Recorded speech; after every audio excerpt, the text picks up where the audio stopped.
Your neighbor to know that you are indeed happy to be here. You are indeed enjoying the moment. You are savoring every bit of it because indeed it is a wonderful moment. Thank you, Wasreb, as I see you setting up. We are very, very grateful for planning out this event. We are, just waiting with a bated breath to see what is coming forward in this launch. We desire to see how the sector has been performing. We know that this is what gives us a very strong indicator of which direction we are taking, especially for WSPs and other water sector institutions, and we are grateful for that. We also are very grateful. Thank you. We are very grateful that we've got a clip that will give us a bit of a highlight of the sector. So for the sector, we just did a little clip of about 5 minutes or so. We will allow it to run briefly as we allow other guests to come in, and then we will go back to Kayamba, Africa. Thank you very much. Ladies and gentlemen, I'll be coming back to you shortly with more directions, and continue to enjoy the moment, continue to interact. Asante sana. We will be starting shortly. This is just a prelude to the startup. Thank you.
mkunjufu kwamba umefika ndipo kwenye kongamano hili la maji na usafi ambapo linaendelea hapa kwenye hoteli hii ya Hotel in Paradise.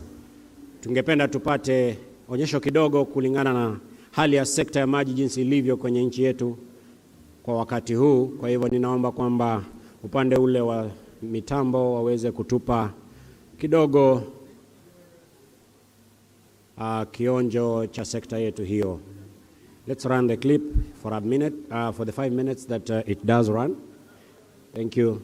I believe we are there.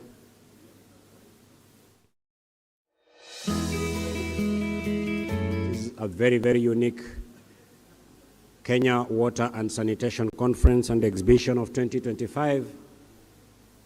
Really, this is taking us to a whole new level in the sector. We are witnessing engagements of all different levels: technology, financing, capacity building, climate resilience, technologies. All this is indeed a very, very engaging time for us in the sector. And much, much more. I mean, if you don't leave here with anything to have taken home, then you'll have disadvantaged yourself. So kindly engage and let's ensure that we benefit from this conference. We remind you that today we have 3 or so key events. We'll have the impact launch, we'll have also the opening, official opening, and lastly the cocktail in the evening. So kindly brace yourself for what is in store for us through the day. It will be a very, very engaging day. We are grateful that these front seats will be also reserved for our VIPs, and the second row and the third row for our directors within the water sector institutions and the water service providers. So kindly, if you are within the hall, you are a director, we invite you to utilize the second and third row so that we are able to take full advantage of that. I'm just throwing my eyes at the back to see if we are good to go. Thank you. Let's run that, please.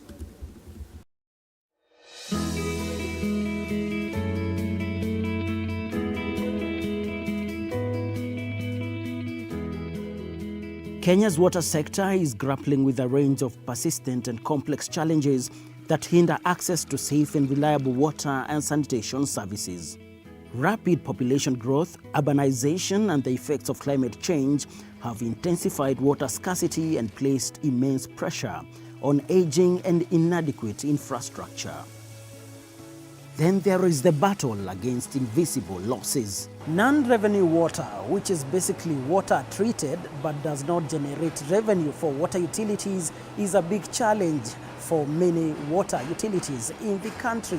And the question is, just how can water service providers reduce their non-revenue water? When you don't choose your pipe right, you will always have failures. Number 2, when you don't choose your right valves, you will always compromise with your flow ratios. So these are some of the things which we always keep on educating our engineers, and we always inform the WSPs to use the right technology.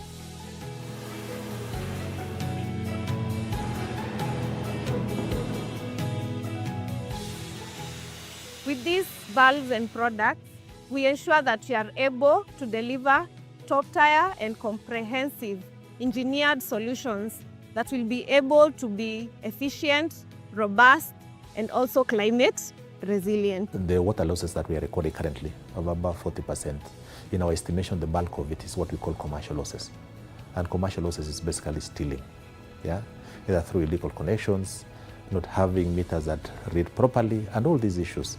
So if we deal with that, it will go a long way in terms of improving access to water services. In a world grappling with climate change and water scarcity, the quest for sustainable water and sanitation solutions has never been more urgent or more innovative. Across Africa and beyond, bold new financing models, breakthrough technologies, and forward-thinking partnerships are transforming how communities access and manage water. Across forward-thinking utilities, the analog era is ending. Smart meters and AI-driven systems are replacing human error with digital precision. Tech is the modern world. Without embracing technology, then the country, the ministry, and most of the country will lag behind. One, now we have smart meters. this idea of meter readers has been existent for years. People who are mostly to make mistakes when reading those numbers. And you know those numbers in the meters are small. So those contribute to our non-revenue. So we are asking our water service providers to embrace smart meters. Non-revenue water, a hidden crisis, one that doesn't make headlines but bleeds the sector dry. From smart infrastructure to climate-resilient investments, a new wave of solutions is emerging. Solutions that not only protect vital resources but also power economic growth and social equity. With about 995 billion Kenya shillings funding gap in the water sector, Kenya is rewriting the rules of water financing. From green bonds to pension fund investments, new models are proving that water infrastructure can be both socially impactful and financially sustainable. We are looking at blended financing. We are looking at private-public partnership, which is very, very key. There's already a policy on that. We are looking at tapping into the capital market, the green bonds. We are looking at a climate fund. For the first time, we've seen with the government understanding how the water sector works. There is no direct financing to the sector. And because of that, we're able to review the law. And now we have PPPs, that is public-private partnerships. We also have PIPs, that is privately initiated projects. Those kind of financing models that were non-existence are now in existence, and there are quite a number of people who are executing them, or one way or another, they're exploring how to make use of them.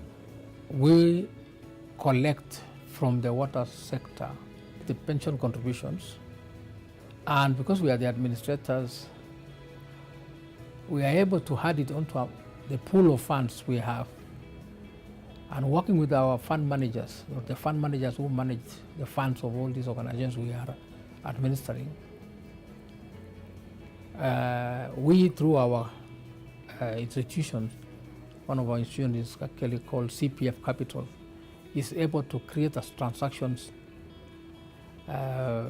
instrument which will enable the pension funds to invest through either an infrastructure bond, a corporate bond, or an asset-backed security for the purpose of building most of this infrastructure requirement. Through the National Water and Sanitation Investment Plan, NAWASIP, we are ensuring that all water infrastructure projects submitted for funding consideration, whether from donors, GOK allocations, PPPs, meet minimum readiness thresholds.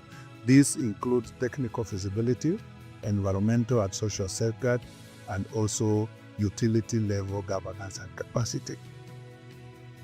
As climate change accelerates, so must the innovation. From AI-powered drought prediction to Internet of Things-enabled sanitation systems, Kenya's water future will be built on technologies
is rather steadily flowing on very well. We have exhibitions that we shall, of course, visit later on today as part of our engagement here. But as we do that, please, let's network. Let's continue to find new ideas, conversations, opportunities, and build our capacities and enhance our networks as a case may be. Quick reminder that please remember to have your badge on. It's very important. Obviously, we will not allow you to access some services without it. And so this is important that we always maintain our badges. As we wait for the next major activity, I want to request that we get a signal from Apex Piping, who will also give us a presentation, part of our silver sponsors. So whenever we have anyone from the Apex Piping Systems, we would like to know whether we are ready so that we will be able to come. In the meantime, ladies and gentlemen, I want to invite Tashingas the band to lead us in just enjoying the moment with a live performance right here, right now. Karibuni sana Tashingas the band. Tungependa basi kuweza kuwapokea kwa moyo mkunjufu. Endeleeni, chapa kazi, shughuli ni yenu.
much. Thank you. Thank you, Tashingas, the band. Asanteni sana. Ladies and gentlemen, you are very welcome to this very, very important day of the conference. Thank you for those who are already here. Those who are on their way, we encourage you to hasten your steps. If you are connecting with us online, kindly savor every moment that we have ahead of us. Thank you. So far, so good. We will begin just running through our activities of the day. Ahead of us is the Impact Report launch. But before that, ladies and gentlemen, we have a presentation from our silver sponsor, that is Apex Piping Systems, who will be taking over to just share with us part of the technologies that they do have for the sector. So we would like to welcome them to give us a brief presentation. Karibu Lucy, kindly feel free and take us through this presentation. Let's appreciate her as she comes to the stage. Thank you, this is good. Asante, makofi mpaka afike tafadhali. Asante sana Madam Lucy.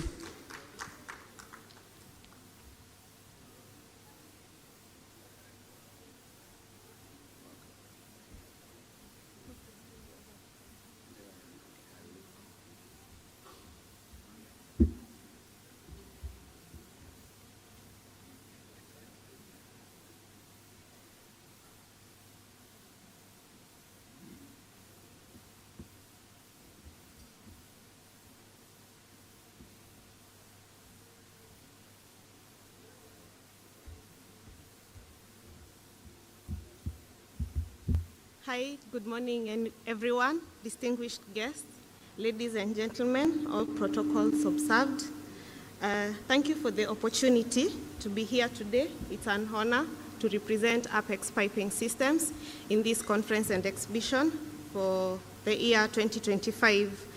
As we wait for them to present for me our presentation at Apex Piping, we specialize mostly in the technical part, where we work hand in hand with the water sector, the government agencies and all that, so that we can be able to provide them with the right infrastructure that we need in our water systems.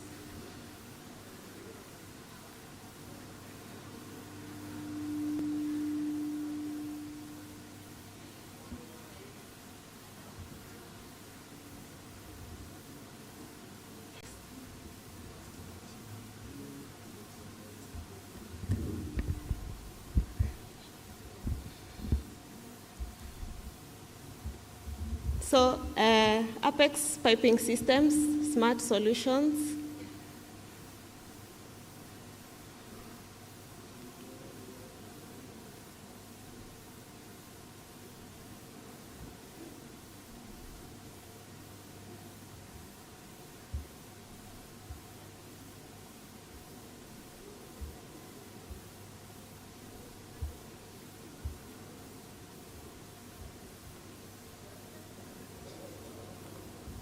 It's okay, I can continue.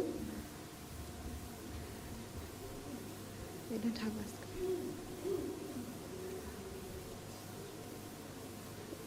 Yes?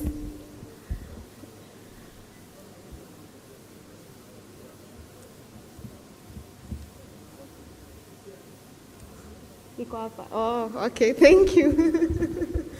Okay, so Apex Piping Systems, at a glance, we are manufacturers of HDPE, PVC pipes, PPR pipes, and also we are able to supply the fittings that are related to these pipes, including the water meters and the valves.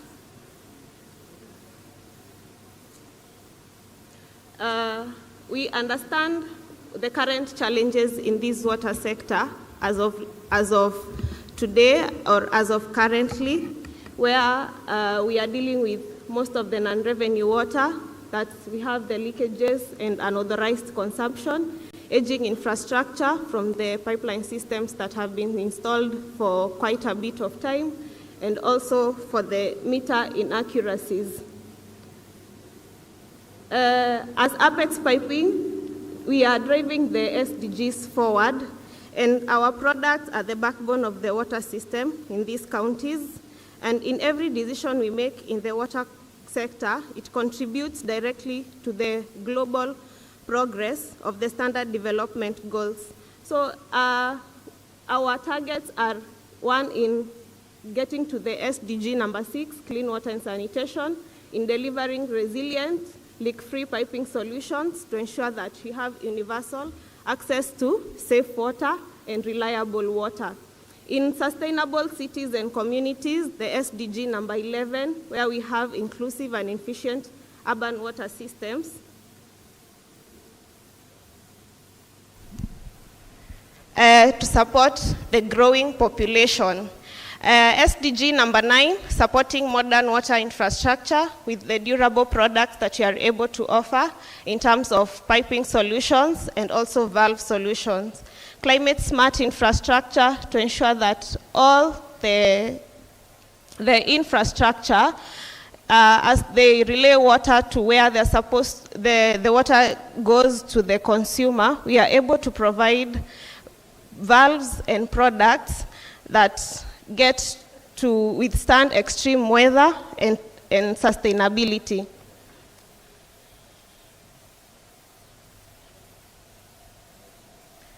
At Apex, smart, sustainable, and integrated solution, it is not just our promise. It is not just the future of the water sector. It is the future, and it is us, who we are as Apex Piping. That's why we tend to offer reliable piping systems for robust infrastructure, smart valves for proactive network control, where we say that it's not just about the data, it is the data that is making or assisting us to make decisions that will be able to move our water sector ahead. In smart metering, in reduction of non-revenue water, data-driven billing, and also customer empowerment. So as Apex Piping, we are brand partners with one of the most reliable partners in valves, one of them being AVK Valves, and they have come up with technologies and innovations that are able to take us ahead as a water sector in Kenya. So one of the technologies we have been able to come up with are for pressure reducing valves, which are equipped with smart controllers, where you can be able to access data easily. Also, smart monitoring of the gate valves and position indicators, integration of this data with IoT platforms for ease of decision making, high performance resilient seated valves that will be able to sustain the harsh climatic conditions, and also sustainable climate smart infrastructure as we contribute to the SDG number 6, clean water sanitation, and SDG number 13, climate action. So I'll just play a short clip of some of the innovation that AVK has for one of the smart water management. Okay.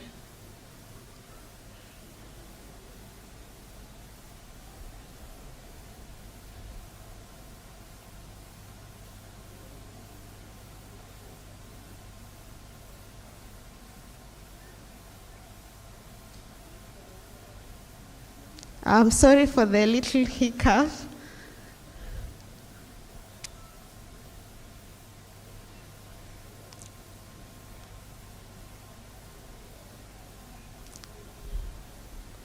So AVK has come up with technologies that are able to help us get data and also be able to control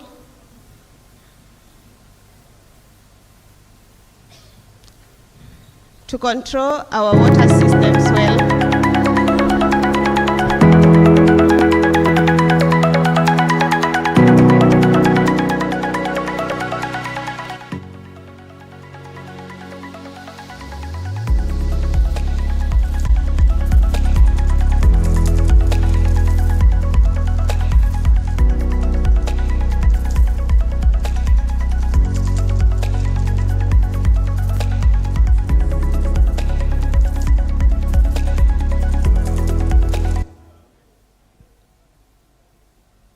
Okay, so that's just part of us. We are a short tour of our factory, which is in Athi River. Since we can't get there, I just took you for a little bit. And now this is the innovations from AVK for our smart water management systems, where we can be able to relay the data and transmit and be easy for our decision making right from the offices.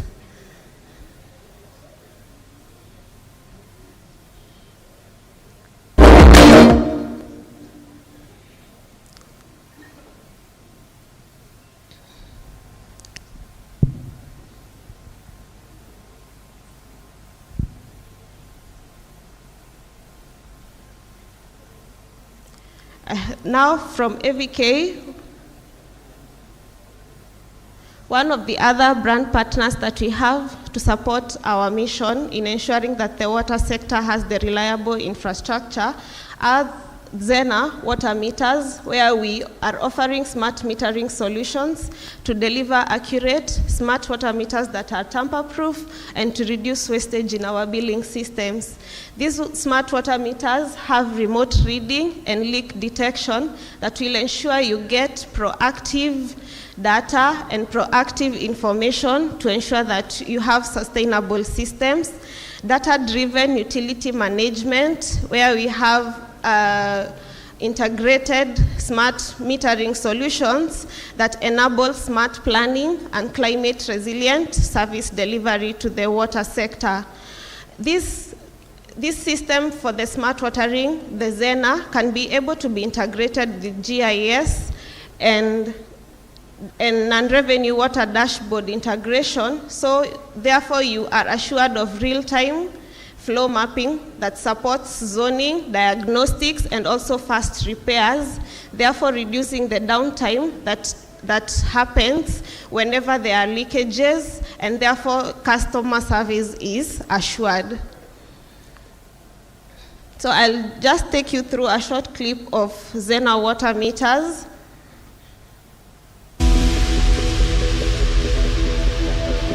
Saving resources and managing supply networks efficiently is the top priority. The IUWS ultrasonic domestic water meter was developed to meet these challenges, combining maximum precision with innovative communication technology and thus enabling a wide range of smart applications in drinking water distribution. Okay, thank you.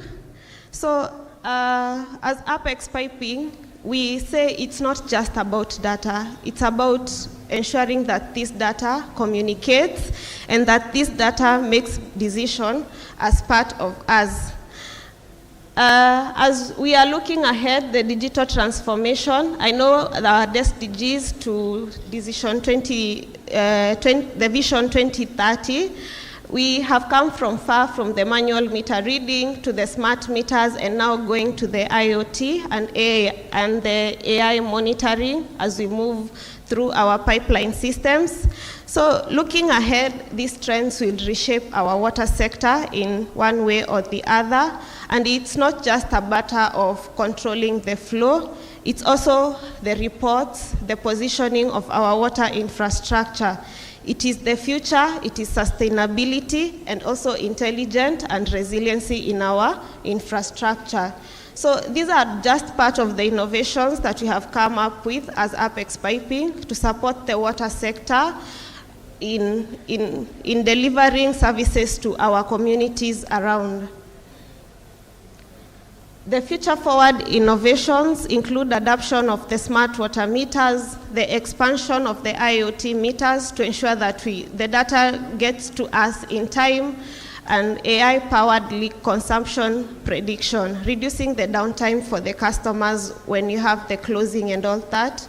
Efficient resource use, waste reduction, and system longevity. This comes from our product that are climate resilient, like the AVK and the water meters, and also the piping solutions that we offer.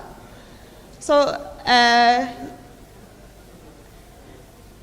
thank you for moving along with me through my presentation. So as Apex Piping, we are saying that we are partnering for life and innovating for sustainability. Quality pipes will build resilience in our water systems, smart meters to drive transparency in our billing system and all that. Smart valves will give control to us of our infrastructure. So I welcome you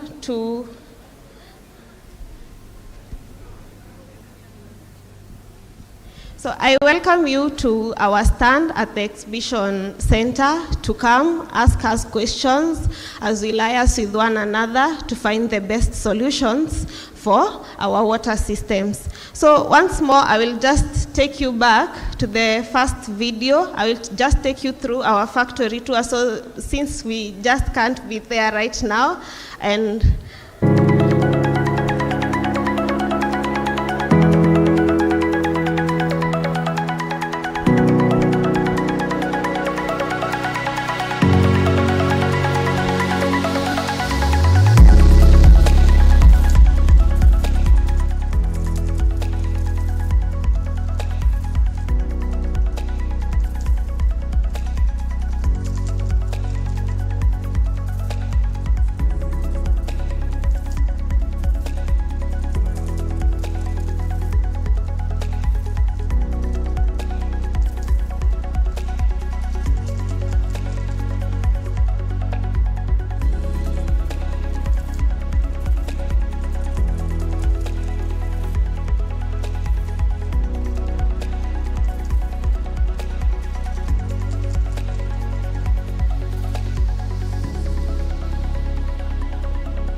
thank you so much. I look forward to more collaboration as we build resilient, smart infrastructural systems in our water sector. And I look forward to more interaction with you throughout the conference. Thank you and have a lovely time.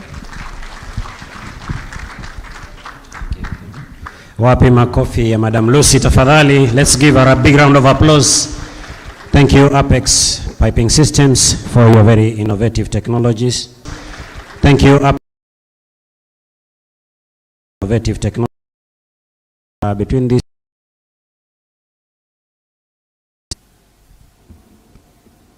one, two, okay.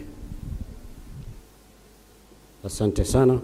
Ladies and gentlemen, we are about to move on to the next level, and we would like to invite Tashinga's the band to just give us a small interlude, even as we welcome you, as we receive you from the different areas you've come. But before they do that, I'd like us to get some little bit of activity. We are here, ladies and gentlemen, in the Kenya Water and Sanitation Exhibition Conference. Now, I have guys right at the end of this hall to my right. I don't know how populated they are. I will get to hear their noise. And I'll also have guys here, number 2, then number 3, then number 4, then we have number 5. So we are all going to say Kenya Water and Sanitation International Conference, but every aisle will say one word. So when I point to my extreme right, we'll say Kenya. Second guys will say water, and then the third row will say sanitation. The fourth row will say international. And the last row will say conference. Then I'll come back to say exhibition. And then we'll all say 2005 as we close it. Are we together? We want to try that? Very good. So to my right, I am expecting the guys there. If you don't have neighbors, you can borrow, you can invite, you can do whatever you can, but give us some noise wherever you are, okay? So we start with there. Let's try. Second. International. Conference and exhibition. We all say 2020.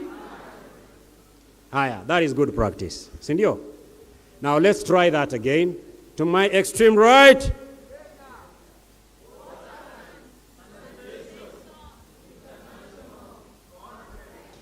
Exhibition. A good round of applause, ladies and gentlemen. Asanteni sana. That's what we are doing here. We are in the Kenya Water and Sanitation International Conference and Exhibition 2025. So, the Tashingas, the band, kindly give us a small interlude. We are just about to welcome our, VIPs here. And as they do that, we have the front row reserved for our VIPs right in the middle aisle, the second row for our directors, and the third row also for our directors of various water sector institutions, and of course our MDs and the other, CEOs of the various institutions. You're welcome to occupy the front rows to my right and to my left. This is it. So karibuni sana. Tashingas, the band, please take it through as we await to receive the VIPs.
kusonya, kirusha mikono, sura umeikunja, kumbe ukufurahi mafanikio yangu. Ilikuwa tia mimi kuja kukueleza, eti ukaanza kusonya, kirusha mikono, sura umeikunja, kumbe ukufurahi mafanikio yangu.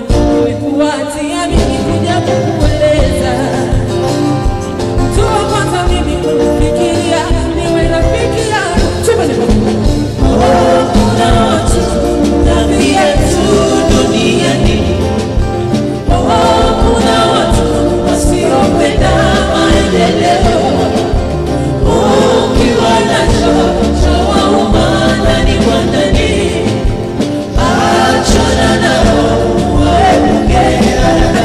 Tuna viatu, kuna watu na viatu duniani. Kuna watu wasiopenda maendeleo. Ukiwa nacho chawauma ndani kwa ndani, tunafanya nini? Achana nao waepuke.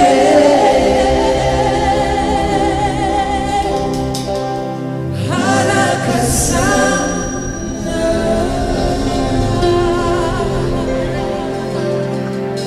Thank you. Thank you. Thank you. Asante sana.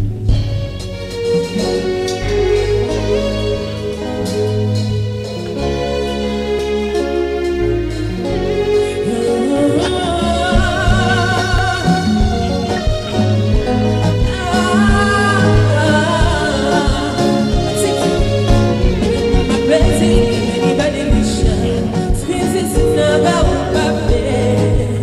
Nishakuwa mtaa, niache moyoni niyabebe baby. Ili kukuwa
into the boundary of each foreign mouth. Citizen calling and negativity love.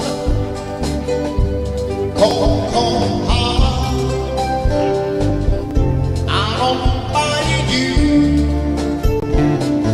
Something a little bit wrong, baby. Just by saying true.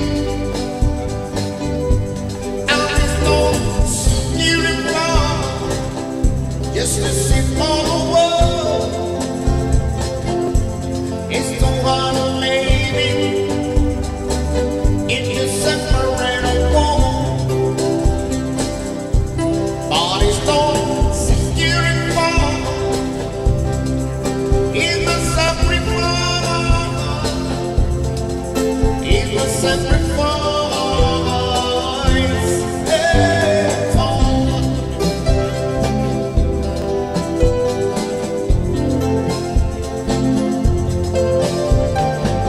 Yes. picture misunderstanding, I know the fault. Sensitivity built on prison in the funnel of when lost direction, lost the stomach down. Some tears sit down here when your loss is love. Come hard. Thank you. Thank you. Something a little bit wrong, baby. Just my saying. Now there's no Okay. secret love, Thank you, just a Tashingas. simple word. Asanteni, asanteni wana Tashingas. Wow. And now that's music. A big round of applause, ladies and gentlemen, to the very elegant Tashingas, the band. Remember, the word Tashingas means the brave. It's a Zimbabwean word, I'm told, and indeed their tunes are very brave this morning, belting through the air, just soothing our souls out as we are gearing towards another high-level engagement here about the Impact Report launch. Ladies and gentlemen, we are just at the verge of starting off our main day's program. For anyone who is out there in the hall, from out of the hall, kindly make your way into the hall. We are expecting our VIPs anytime in a short while, and so we would like to begin allowing everybody to come in so that we be seated. Just to remind you that we are indeed in the Kenya Water and Sanitation International Conference and Exhibition with our organizers, the principal sponsors being the Ministry of Water, Sanitation and Irrigation, the Council of Governors, the Mombasa County, and WASPA. We are really grateful for the effort they have put in.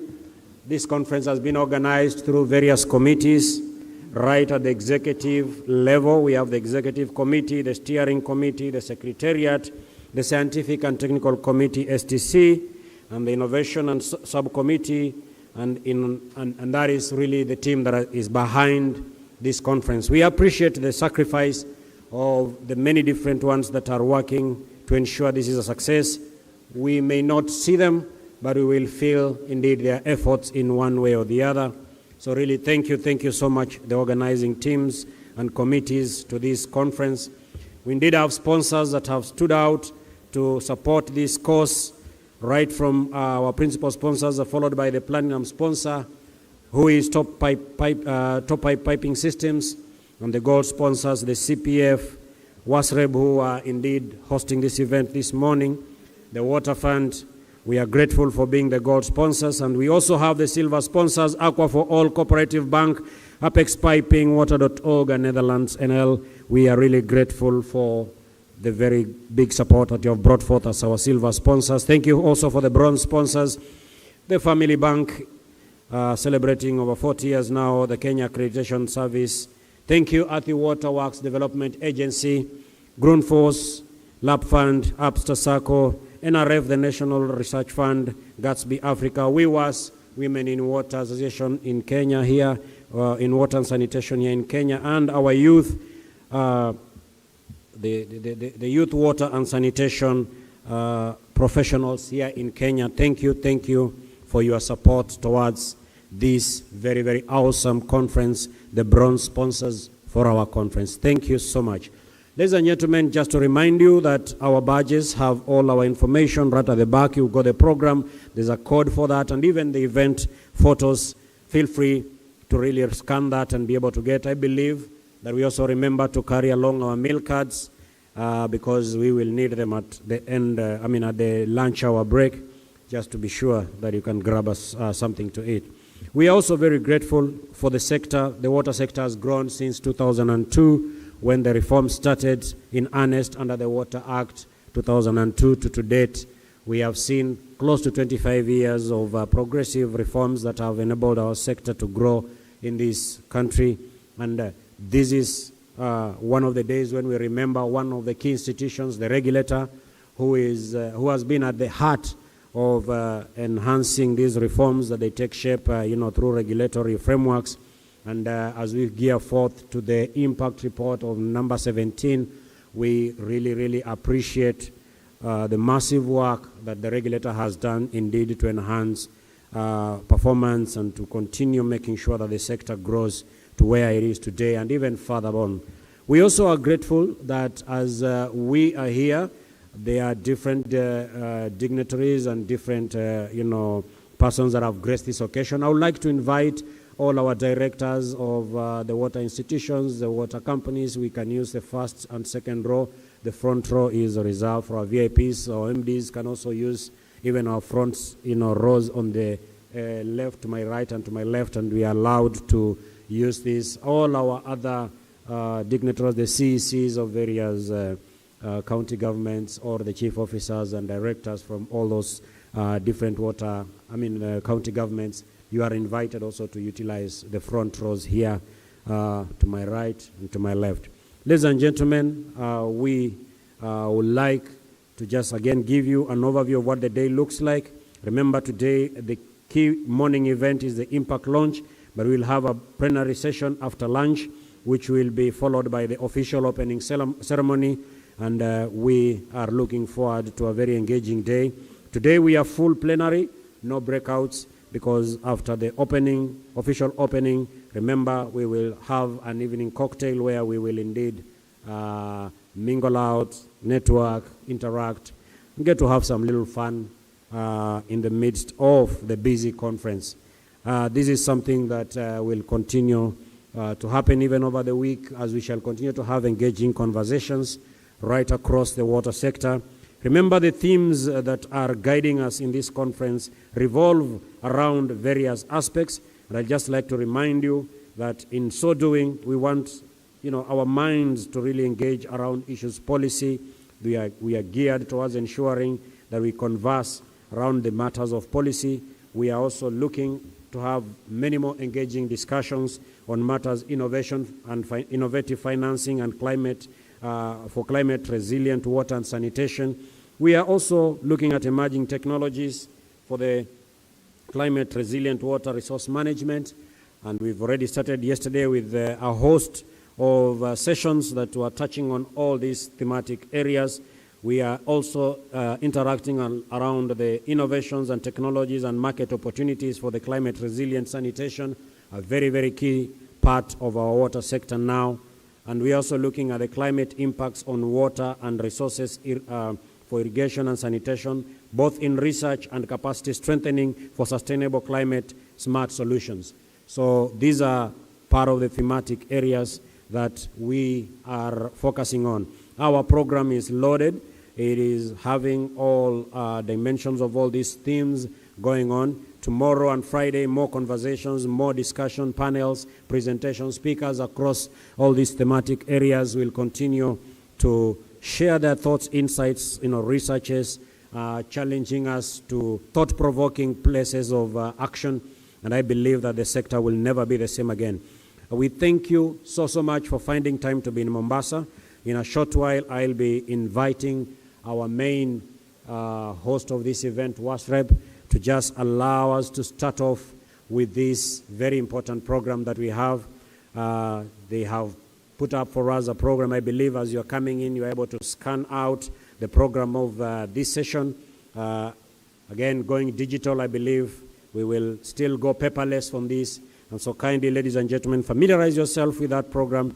This is the day we want to know who is who in the water sector in terms of performance, and how is our health as a sector with respect to different areas of performance.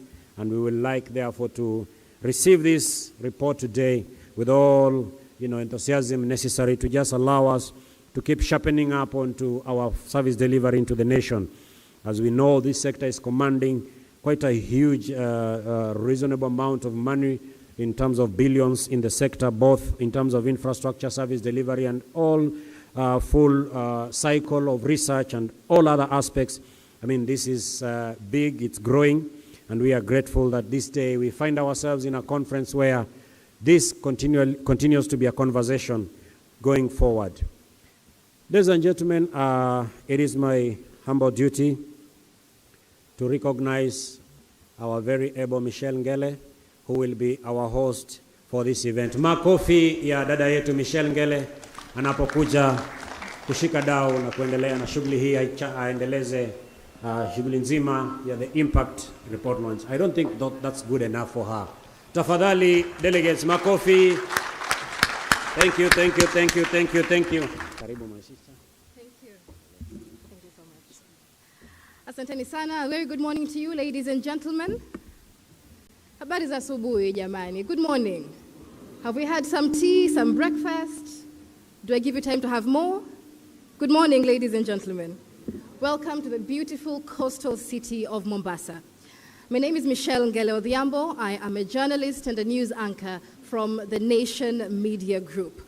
On behalf of the Water Services Regulatory Board and our amazing partners from across the national and county governments, I welcome you to the official launch of the Impact 17 report, a celebration of 20 years of water regulation in the country. It will be a dynamic report, a very interesting program as we take accountability for where we are as a nation with regard to achieving SDG number 6, access to water and sanitation for all by the year 2030. Now, I know it's very, very early. We've had an interesting program already. I know some of you might have caught the first flight to come here. Many of you probably traveled overnight to be here for the launch of this report. Karibuni sana. We really, really do appreciate your effort to be here. And so let's take a moment of appreciation for all of us. Let's clap for ourselves for being here today. Thank you. It's a better clap than you gave me. So yes, it's good to clap for yourself. Now, if this is your first time attending the launch of an impact report, you are most welcome. If you've been here before, then you know the drill. We're in for insightful data, very bold conversations, and maybe even a few polite disagreements here and there, all for the good of the sector, right? Let's take a moment to appreciate ourselves a little bit more. I'd like to begin with a bit of a roll call, because I know we'll have a lot more people coming in the room. So let's just hear who here is coming from the coast region, representing Mombasa and coastal regions around the county. Let's have some noise. Make some noise like your budget depends on it. All right. Anybody representing Nyanza region? Great, we have a round of applause, people from Nyanza region. Who is coming from the eastern part of Kenya? Great, a round of applause. I know we have people far from North Rift, Kenya. Any representatives? North Rift, Kenya. Oh, there we go. A round of applause to you. Asanteni sana nyote kwa kuwa hapa leo. Now we've got Several teams here that can help you settle in. We've got tea and light refreshments, which you've just had. We've also got fantastic live entertainment from the Tashinga. Tashinga is the band there. And we also have a lovely, lovely team of ushers. If you look around the room, you'll see ladies dressed in navy blue. They'll be there to assist you if you need directions, help with sitting, or maybe even just someone to talk to. The lovely ladies are all around the room. We'll begin the formal proceedings shortly, ladies and gentlemen, but for now, let me invite Tashinga's The Band to give us a little music as we wait for our chief guest in the beginning of what promises to be a very, very insightful conversation. Ladies and gentlemen, karibuni sana. Tashinga's.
gentlemen, we're about to begin the official program for the launch of the Impact 17 report. A round of applause for our distinguished guests, partners from across the private sector, civil society, national and county governments as they take their seat. A round of applause, please.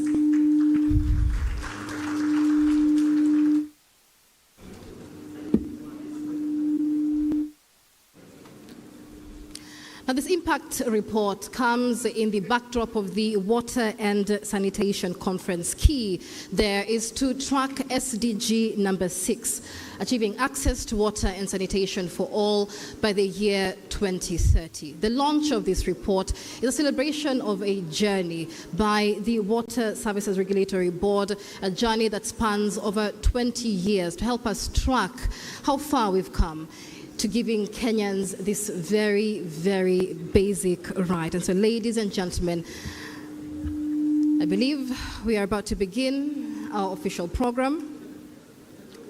Once again, my name is Michelle Ngele Odhiambo. I am a journalist and a news anchor from the Nation Media Group. I invite you all, sector leaders, partners, friends, this morning, karibuni sana Mombasa, and welcome to the launch of the Impact 17 report.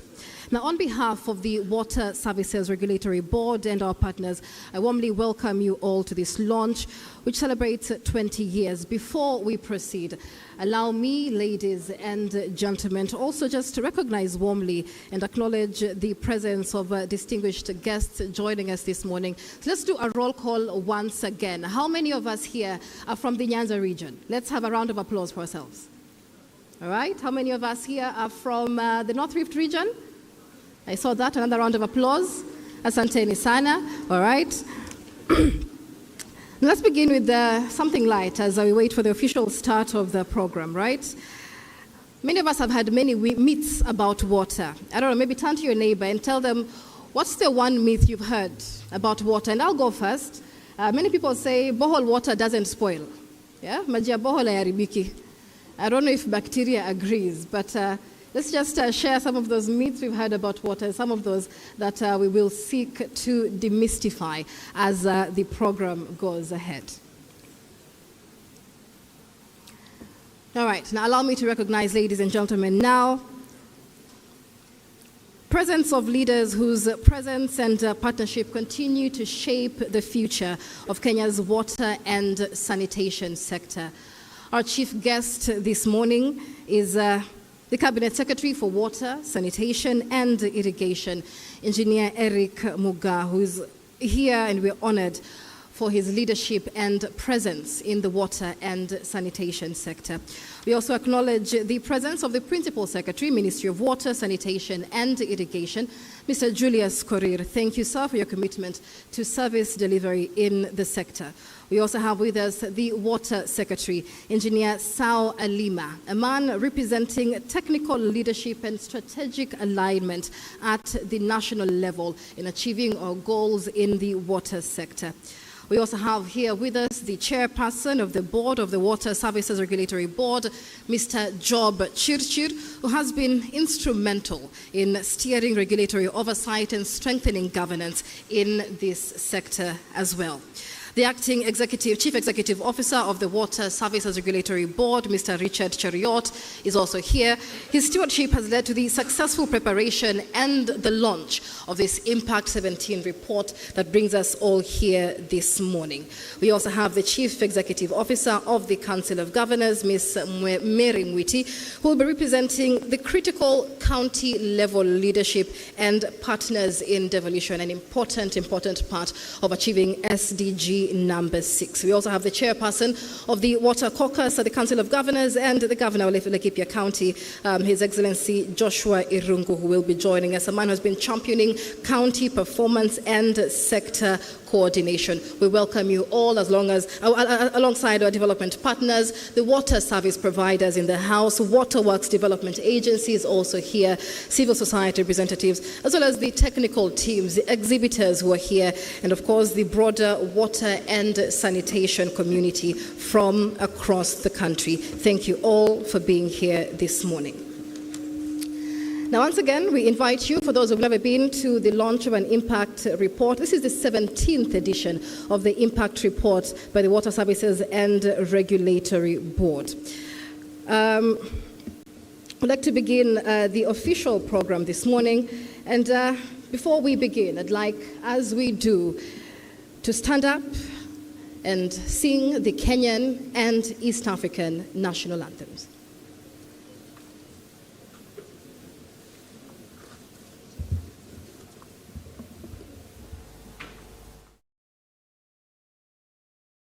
Nguvu yetu ilete baraka kwetu, haki iwe ngao na mlinzi, na tukae na udugu, amani na uhuru, raha tupate na ustawi. Mungu twaomba uilinde Jumuiya Afrika Mashariki, tuwezeshe kuishi kwa amani, tutimize na malengo yetu. Jumuiya yetu sote tuilinde, tuajibike, tuimarike, umoja wetu ni nguzo yetu, idumu jumuiya yetu. Thank you all. You may be seated. Ladies and gentlemen, we officially begin our program this morning.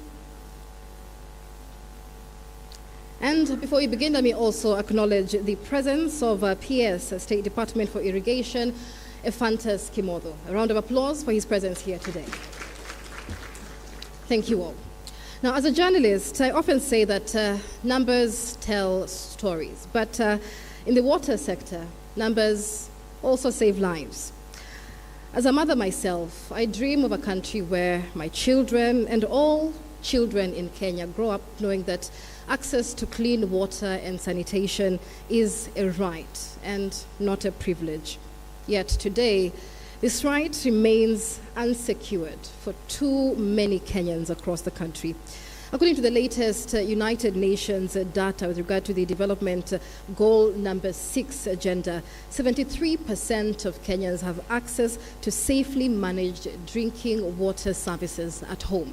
And that sounds like a good number, 73%, but that means that 27% of Kenyans do not have access to safely managed clean drinking water. That 23% represents 15 million people. So we do have a long, long way to go.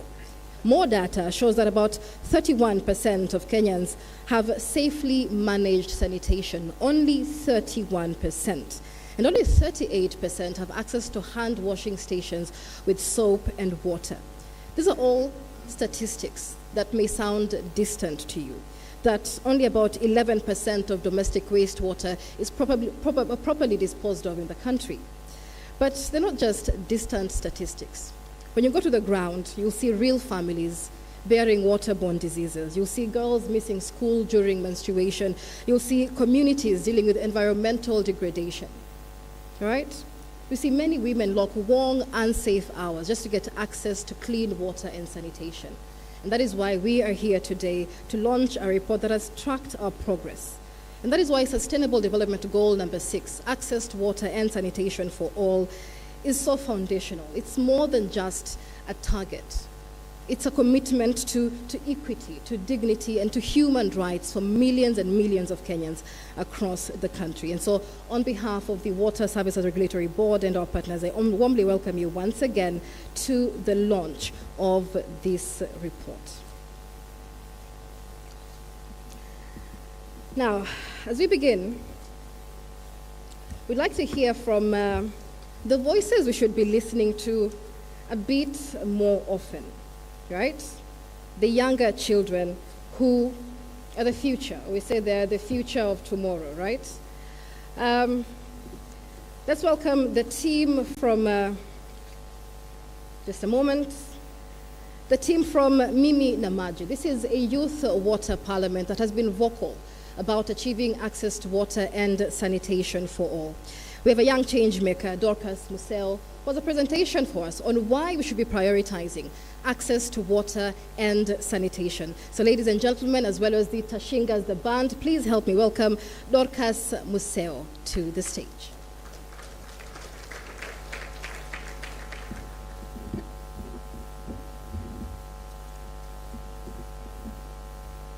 Another round of applause, please. Let's make her comfortable. Thank you so much, Dorcas. The stage is yours.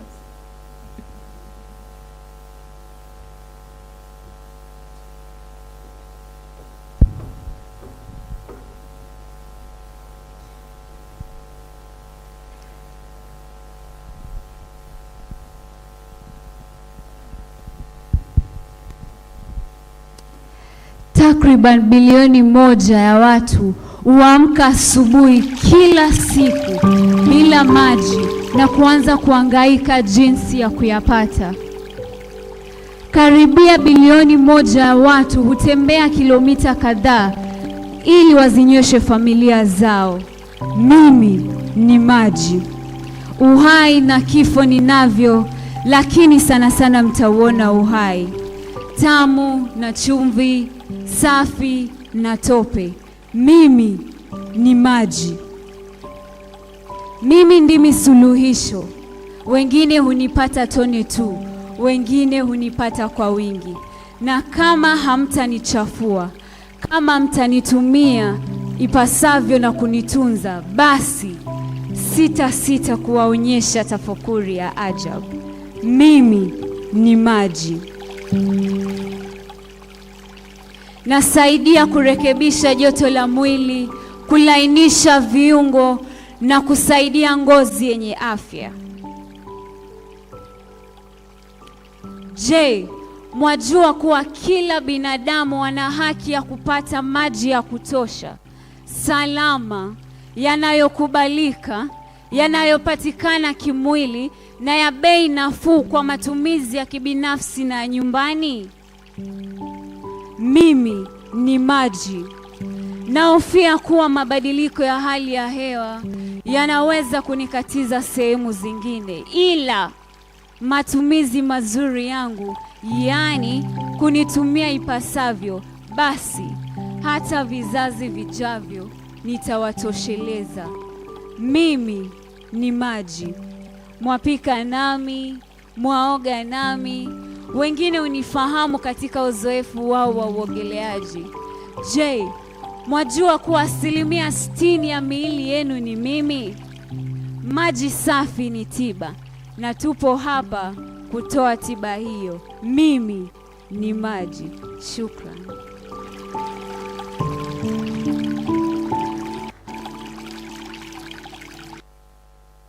Another round of applause for Dorcas Museo. And those are the young change makers, ladies and gentlemen, many of them watching what we are doing and the examples that we are setting. Dorcas Museo is from the Youth Water Parliament, representing bold thinking from the youth, accountability from young people, and of course, that is the example that we should be setting. Well, we now move to the core of today's agenda, the presentation of the impact report. Kenya's official water services performance scorecard really is what it is. How far have we gone? Every indicator in the report that we will be launching today, from water coverage to metering, from non-revenue water, to staff productivity, all of it has a story behind it. There's a lot of data, lots of numbers, but the question is, are we improving, right? What are the gaps? Where are the gaps? And which counties and water service providers are leading this, are championing this fight towards achieving SDG number 6. Now, to represent these insights and officially begin the launch of the 20-year anniversary handbook, ladies and gentlemen, please welcome Mr. Richard Cheriot. He is the acting Chief Executive Officer of the Water Services and Regulatory Board.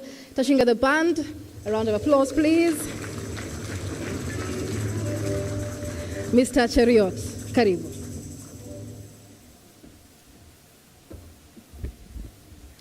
Thank you very much, Michelle, and thank you very much for the presentation that we had from our young ambassador.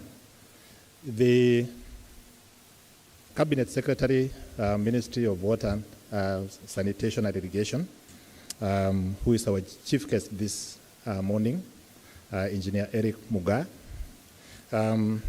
The PS in charge of water and sanitation, Mr. Julius Kurir. The PS in charge of irrigation, CPA Fantas Kimoto. Development partners, CEOs and chairmen of the national sector institutions, chairmen and MDs of water service providers, distinguished delegates, ladies and gentlemen. It is good to see a full house this morning. As WASREB, we're really glad that we are having this launch within this international conference, which gives it prominence in terms of the way we would want to look at sector assessment. And therefore, we're really delighted as WASREB to have you this morning. I know Michelle has run around in terms of acknowledging where we come from as the different delegates, but I would want to, for the appreciation of our chief guest this morning, really do a quick round of introductions in terms of the different groups that we have. Let me start with the sector institutions. We are about 16 of us, the national water and sanitation sector institutions.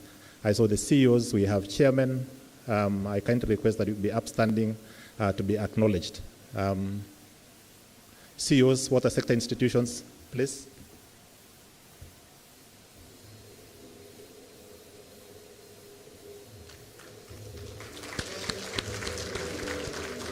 So a round of applause for them. Thank you very much for coming. We really appreciate the partnership that we're having. Chairman of those institutions.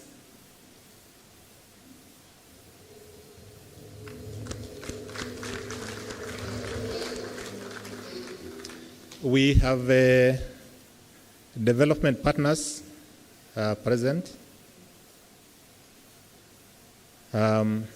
Yes, please. I can see a number of them. Thank you very much for coming.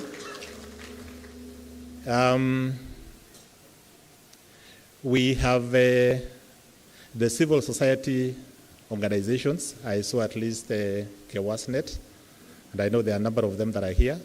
Please. Thank you, Balesi, for being there. Thank you very much. The critical constituency of the people who are really looking forward to this event today. The MDs and the representatives of the water service providers. I know we are the majority in the room. Could you please be upstanding?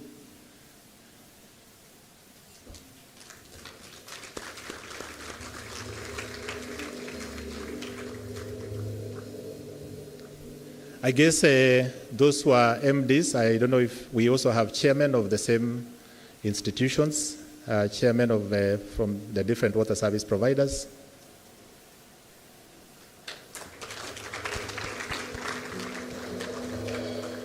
We also have the private sector represented here. This is an international conference. Thank you for also participating in the opening and in this launch of our report. The private sector, please.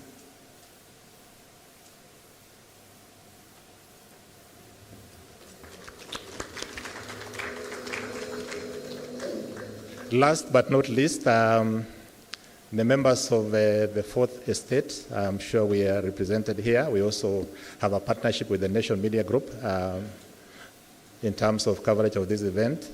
Please be upstanding to be acknowledged.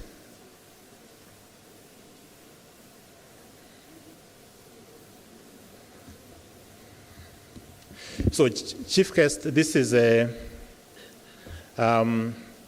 really the premier activity in terms of what we do as WASREB, because it does really give us a scorecard as a sector as to where we are in terms of, you know, the gains we have made in the last 1 year in terms of water and sanitation services.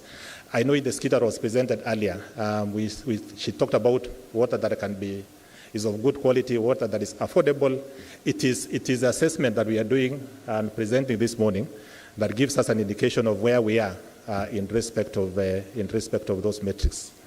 So we are pleased that, you know, and really acknowledge the water service providers, without which, of course, we wouldn't be here today.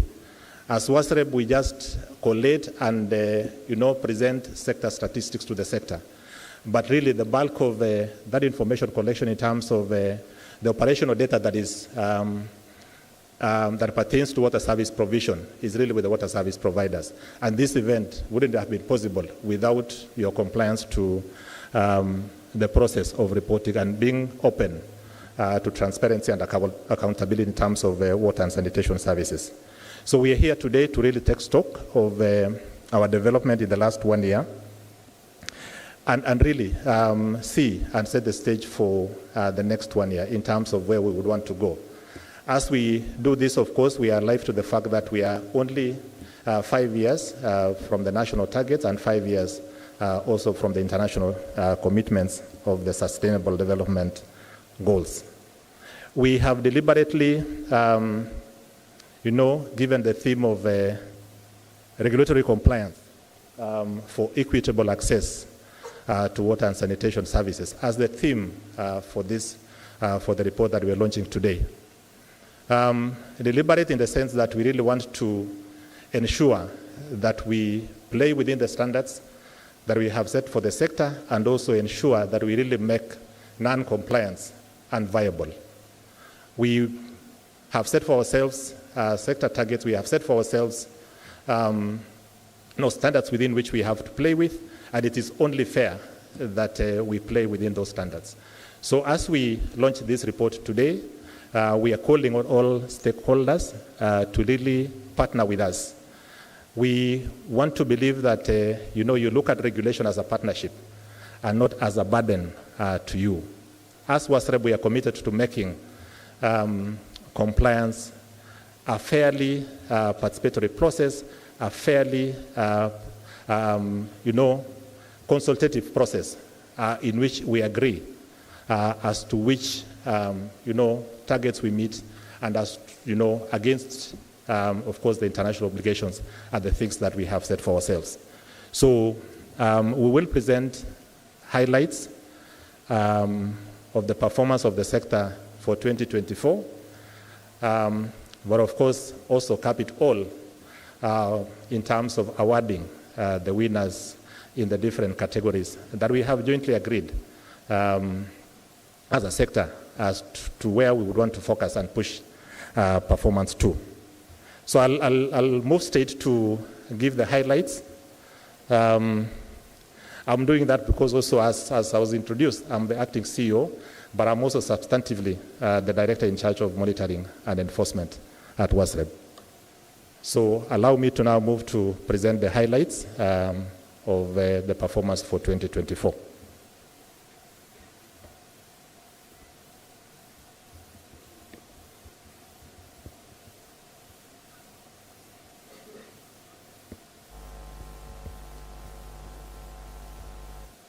The team with the slides, please. I hope we are ready. So the report we are presenting this morning is for the period 2023-2024. I know we're doing this at the end of the financial year 2024-2025. We have committed ourselves as WASREB to really push this and have this assessment presented at least 6 months after the end of the financial year. So that is our target, and we really commit to realize that going forward. The next slide, please.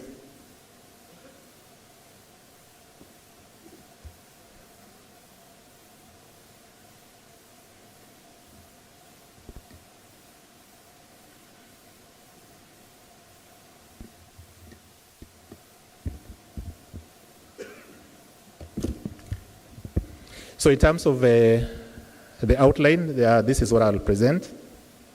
We could move faster. A bit of background in terms of what really sets the stage for the presentation of or the performance assessment that we are presenting this morning. We look at sector performance based on the agreed set of KPIs that we have agreed with as a sector. Look at sector financing requirements, just to give us an indication of where the gaps are in terms of financing. Then present on, as we look ahead, what are we looking at as a sector? And then give an indication of what we see as the focus areas going forward. We are creation, of course, of the Water Act 2016, of course, which was repealed in 2017, and which gives us those powers and functions under Section 72. They are listed from A to P.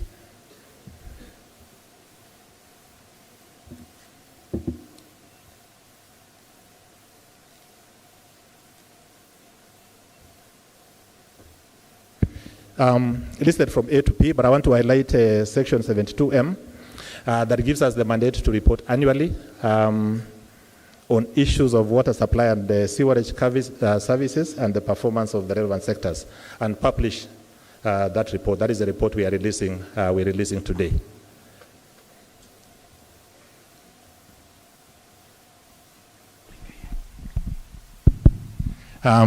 Thank you for that. I think struggling a bit with the other mic. So I'll quickly give an indication of where we stand as a sector at a glance. We are presenting a report for 95 water service providers. Those 95 water service providers, 91 of these are public entities and 4 are private. We look at a population of about 30.94 million in the service areas of these utilities. We are aware that when you license water service providers, we license them on the basis of a clearly demarcated service area. And for those 95 water service providers, we're looking at almost close to 31 million people.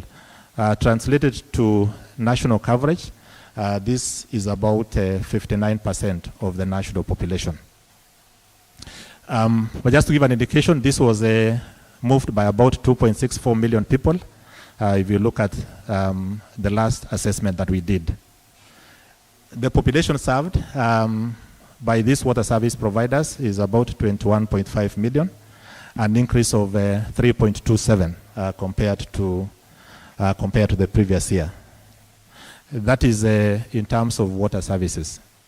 But when you look at sewerage services, Chief Guest, that's where we still have a challenge because it's only 4.6 million people who have access to sewerage services.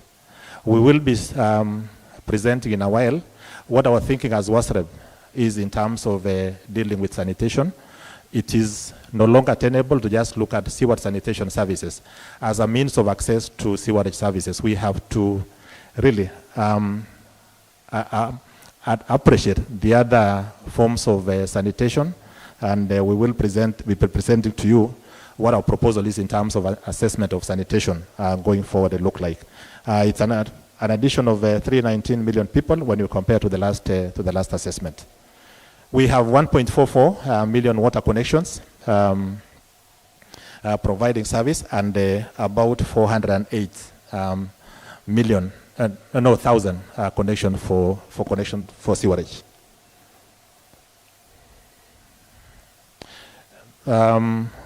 Good to notice that the sector is now able to generate close to 29 billion Kenya shillings. That is the turnover for all the water service providers.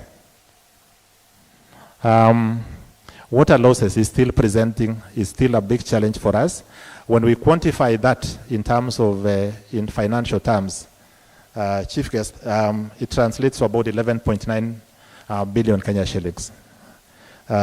It's almost slightly more than a third of the sector turnover. So it's really a challenge, and we appreciate that was already factored the allowable level of water losses of 20%. So if we were just able to secure and reduce non-revenue water to 20%, the sector would actually gain about 11.9 billion Kenya shillings. Service hours, we are doing about 18 hours on average across the 95 utilities per day, and the per capita water availability is 26 liters per day.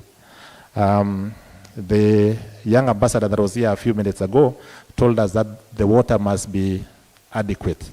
So 26 liters per day is not exactly adequate water services for domestic use, so we still fall short of the international standards.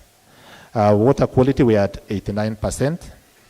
And the way we look at water quality, of course, for us is compliance to the required number of tests that are required to be taken, and of those tests that are taken, how many comply with the required standards. Next slide, please. The assessment that we do is based on an agreed set of KPIs.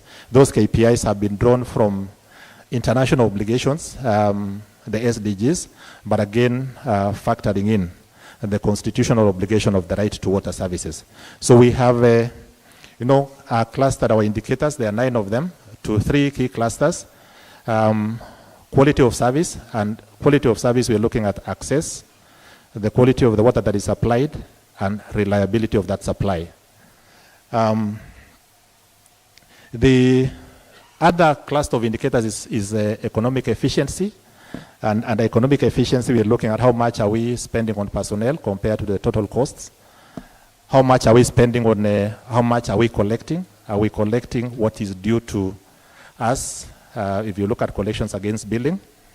And a critical aspect of sustainability, which is the extent to which we are able to cover costs from the revenues that we generate as utilities. Operational sustainability has 3 key indicators. One is non-revenue water, the one that I've just spoken to. The issue of staff productivity, how many staff have we deployed compared to the number of connections that we have. And then the level of metering, which is a measure of what consumers use. Of course, this is the 17th edition of the report we are launching, and I believe that we are now familiar with the 3 sets of colors, the traffic light colors, and we have adopted that to show where performance is good, where performance is acceptable, and where performance is not acceptable. So red basically shows where performance is not good. Yellow is acceptable level of performance, and green is a good performance. And from just looking at this, we have a long way to go. Access has improved, and we're happy that we've been able to increase water coverage by 5 percentage points. So the last assessment we did, we were at 65%. We are now able to present a coverage of 70%, an indication that the strategies we have put in place as a sector are indeed working. Drinking water quality has declined slightly from 90% to 89%, and this is really because of the number of samples that utilities take to give an indication of the quality of water that is applied. So it's not exactly that the water is doesn't meet the required quality standards, but it is an operational assessment aspect that has really declined between the 2 years. Reliability of supply measured in terms of hours of supply has increased slightly from 17 hours to 18 hours, but again we have a bit of concern, because as much as reliability of supply is increasing, you noticed earlier that the per capita water availability is also decreasing. So it's a bit of, we're giving water for more hours, but again, what is consumed is per person is declining. Non-revenue water, the trajectory in the last 2 years had actually been good, because we had moved from 45 to 43. But this year again, we have declined. So we're losing 44% of what we produce, a critical concern for the sector. Staff productivity is fairly okay. We're doing 7 staff per 1,000 connections across all the WSPs. Revenue collection, a good indication that if the supply is available to our consumers, then they are ready to pay for the services that they are getting. So again, it's been consistently good. It's only last year that we declined below the 95 level of good assessment. Cost coverage, we see an increase. We saw an increase this year, but one thing you'll notice is that it's still below the 100% level. That is the minimum required for you to give service from the revenues that accrue from the services you're giving. The sector target, of course, is ensure that utilities are sustainable. And the rule of the thumb normally is that if you don't recover at least 110% of your costs, then you can't guarantee the current level of service. So at 98%, we are still not able to provide service from the revenues that we get from water and sanitation sales. Seaward sanitation, like I said, as we declined to 15%. As much as the numbers, the population served increased, the rate at which population in the service areas of the utilities is increasing was higher. So the net effect of that was a decline in sewerage access. Sanitation coverage, and I need to put a rider to this. This is basic sanitation. When we subject ourselves, and you will see details in the report when we present how we measure against the SDG yardstick of the sanitation ladder. So this is basic sanitation. And so we still also have a long way to go in terms of ensuring that we have improved access to sanitation services. So in a nutshell, that is how we performed. The first 9 KPIs are used for ranking of the water service providers. Seaward sanitation, again, because sewerage is not available in all the water service providers. We don't use it for ranking. We had a bit of an issue until 2018 when we had sanitation being a shared mandate or being implemented across 2 different ministries. But now we are moving to have a specific KPI for sanitation services, and we will be sharing that in a short while. Next slide, please. So just an indication, I know I've mentioned this. Water coverage, 70%. The target for within the regulated service areas, again, we target 100%. But I'll mention that we have committed as WASREB that this is only 59% of the population. Going forward, we have mapped all the small-scale service providers, and part of the contribution to 5 percentage points increase in terms of access is really because of those small-scale service providers. We're now moving to incorporate all those in the rural areas, and we commit that Impact 18 should now be able to give us a national outlook in terms of access to water services. Non-revenue water, again, 44%. Our national target was 20% in the next 5 years, so we have a long way to go. But deliberate actions can actually get us to what we have set for ourselves. As WASREB, we don't believe that this is not achievable. We believe we can get there, and we are supporting water service providers through, provision of resources in the tariff for them to be able to address non-revenue water. I think what we need to do is ensure that the non-revenue water reduction plans that you have as utilities really address the situation on the ground, so that you don't, again, have a plan that is costed and financed, but at the end of the day, you're not able to realize the targets that you've committed.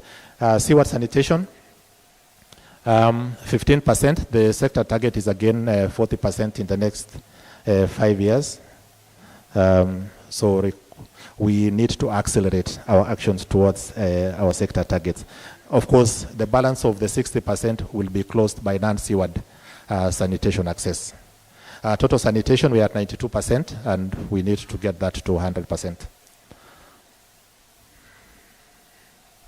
We've presented this, so the data we are presenting is for the 95 utilities, is for 59% of the population. we have another 41% of the national population still under unregulated water services or unregulated services. Of course, with the 59%, we are serving 70%. So there's still another 30% also within the service areas of the utilities that are unserved. Just to give us an indication of how we've progressed, looking at the 3 clusters of KPIs. This is in terms of percentage. So quality of service still is the highest, but again at unacceptable levels, because this is 58% of what we would want. We've tried to factor in where we need to be for each of the KPIs, and against that, measured ourselves with a yardstick of 100%. So with 58% for the 3 sets of KPIs for quality of service. Operational sustainability is 48%, but we have a big challenge with economic efficiency, declining and really very low at 34%. So quite some work required to be done for this. Just a quick run through the KPIs. I again said the 3 levels of performance.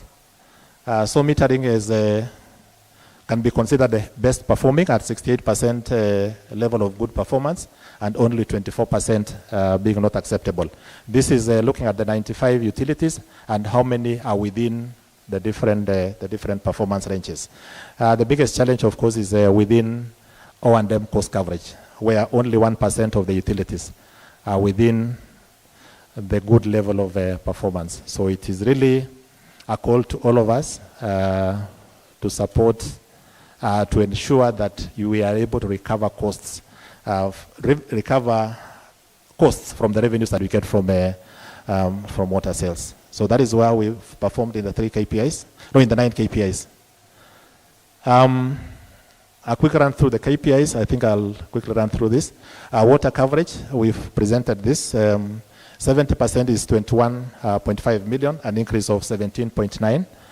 I need to mention here that the bulk of the contribution to that increase is really because of the mapping of the small-scale providers that we did. The population in the service area increased by 9.5% to 30.9. So if you look at the 2 figures, the net effect of that is that the people served increased at a higher rate compared to this, and that's why our coverage has moved from 65 to 70%.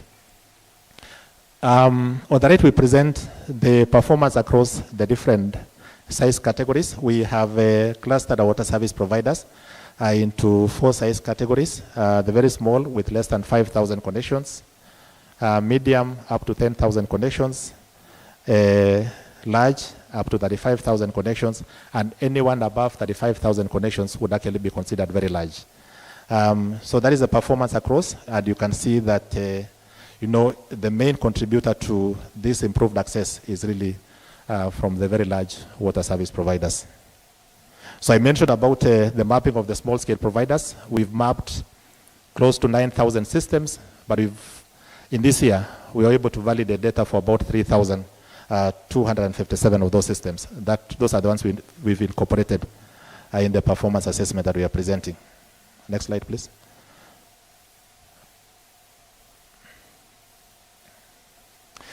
How do we compare across the 47 counties?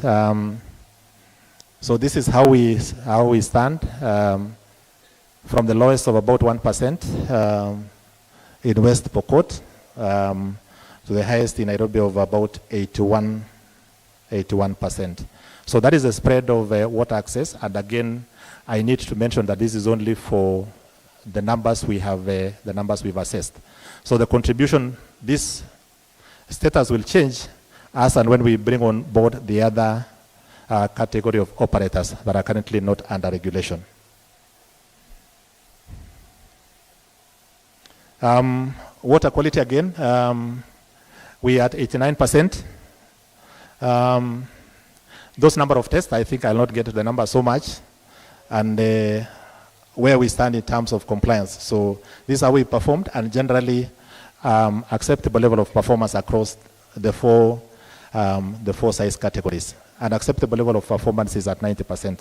So we just fell short of that by 1 percentage point. Hours of supply, we did mention this. So we're doing 18 hours per day. That would be considered a good level of performance. But again, if you look at the per capita water availability, we are not doing very well. So the reliability of supply has really to go in tandem with the amount of water that is consumed per person per day. But that's how we've again performed across the different size categories. The lowest, of course, is within the medium category. Non-revenue water, I said the sector average is 44%. We produced 461 million cubic meters of water, and we're losing close to 203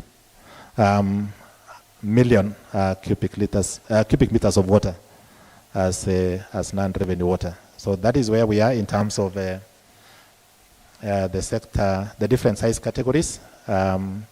Again, medium happens to be the one with the highest levels.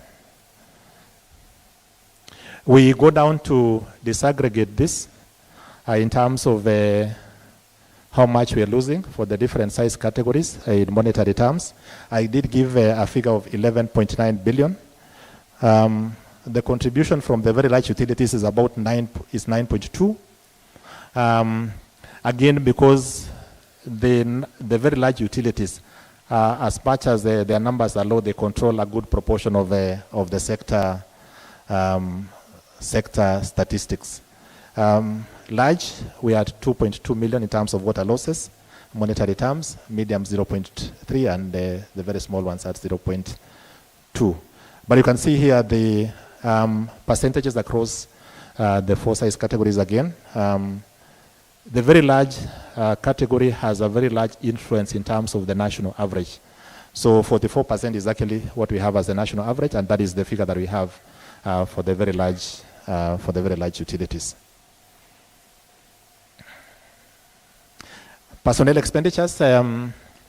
The sector has a workforce of 12,641 people, and we are spending 13.9 million out of a total cost of 29.5 billion. That translates to the 47% that we presented earlier. Across the different size categories, the sector benchmark is below 30%.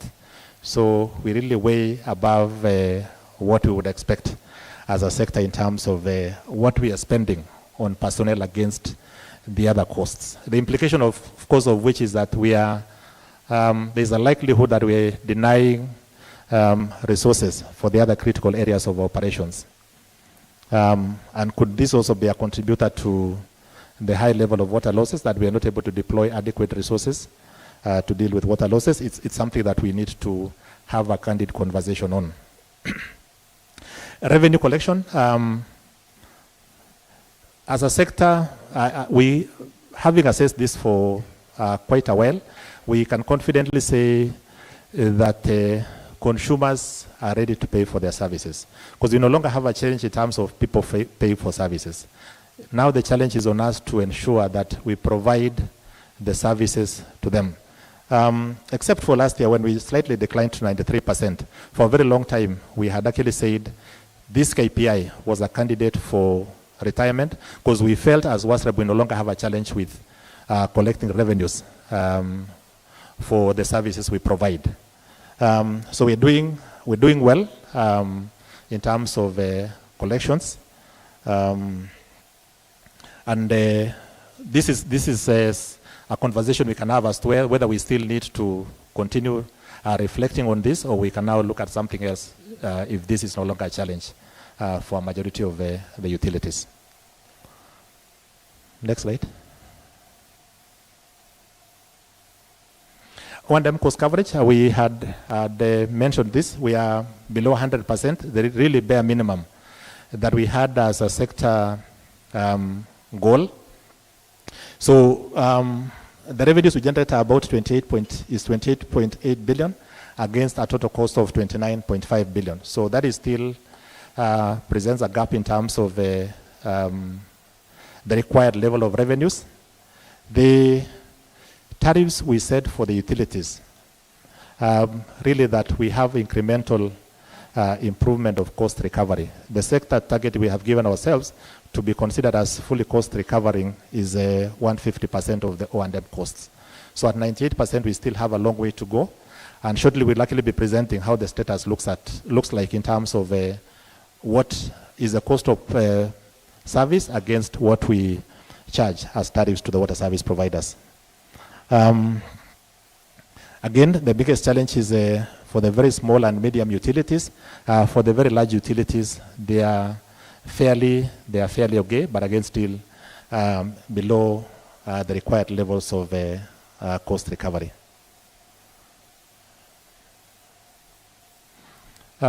Just comparing, again linking the slide that we had before to this, just to compare across the different size categories. The first bar is the unit cost of water produced. The second is the unit cost of water billed. The difference, of course, is now because of inefficiencies. So let me just pick the national average for 23-24. The unit cost of water produced across the 95 utilities is 64 shillings. Because of inefficiencies, and of course, this is highly attributed to the level of water losses, the unit cost of water billed is 104 shillings. The current tariff is at 105. The difference of 9 shillings per unit is either filled in by subsidy or a decline in quality of service. So we need to push the tariffs to meet the cost of water billed, but of course work on this other side, that the cost of water billed compared to the cost of water produced is not as much. Yeah, and those calls for efficiency improvements at the utility level. Just to give us an indication of where we are again, and linking up to the one we had, because under the sector financing framework and the agreed financing plan of NAWASIP, we have these financing requirements, and we're happy that the chair of the CHE committee on water is here, so that, because these are contributions that we all need to make. We require 995 billion, but I just need to mention that of the 995 billion, the 519 was business as usual, a potential private sector injection of about 395 billion. The user tariffs, we are supposed to contribute 23 billion. So if you link that to the slide that we had before, it's clear that, if NAWASIP was from 2023 to 2030, we need as a sector from revenues or consumer contributions generate about 23 billion. As it is, we are currently falling short in terms of even the cost of service, leave alone generating additional revenues for investments. So we need to move and be deliberate, and as WASREB, we have that policy commitment that the tariffs that we set for the utilities have to ensure that we provide a component for investments. Of course, linked also to assessments of affordability by the consumers in the different areas. So we need to, when we relate this to the slide we had before, it's a call on all of us to ensure that the tariffs we implement not only give us enable us to give service, but also generate revenues for additional investments to be able to expand services. Of course, the financing plan had a funding gap of for the 3 billion that again needs to be closed.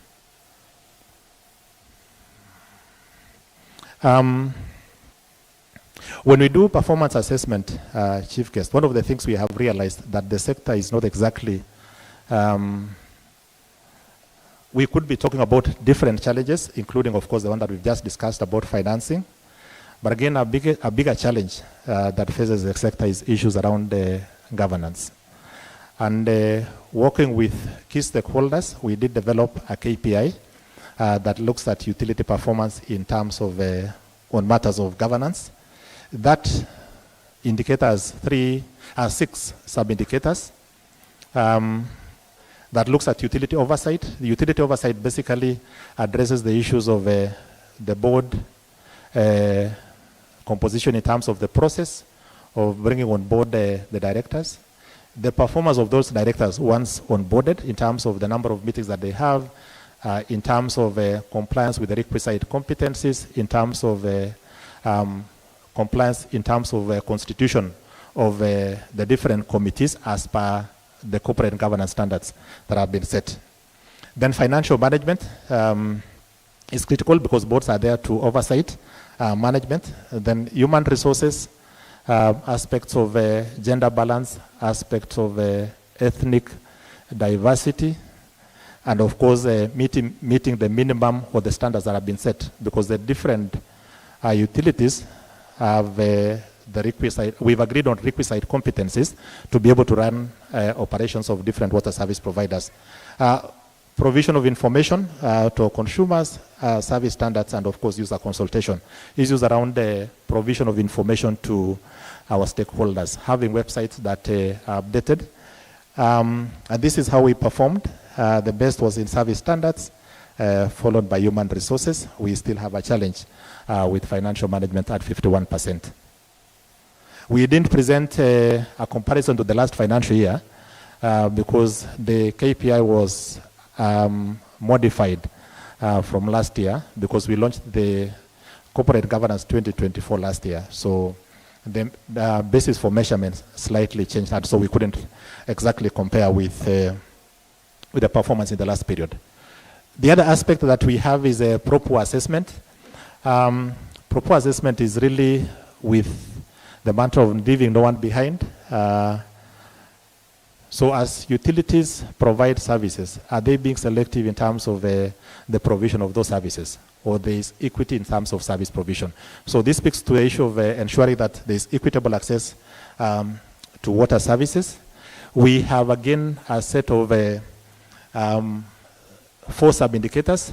The policy, an assessment of policy, the requirement that you have a policy that addresses issues to do with service provision to vulnerable populations within your service areas. How you've organized, because we require that as you provide that service, you have a function that is dedicated to looking at those aspects. Financing, you have a plan, but do you have a financing plan that addresses the requirements in that plan? And then of course issues of equity. So this is what we have. So 75% of the WSPs have an approved PROPO policy approved by the board of directors of those utilities. 70% have a function, which is really critical. The establishment of a function is critical to implementing the activities in the plan. And then 75% have a budget that is specific to the low-income areas. The requirement is that, depending on the proportion of your population within the low-income areas, then you set your budget to be in line with that. So that if you have 30% of your population in the low-income areas, then at least 30% of your income should be able to be set aside for these areas, addressing the issue of per capita, budget provision. Then 52% of the WSPs have an LI per capita budget that is greater than 1/3.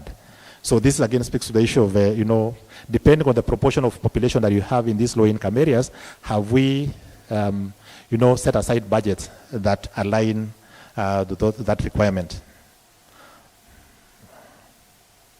Creditworthiness, as we look at the 395 million that we have as potential private sector financing, it's critical to appreciate where we are in terms of creditworthiness.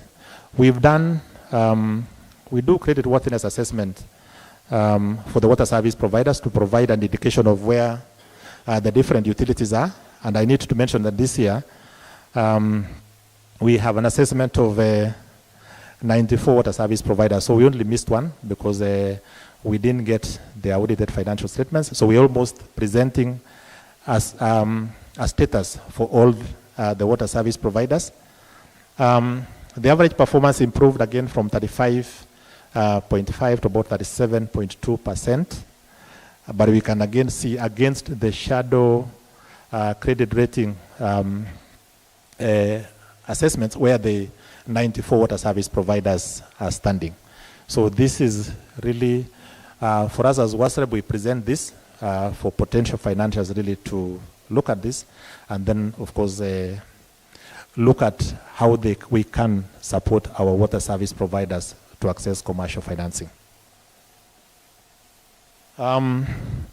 Looking ahead, just to mention, and we will have a more in-depth discussion on this. We have a session in the afternoon to look at a bit of the technical assessment that we do. But we're looking at unbundling the sanitation KPI. We had support from one of the partners, and I'm happy to really appreciate the support we got from the water and sanitation for the up and poor. I saw the country manager here. We were supported to develop that KPI on sanitation. The plan is to roll it out from next impact onwards. And it takes the form of, 6 sub-indicators, looking at what is safely managed sanitation, how much of the sanitation that you provide can be considered as safely managed, taking 25% of the score. For on-site sanitation management, looking at fecal sludge management, a weight of 15%, wastewater management, another 15%, financing, 15%, policy, 20%, and 10% for customer engagement. We have piloted this in 10 water service providers in 9 counties, and we have results, and we believe that we can now confidently roll out this, and we'll have a deeper conversation with the water service providers tomorrow, so that as we assess you next year, we are all agreeable to the assessment framework that we are laying out. We have the citizen engagement standards, and we are launching those standards today. Those standards seek to ensure that we have deliberate engagement of citizens and have their input in service provision. So this is the other KPI that we are looking at. And under citizen engagement, if you could go back a bit, we're also looking at 4 specific areas. One on policy. Do we have a policy on service provision? If you just go back one slide before. Yeah, policy and structure, again, just like we had for ProPoor. Do we have a policy to deal with citizen engagement? Have we established a structure? And a structure would just be, a function, and that function doesn't have to be really manned by so many people. It could be a function, and you just have somebody to deal with citizen engagement issues. Finance and planning. We have plans, and we have deliberate engagement activities for our citizens. Are those activities planned? Are those activities financed? So that is what we will assess under the 4th dimension, the 2nd dimension. Then service standards again. Our standards measuring. We have commitments in our service charters. Are we living to those aspirations in those service charters? So we will also be measuring that. And then, of course, the issue of now, again, user consultation. So this is the other one that seeks to really have a deliberate, engagement of our stakeholders and have them input to the services that we're giving. So we will allocate weights and assess the utilities performance of these 2 KPIs from next impact onwards. This should be my last slide. This is where we believe we should focus our attention in going forward. Of course, we need to scale up access as we scale up to close the gap of 30 percentage points. But again, critical is service access to the 41% of the population that are not currently getting regulated services. The next one is enhance sector investments, one from internally generated resources, but again mobilize financing from other sources. And that's why we present the creditworthiness assessment to really tap into potential commercial financing. And as we look at this, we really look at not just increasing financing, but again, really making those, ensuring that we have capital efficiency for the resources that are deployed. Address water losses, I think we don't need to belabor this. It's a challenge. It's really denying the sector of the much needed resources. Losing more than 30% of what we bill is really an issue of concern. Enhance commercial viability. We have looking at the level of sustainability of our different water service providers. We need to do something on their viability. Governance is if we are to tie up all these things, a big challenge that is facing the sector is really issues around governance, and increasingly we're really ensuring that we tie compliance to any of the interventions that we are having for the sector. And we're happy that the new programs that the ministry is rolling out, if you talk about K-Wash, we have really factored in issues of compliance in that financing framework. And we have a specific DLI that looks at compliance by the utilities that are going to be supported under that program. The issue of resilience, I think we had a very engaging session yesterday on the need to really embrace resilience, both in terms of climate resilience and ensuring that the systems we put up are really climate resilient. To tie up all that, of course, is the need for sector coordination. We cannot overemphasize that. We need to really talk to each other as sector players and see what we need to do. So I'll stop there in terms of really giving highlights as for the sector. We will, after we do the other activities in the program, then now get to see where we stand as there is different water service providers in terms of our performance. I think critical as we get to that function is really the issue around, I know we can only have one best performing water service provider. The critical question for all of us is from where we are, what are we doing to push ourselves upwards? So thank you very much. Let me hand over to Michelle at this point. Asante.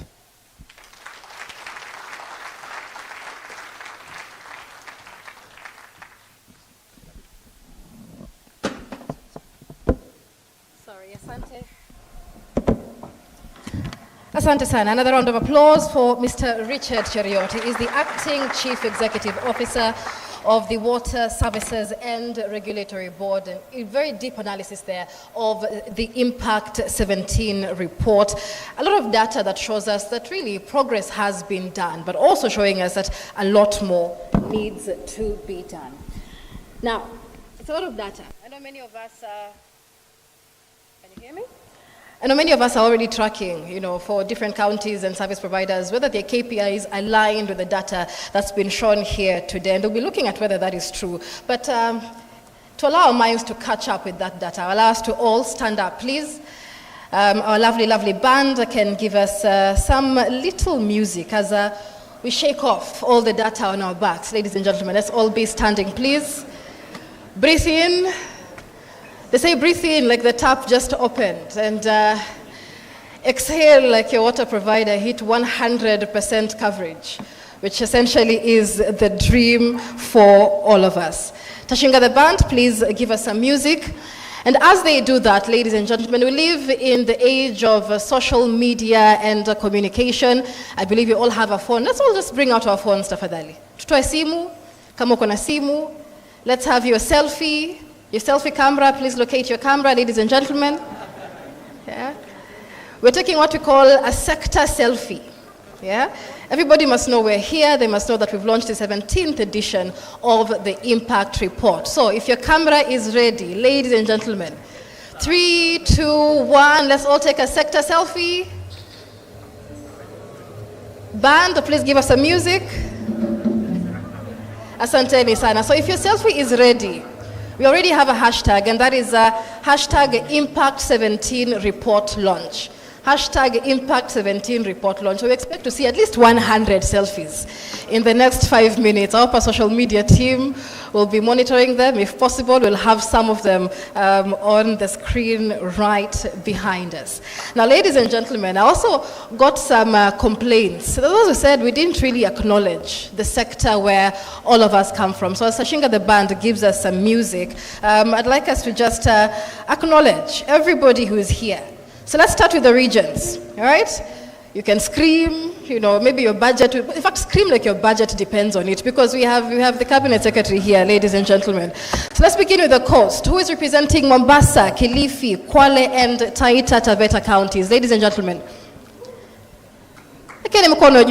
Nobody here is coming from the coast.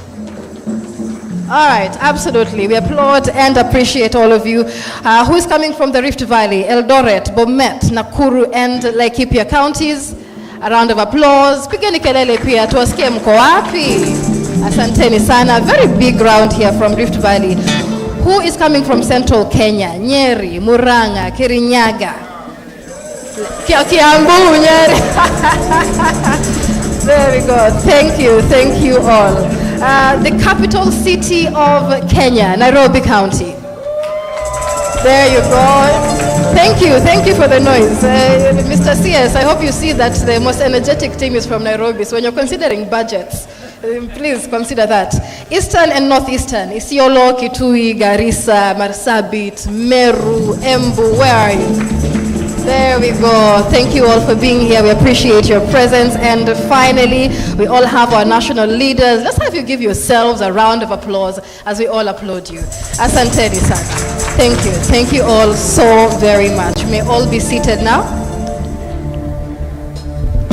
Thank you so much. Now, I'd like to give a few minutes to Thomas Odongo, the chairman of the Water Services Providers Association, just to give a few remarks, especially his thoughts on the analysis of the Impact 17 report, which is essentially a scorecard of where Kenya's water and sanitation sector currently is. Mr. Thomas Odongo, please approach the stage. All right, he may not be in studio. So let me call the CEO of the Water Services Providers Association, Anthony Njaraba. Let's give him a round of applause, please. Thank you all so much. Please call the chair for me. I'm not the CEO, I'm not the chairman, lest I lose my job. But I take this opportunity. Chairman, I just stepped out shortly. There is another chief guest coming. The CEO of CPF, Dr. Jose Akili, is joining us shortly. So he's just going to pick him. I'd like to, on behalf of WASPA, take this opportunity to thank all of you. And at the time when we were recognizing most of the institutions, we forgot to mention other national government institutions that are here, like the National Treasury. I know they're here. Are they here? Please shoot up your hand. Oh, I saw them. We may lose money. Hey, please. Simama to recognize you, please. National Treasury.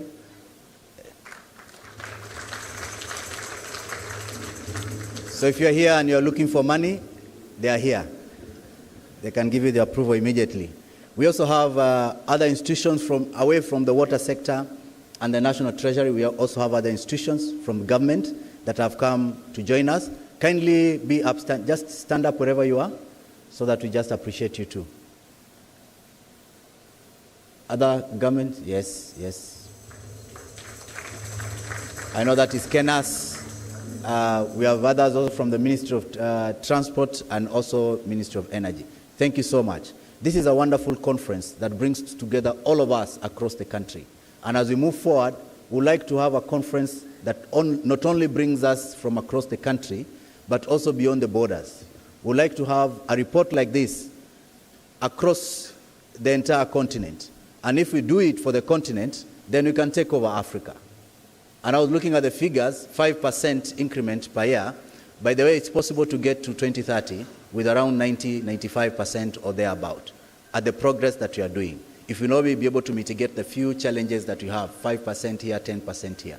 all that is possible. So we'd like to as water service providers, who form the bulk of the content and the material that is here, to appreciate each and every one of you that is participating in a big way. Can I have all the water service providers standing up once again?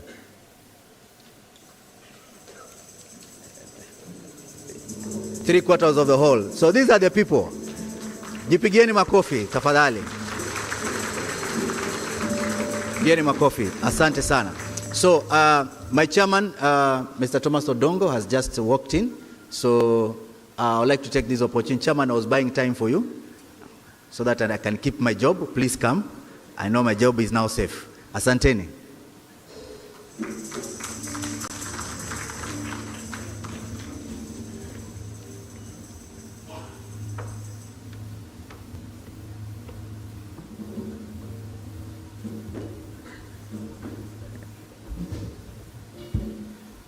Our chief guest, CS Water and Irrigation, of course, a product of the water sector, Engineer Eric Muga, PS in charge of water and sanitation, PS in charge of irrigation, the water secretary,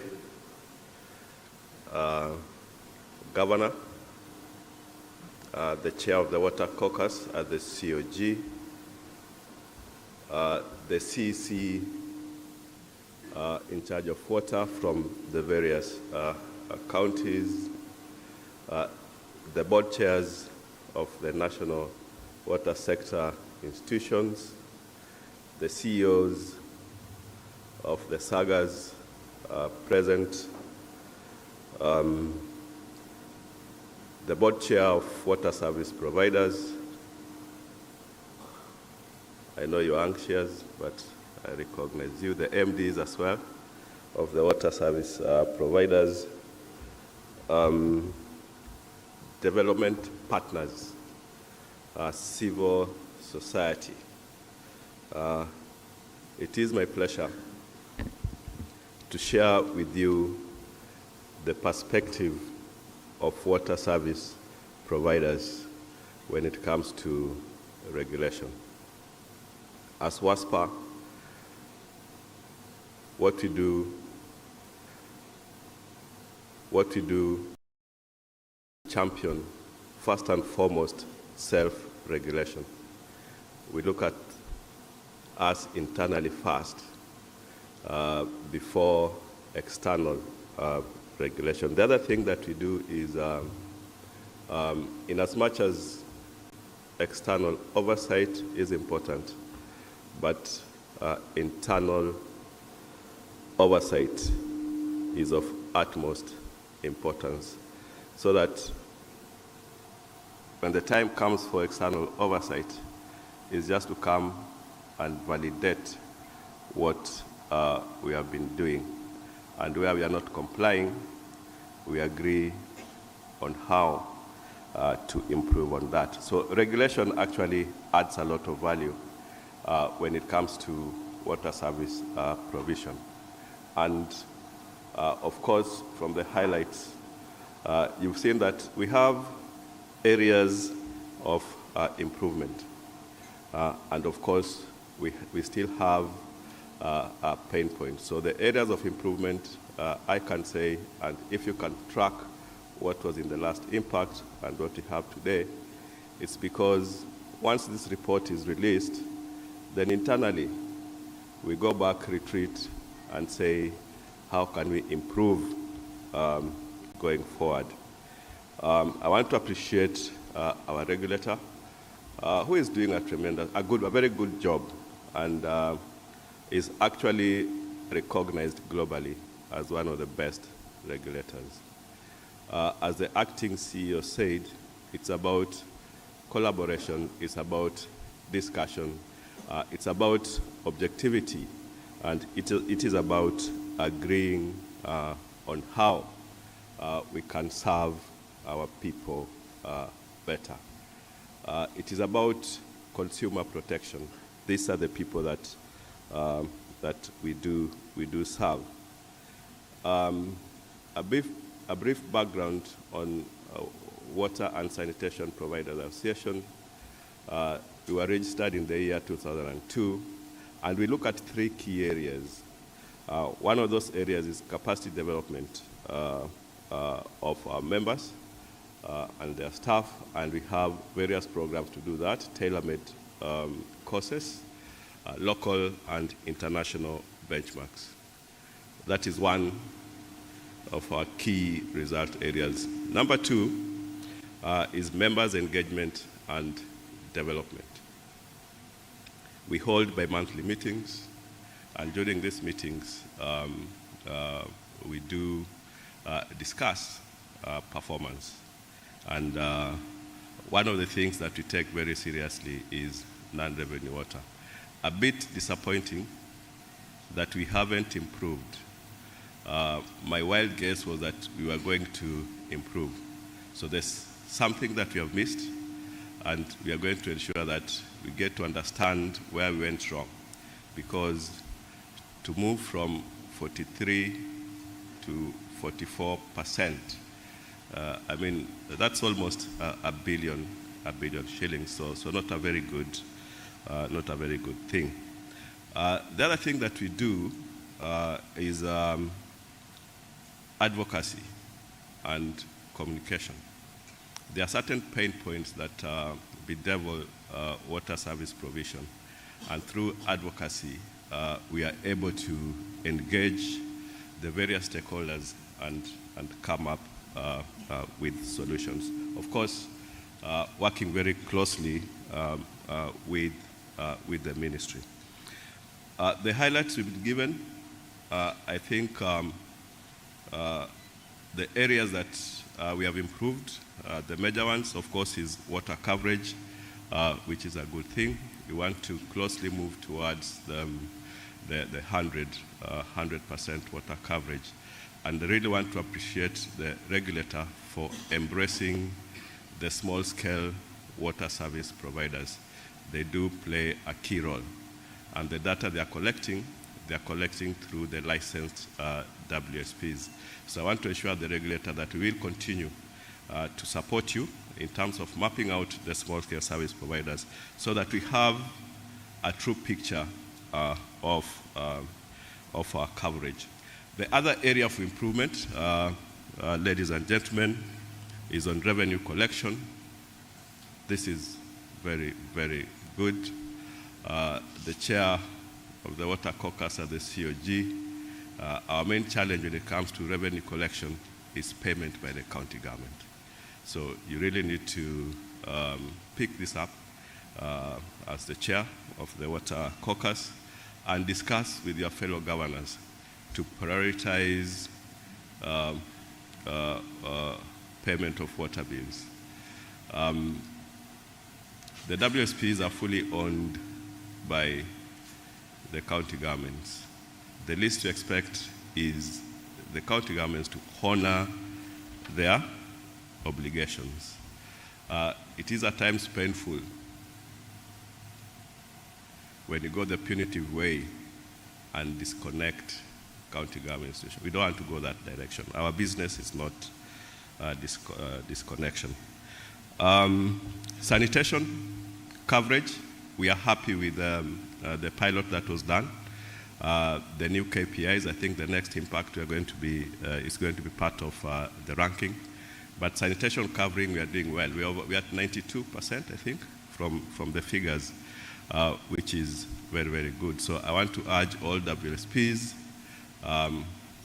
embrace sanitation, bring in partners so that we can provide dignity to the people that we serve. Now, areas where we have gone down, this calls for soul searching, and MDs who are here, we cannot go down on water quality. You saw the figures, water quality, we have gone down. Of course, non-revenue water, I don't want to overemphasize that. The other thing, credit worthiness. Ladies and gentlemen, the way to go, and one of the themes of this conference, is innovative financing models. These financing models can only be crafted if we are credit worthy. And you saw the figures, financial management, we are at 51%.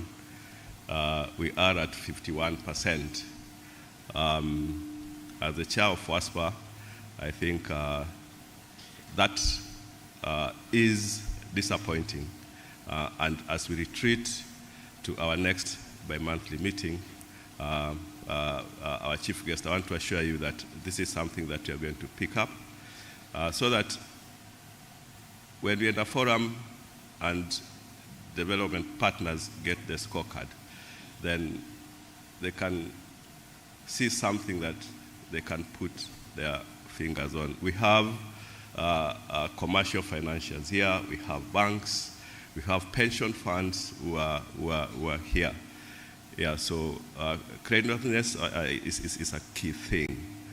It is a key thing. Bwana CS, I want to inform you that as part of the innovative financing solutions, as WASPA, we have partnered with County Pension Fund, CPF, and we have established a water sector investment fund.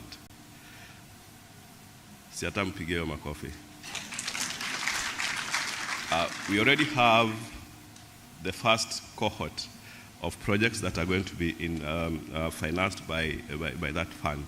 And I believe it's going to go a long way in reducing the financing gap and also enhancing the sector investment. Governance challenges, I think this together with the regulator, the ministry and the county governments, these are things that I'd say that we are up to task. Commercial viability. This again is very, very important, and I can assure you, Chief Guest, that we are all working towards commercial viability, whichever category, very large, medium, small, we are working towards that. Resilience, sustainability. The third theme of this conference is climate resilience. Everything we do, from concept to planning to execution, we must ensure that we factor in the element of climate resilience, because climate change is real. And if we don't factor in climate resilience, we'll wake up one day and there's no water in the tap. I always say water does not come from the tap, okay? Therefore, we must look at the quality and quantity of water. Quality and quantity of water right from the catchment to the tap to ensure sustainability. When I see us, I want to stop there, but really to appreciate the mood that we've had from yesterday. We had a very successful first day yesterday. The panel session, the opening panel session, actually looked at issues of climate resilience and really broke it down in a manner that we all understand. After that, we had breakout sessions, which went all until late evening after 6. So it was very, very successful. And today, this impact report and the figures that we've been given here tell us a story. And the story they tell us is that there's work to be done, and this work is to be done by the leadership of the water sector institutions who are here. Asanteni sana.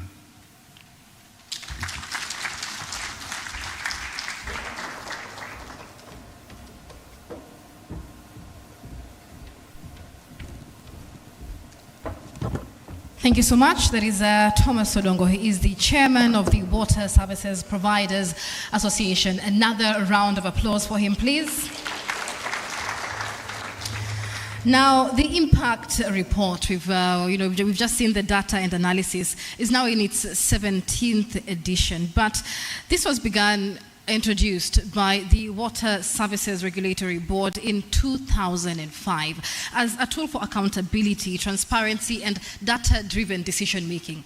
In 2005, there was really little benchmarking. Benchmarking was rare. Performance data was often unavailable. And so at that time, impact set a new standard. And today, 17 years later, we're seeing impact growing into one of the most trusted regulatory tools in Kenya's water and sanitation sector. And so at that point, and as we mark 20 years of regulation in Kenya's water sector, it is important to recognize those who provided oversight, who provided support, as well as direction, even through complex transitions. The WASREB board itself has also given a lot of support, pivotal role in ensuring that the regulator remains balanced, remains independent, and remains data-driven. And so, ladies and gentlemen, help me welcome the board chair of the Water Service Regulatory Board, Mr. Job Chirchir, to share his reflections as well as a vision ahead. Because after this report, then the question is, what next? Mr. Chirchir.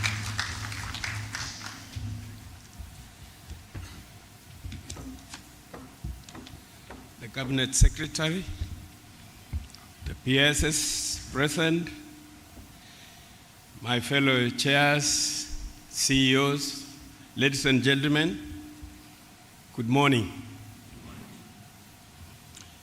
I left out the most important person, the representative of the Council of Governors, Governor Irungu. If we had governors like you, the water sector would have gone far. I've met you severally. When I was chairman Kenya Forest, you gave us a lot of assistance and a lot of support.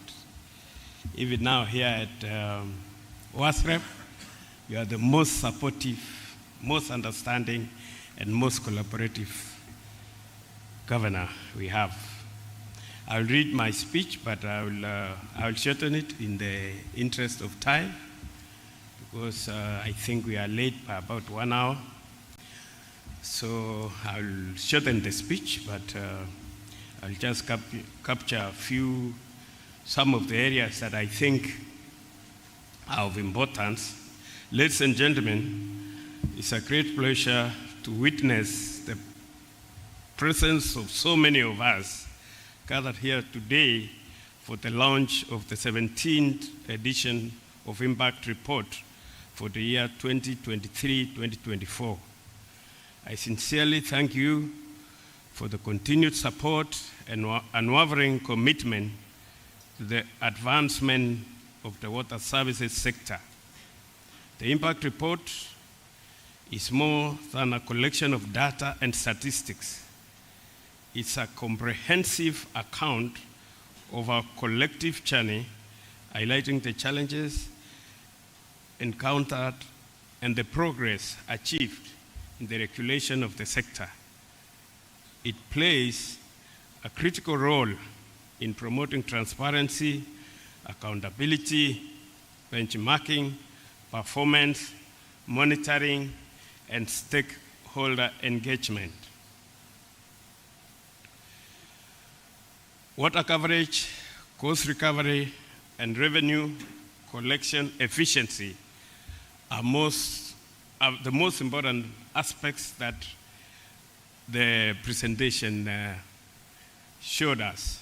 WASREB has made a significant progress in strengthening regulatory frameworks, enhancing the quality of service delivery, and deepening stakeholder engagement. And for people who may not be aware, WASREB has won all continental titles. Baka, we don't have a space in our cabinet where to place those trophies. And virtually every month, We have a country from West Africa, from South Africa, from Malawi, from East and Central, coming to benchmark. So you should give us a clap for that. So as when WASREP is doing so well, and there are some good news that came out yesterday, I will allow more relevant people to pass that information. I think it's in recognition of the progress that has already been done in the sector. And it's such a pity that whereas most of us, most of the WSPs have made progress, we still got a few people, a few areas, a few counties that unfortunately, there is problems. The chairman of WASPA has just spoken, and we are very happy with most of you. But then again, when he says that the WSPs are owned by the counties, ownership doesn't amount to malfeasance. We got places, like now as a board, we made a decision to put 2 WSPs under administration. And unfortunately, one of them is Mombasa. Because of the negative interference that's coming from the county. We have tried, we have had meetings. I've even personally come with some of my board members and the management.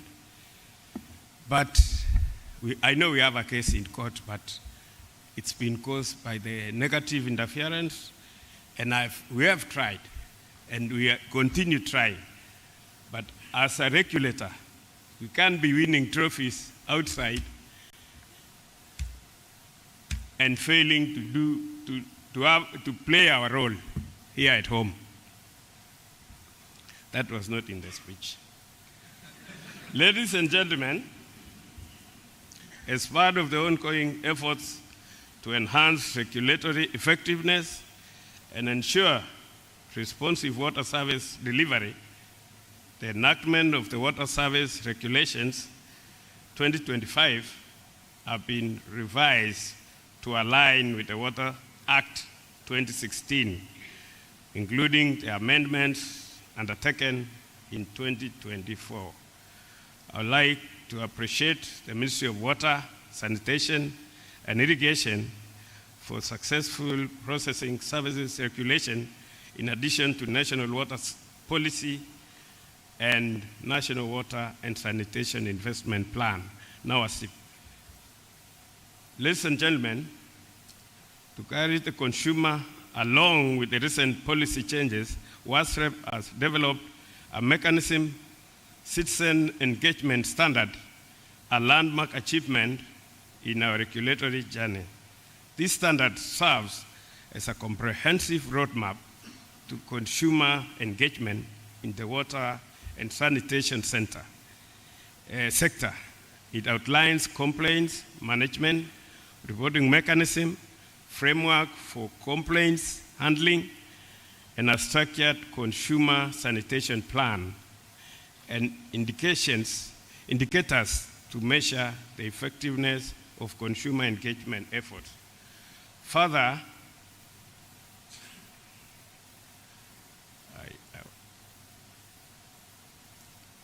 I'll not read the whole thing. It's something I wanted to read about where we are engaging with the counties.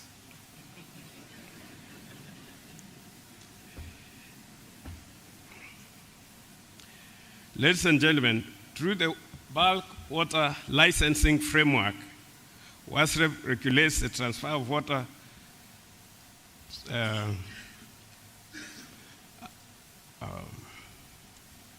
I wanted to, the issue of bulk water, because it's a great area of concern.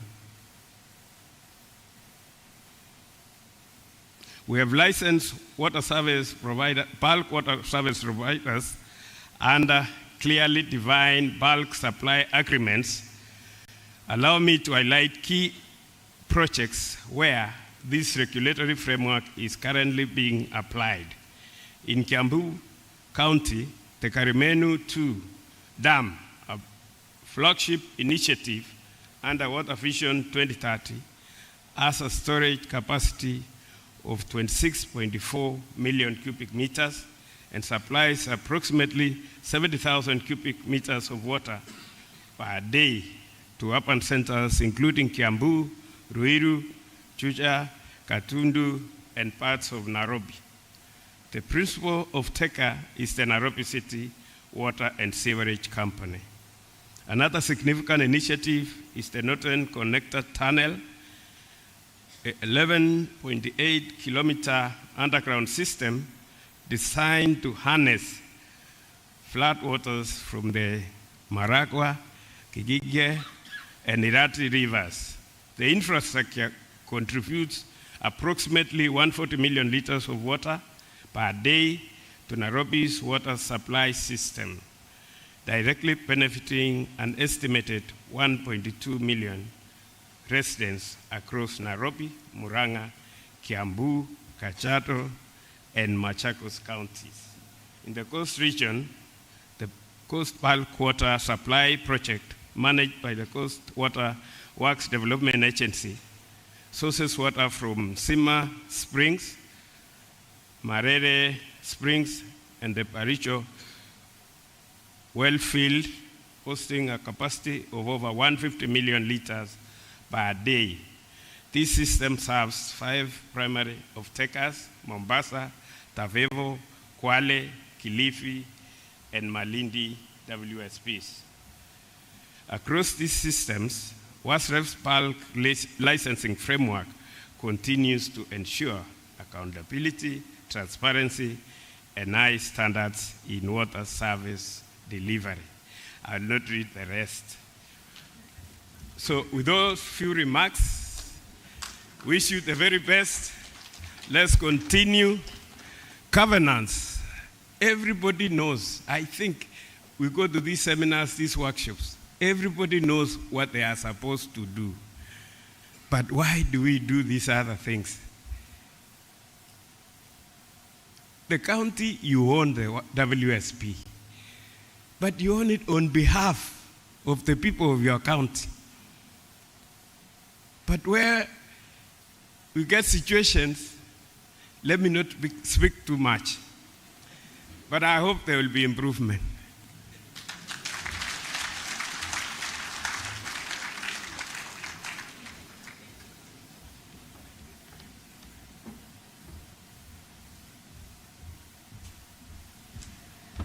Thank you so much. That was an interesting presentation. Let's give him another round of applause. All right, we'd like now to shift our focus to the counties, because the counties are now at the front line of water service delivery.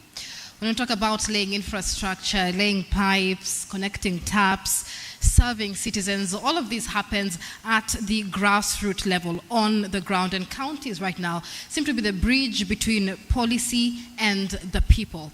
And so, ladies and gentlemen, our next speaker is the chair of the Water Caucus at the Council of Governors.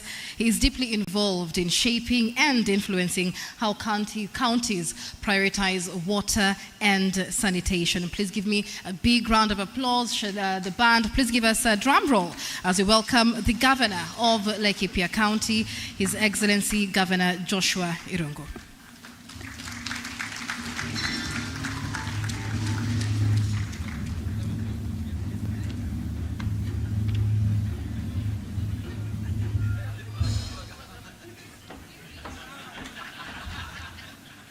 Okay. I'm not the governor for Laikipia, but we have slightly changed that area. And I'd explained, I think I was not understood. Otherwise, allow me to stand on the protocols that have been laid since morning when the CEO of WASREP started and all the speakers that have come here. But I recognize the presence of our Cabinet Secretary Engineer Eric Muga, the PSS for water, PS for irrigation, and the Governor Irungu was here. The Governor Irungu is a waterman. And all of you, MDs and chairpersons who are here, good morning. God is good. And all the time. So I'm Engineer Lima, the Water Secretary. So I want to take this opportunity to thank you for being here. Cabinet Secretary, as you have seen, we are now at 70% water coverage.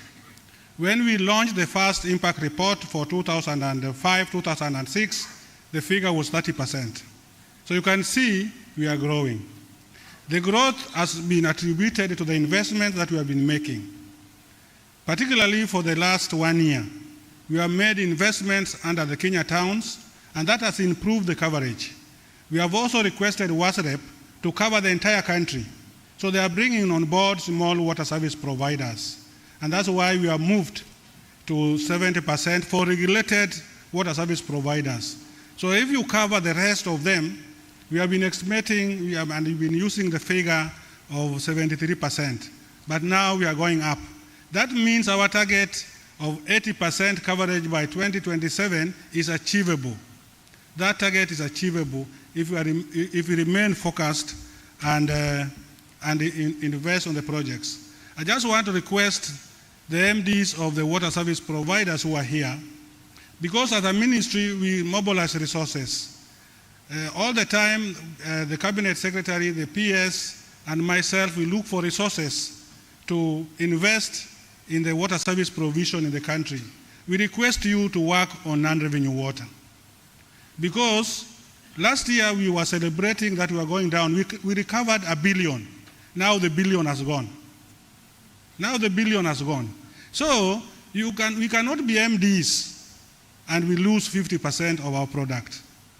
And we sleep well, we do our things well, we remain with the same lifestyle, and we lose 50% of our product. I remember 2002, the second president instructed and issued presidential directive for Nairobi water service provider to reduce non-revenue water. That time, they were 50%. Today, I was told Nairobi is still 50%. So how many years down the line? And we remain at the same position. And we have MDs working, finishing their term, going, others are coming in. No, it cannot be like that. We need to work on non-revenue water. We need to reduce it. It will not reduce itself.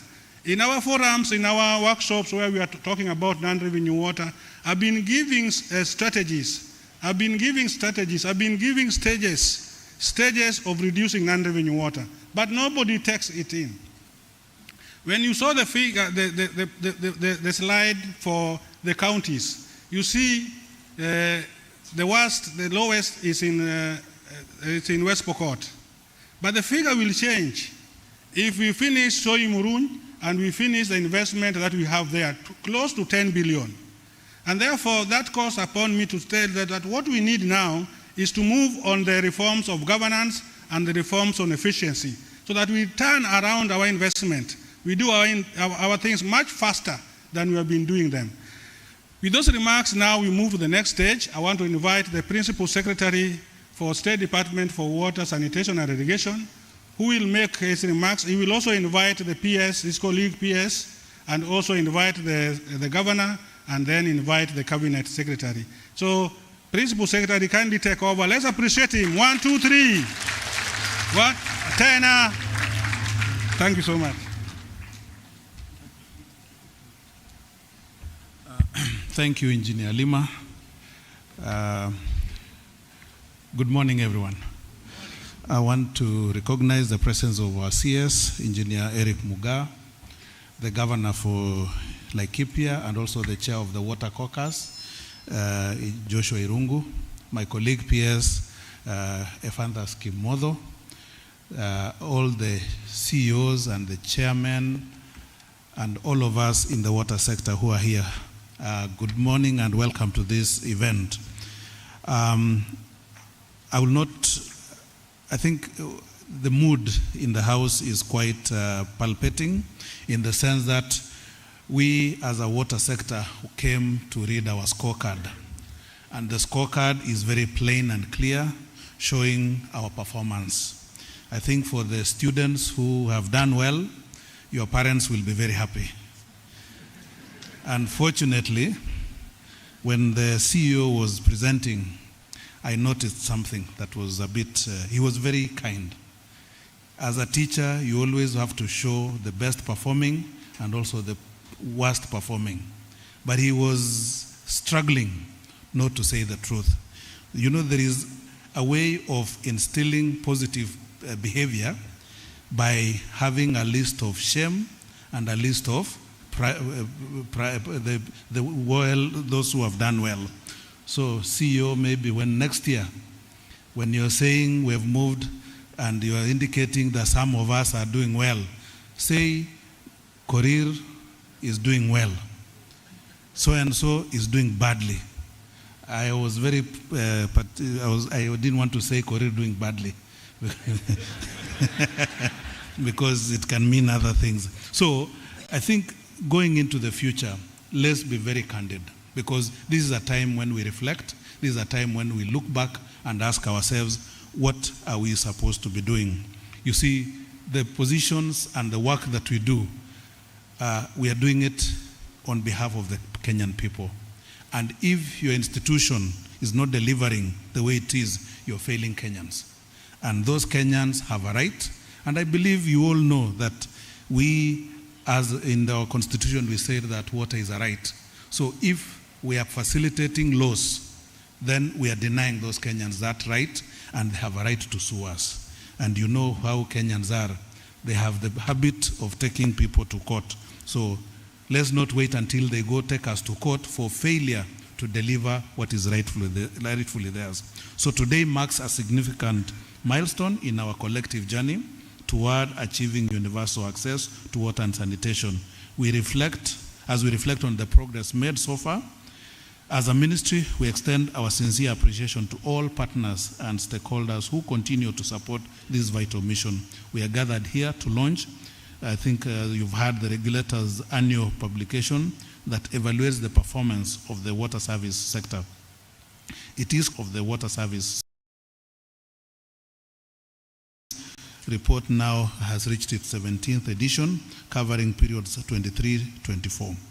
As highlighted in the report, there has been notable improvements in certain performance indicators. And I think this is where I had an issue.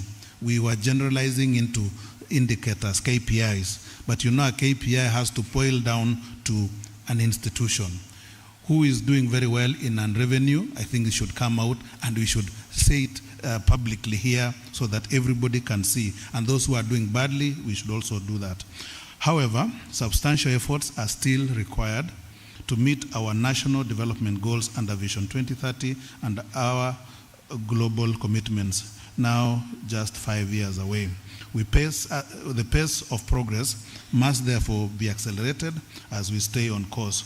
So I think I want to emphasize, we also have to do some negative reporting, showing the list of shame so that all of us can know who is doing well and who is not doing right and be able to improve.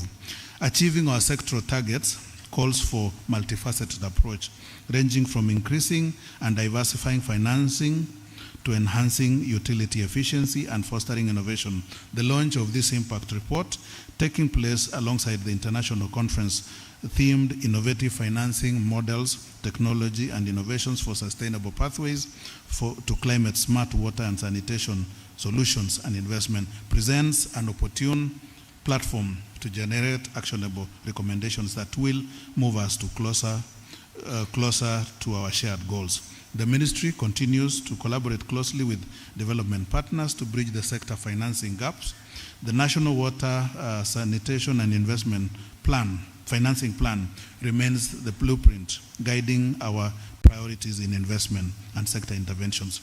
Aligned to this strategy, various partners have structured their initiatives to support NAWASIP objectives. A key example is the K-Wash, which is just launched a few months back, funded by the World Bank, which targets underserved rural areas where service provision has historically lagged behind. And I think when you look at the results, when we are saying the report covers 59% of Kenyans, you see there is a huge population that are not covered in the report. And I'll give a few suggestions going into the future on how we can now have a more comprehensive report on coverage. I call upon the implementing agencies to remain focused and committed to meeting the agreed targets in order to unlock the sustain this vital funding. As we work, and I believe under the KWASH actually when it is coming, it is performance for results, which means any WSP, any county that does not demonstrate results will not be able to attract the resources. So that money has not been earmarked to say that X amount is for which county. It is a basket of funds that has been put by the World Bank. It is upon us now to list the programs that we will want implemented in our counties. You implement using your own resources, and that is where non-revenue you need to address so that you have some money you're able to initiate the investments with. When the program managers come to inspect and they see you have delivered an impact, then you are reimbursed the exact amount of what you have invested, which you can put to another investment priority. So when you hear KWASH, I know all of us are just waiting for money to come.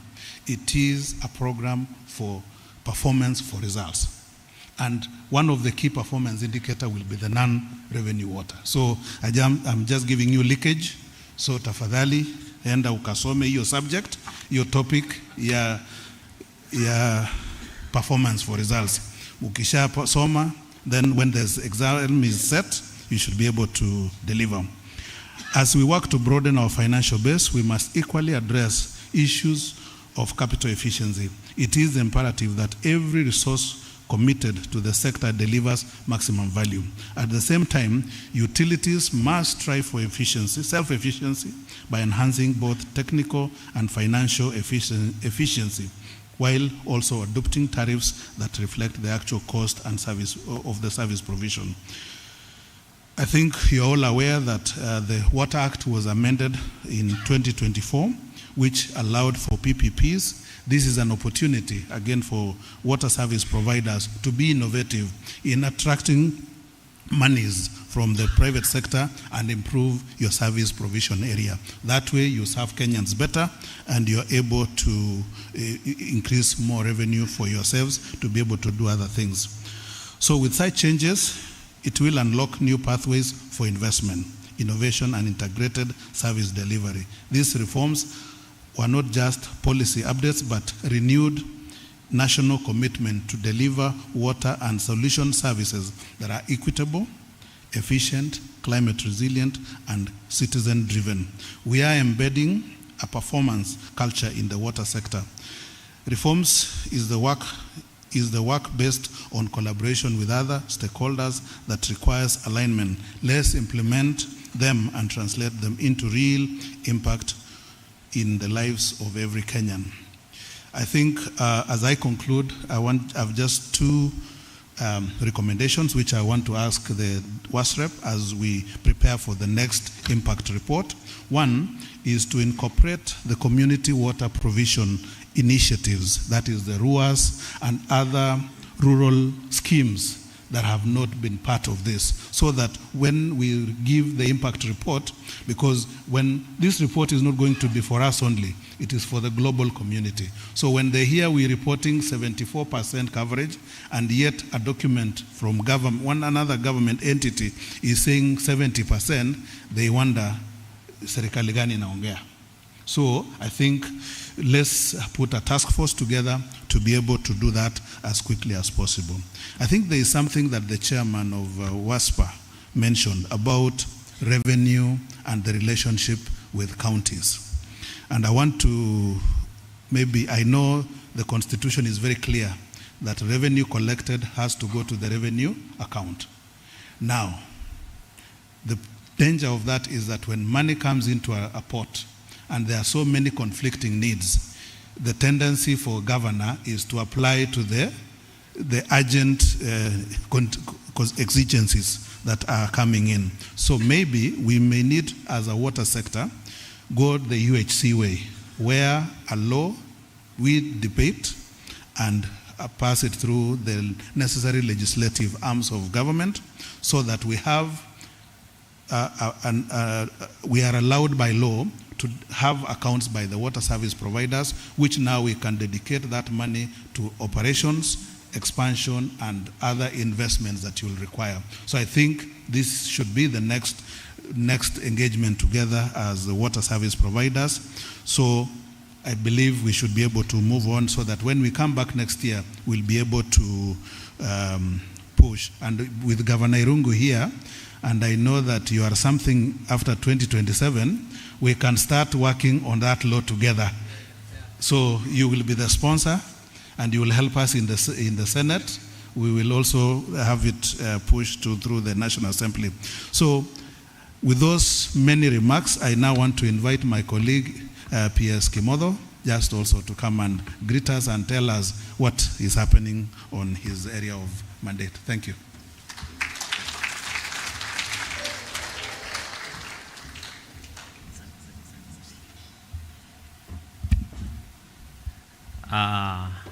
Waziri, CS Eric Muga, my colleague PS, Water Secretary, Irrigation Secretary, the Chairman of boards here with us today, CEOs, and all dignitaries with us today, ladies and gentlemen. I'm quite, and also Our Excellency Governor from Laikipia. Karibu sana.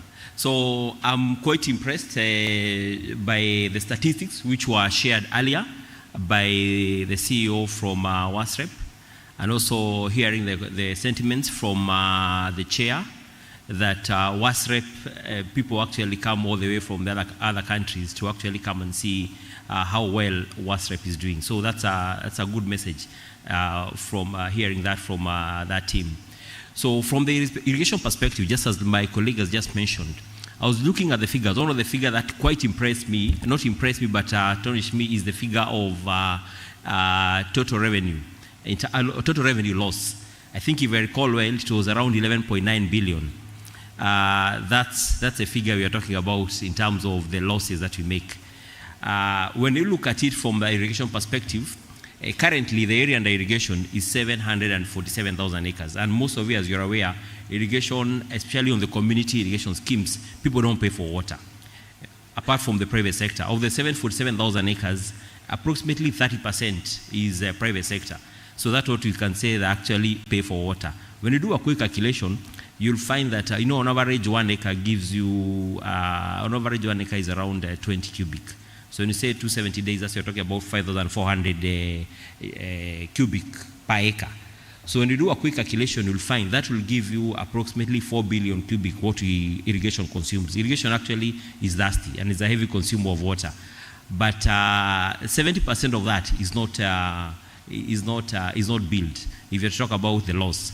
So if you do a calculation, that will give you 20 billion in terms of using a rate of, normally irrigation cost water is not treated, the charge rate is approximately 5 shillings. So that would give you, if you do a quick calculation, that would give you 20 billion in terms of the potential revenue from the irrigation sector, just for charging a tariff of 5 shillings. And only 30% of that is paid. So if you have to say non-revenue in the irrigation sector, you'll actually find it's actually 14 billion.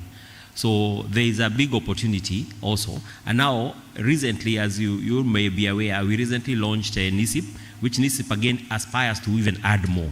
So you're talking about the one 747 only. So now we are talking about adding another 1 million acres to reach 1.7, which is approximately 50% of our potential of irrigation in the country. So that will even worsen the situation more. So my appeal today, Waziri, is let's, because WASREP, as you've heard, actually, they have a good track record of performance. Before they help other countries, let them come and help us in irrigation. So that let them come and help us in irrigation by ensuring we have an irrigation water tariff.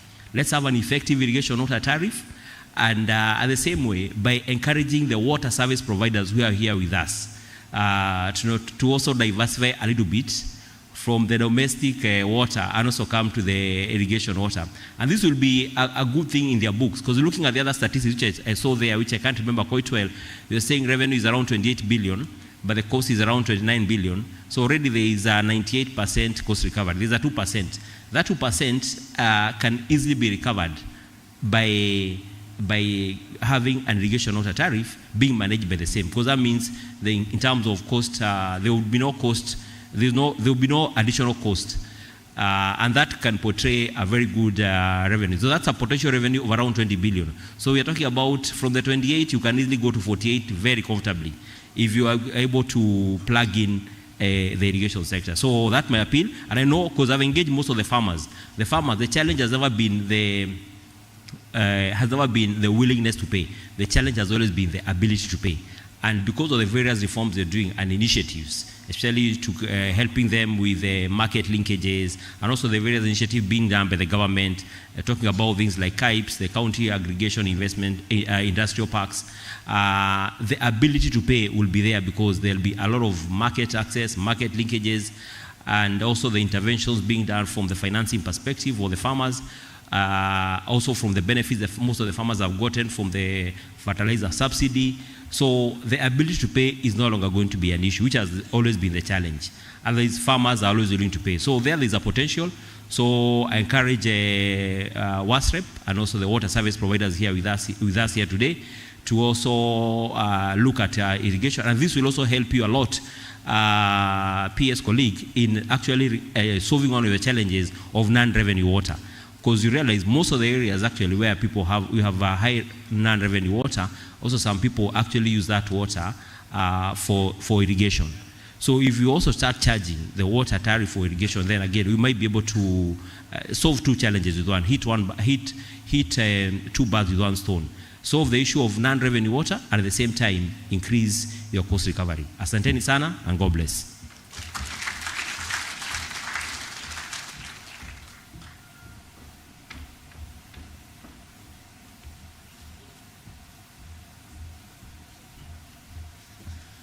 Thank you, Bwana PS, for those very nice words and expanding the scope of what WASREP is supposed to do.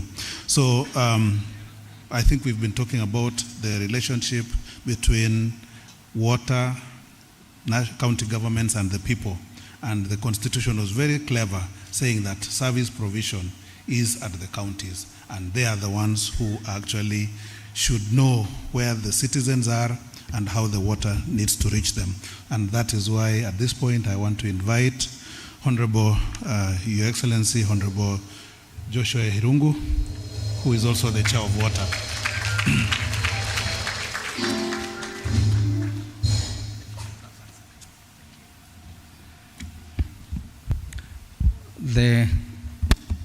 The Chief Guest, the Cabinet Secretary, Engineer Eric Muga, my brother, our two PSs, PS Water and Irrigation, Water and Sanitation, and the PS Irrigation, our Water Secretary, Engineer Rima, our chairs of the various boards, the MDs, wale tuko na wao siku ya leo, the CEO, CPF, and all our development partners and colleagues. God is good, and all the time. Chief Guest, let me start by having a disclaimer that some other times when I come over to this conference, many other time I behave as if I'm the chair, WASREP. And therefore, when you hear me neighboring to talk about WASREP more of time, it's not because I want to take your position. It's just that I'm so passionate about what WASREP do, and I believe that WASREP is the best mechanism that this country provided in the water reforms, because we cannot just do things just anyhowly. Even when we are making decisions, we cannot just make decisions without data, without information. And I wish the development partners, they can be able, and all our financiers, whether it's the banks, commercial banks, CPF, and all others. I wish you can utilize this data to make the decisions when you are providing support or financial support to water companies.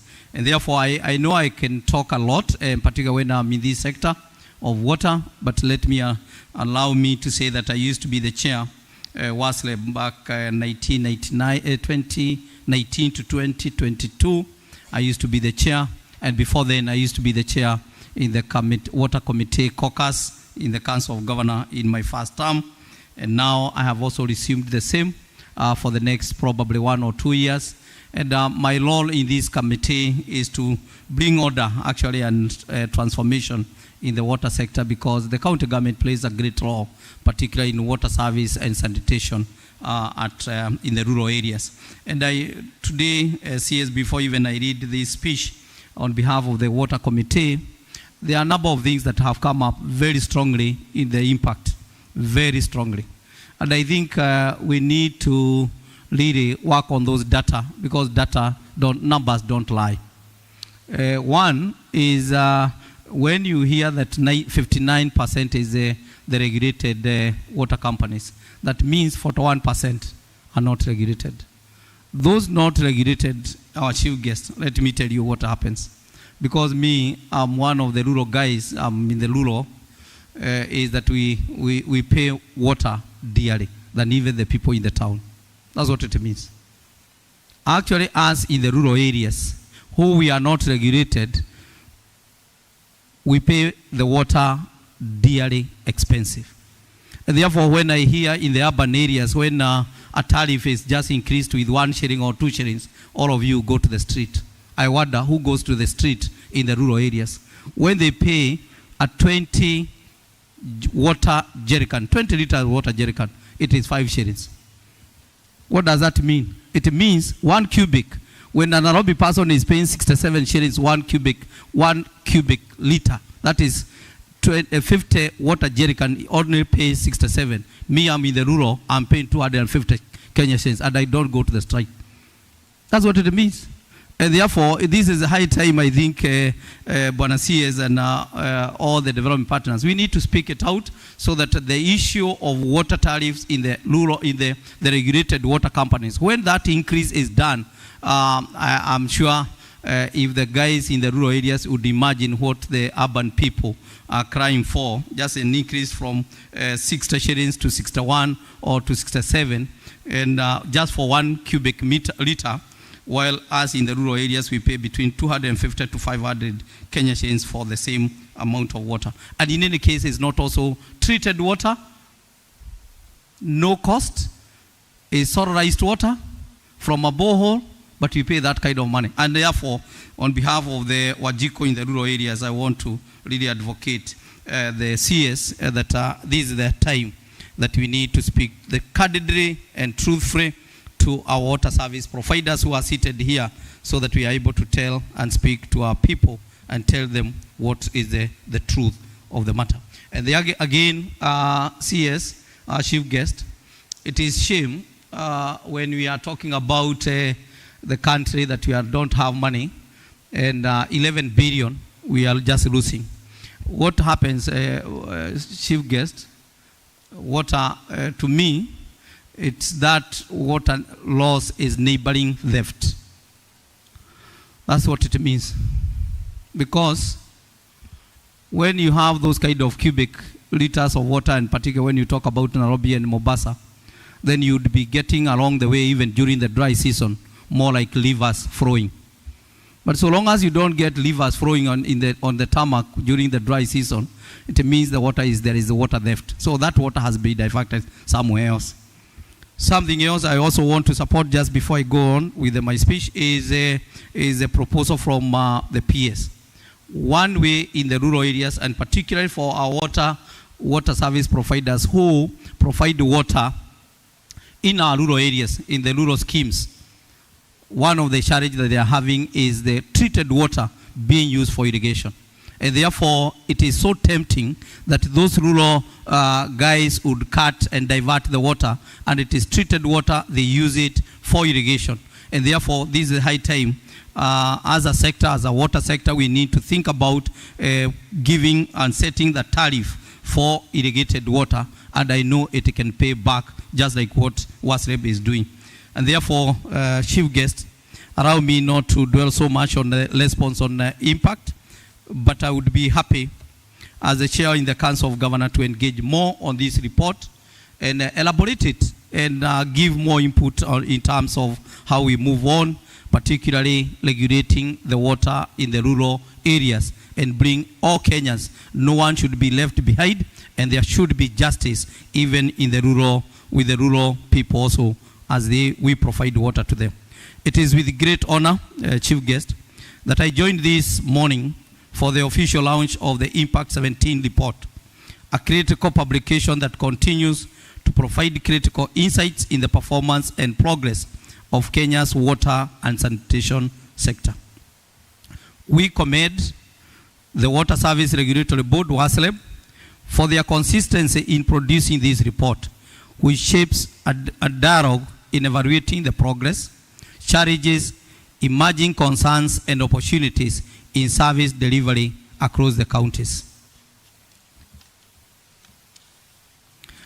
As we reflect on this report, it is important to emphasize that water and sanitation function is constitutionally assigned to county government. The Impact 17 report scope and findings therefore paints the picture on the performance of counties in exercising their functions. Hence, this is an important opportunity for all present stakeholders and everyone who interacts with the report to interrogate, understand, and scope of some of the existing gaps and emerging concerns that affect counties for redress and support. Notably, water coverage in regulated areas is well known through the contributions of both regulated water service providers and small-scale service providers.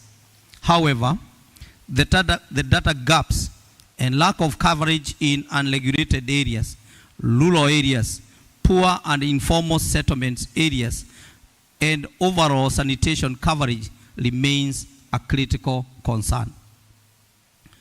Through the Council of Governors and the Committee of Water and Natural Resources Management, we reaffirm that counties are committed to bridging the gap in universal access to water and safe sanitation services across the counties.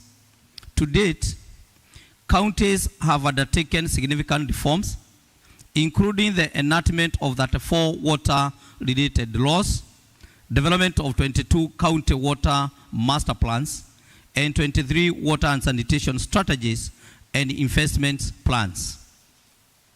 Therefore, these strategic documents provide clear roadmaps for delivering sustainable and inclusive access to water and sanitation services, including the oversight of water service providers, the management of community-based water schemes and boreholes, promoting hygiene programs in schools and informal settlements, and advancing conservation efforts through catchment restoration and wetland protection.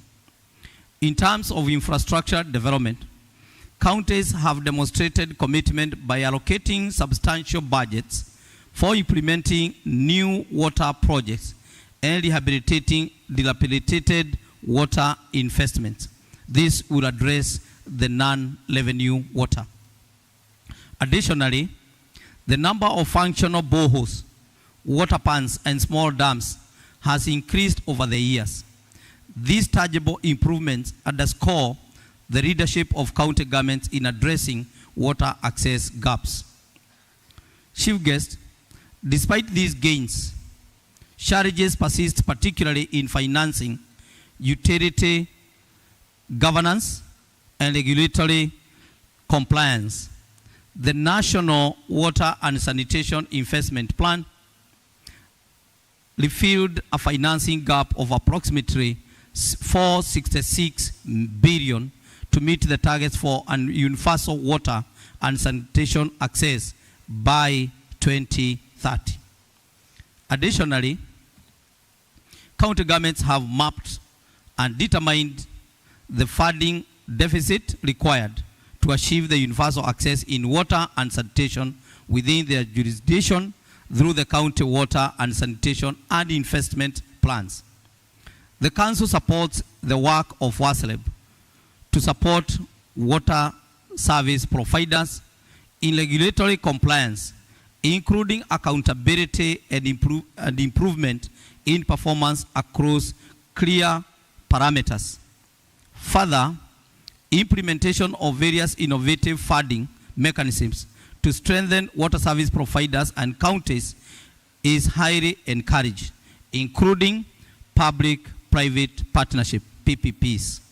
However, we take note it's equally important to address systematic governance and financial sustainability challenges that continue to disadvantage counties to fully deliver on water and sanitation. Some of them include: 1, lack of clarity in the implementation of water PPPs by the county government.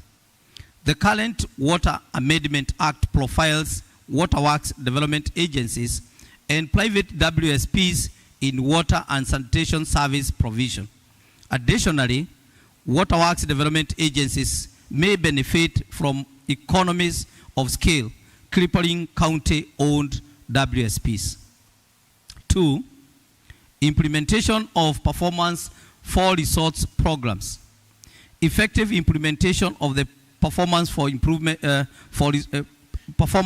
resource programs is pegged on timely release of the shaker funds to county governments. There is potential risk of counties not achieving the results for reimbursements due to untimely disbursements of resources to counties.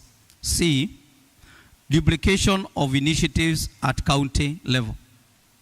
Uncoordinated planning and implementation of programs in the sector contributing to overlaps, inconsistency data on access and low impact. Such is case of heavy bulk investments by national government in the counties without regard to county water plans and last mile connectivity thereof. D, resistance to cost reflective tariff.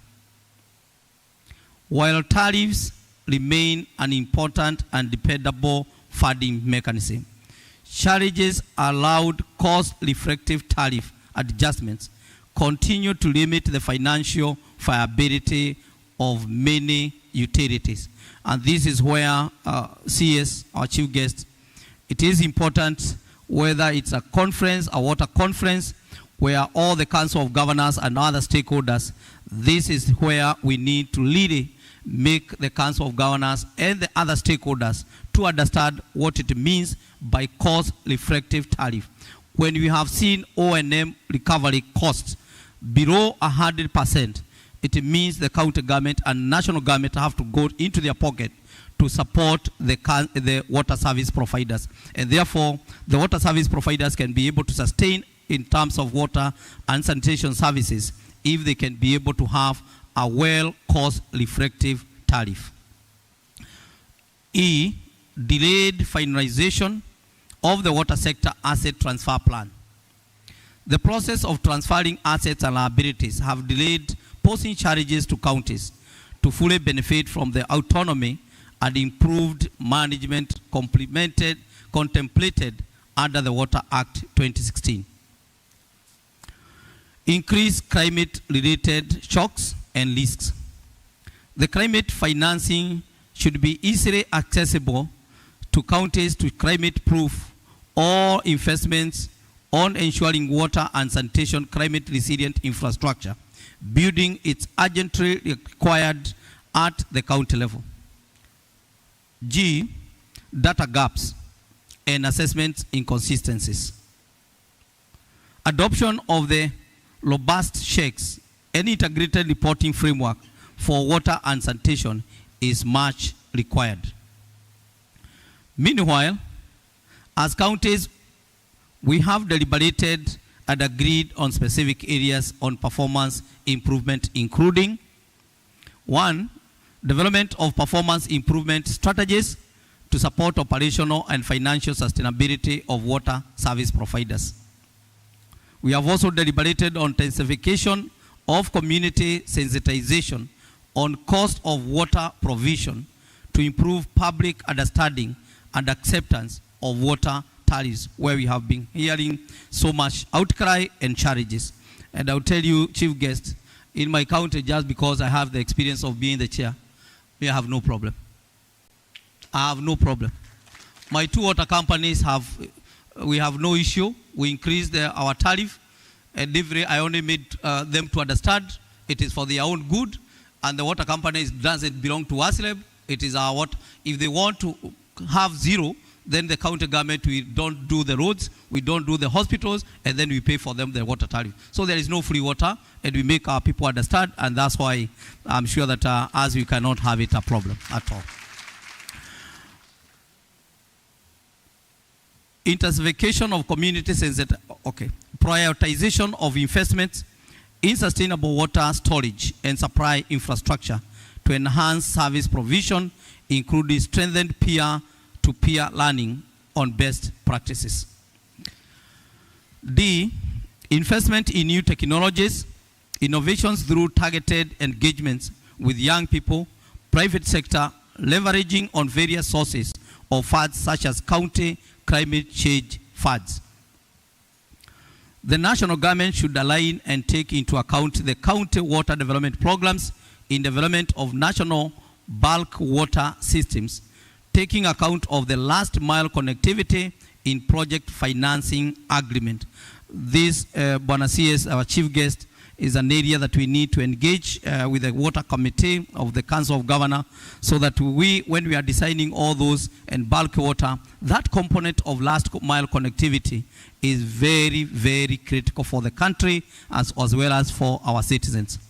So that we don't have the bulk water, but it's take for 3-4 years when the water and investment has been put, but now the water cannot get to the last mile or to the tap. The Ministry of Water needs to engage counties in the conceptualization of bulk water supply systems under PPP for adoption by county governments. The Devolution Conference 2025 Bwana CS will take place in Homa Bay County from 12th to 13th August 2025. It centers on the theme for the people, for prosperity, devolution as a catalyst for equity, inclusion, and social justice, and sub-theme is re-engineering county government to accelerate development and close the socio-economic divide, which I want, on behalf of our chair of the Council of Governors, I want to welcome everyone, and we will have a discussion on water-related issues, and particularly the cross-cutting issues related to water. Good governance, human rights, inclusivity, social accountability remains at the heart of effective water and sanitation governance. Women, children, persons living with disabilities, and vulnerable groups continue to face disproportionate barriers in accessing clean water and safe sanitation. The Council seeks to advance this dialogue and trigger candid conversations during devolution conference and on allocation of resources, champion county-led climate-smart solutions to address systematic inequalities for advancing human dignity and realizing the promise of SDG 6. In closing, Chief Guest, I wish to congratulate counties and all water service providers that have demonstrated improved performance in this year's report. Let us use the insights from Impact 17 to reflect, learn, and act decisively. The Council of Governors remains committed to working closely with WASLEB, the Ministry of Water, Sanitation and Irrigation, development partners, and other actors in strengthening policy coherence, regulatory alignment, resilient investment planning, and advancing accountable governance in the sector. Let us continue to learn from each other, innovate boldly, and invest wisely in building a water secure and inclusive future for all Kenyans. Thank you and God bless you. Do you good and I wish you all the best. And as I now, you see, opportunities like these are rare. When you are given an opportunity like this one, I only need to behave. And behaving is only inviting the chief guest, if you allow me. And now that I used to be part of this forum, and as chair, as I invite you, one of the things that you take home from this report is the area that is we report. When we say that our coverage is 70%, is 70% from the regulated half of the country. That's what we are saying. So it means there are many people out there that we don't have a good report, and we are not sure of the kind of the water they are taking in terms of quality, in terms of the cost of that water. That is one. The second one is non-revenue, which we would happily request you that that if there is an area that you need to engage the water service providers, is on that area of non-revenue. It's a critical, and it will kill most of these water service providers. And lastly is on loan repayment by the water service provider. A discussion on water works development agencies together with the water service provider is an engagement that will require you to engage and intervene so that we don't have our counties, our water sector doesn't clear or pay the loans just because of some misunderstanding between the between the water works development agencies as well as water service providers. And therefore, and lastly is our water power tariff. Power tariff to this water service provider is a major issue.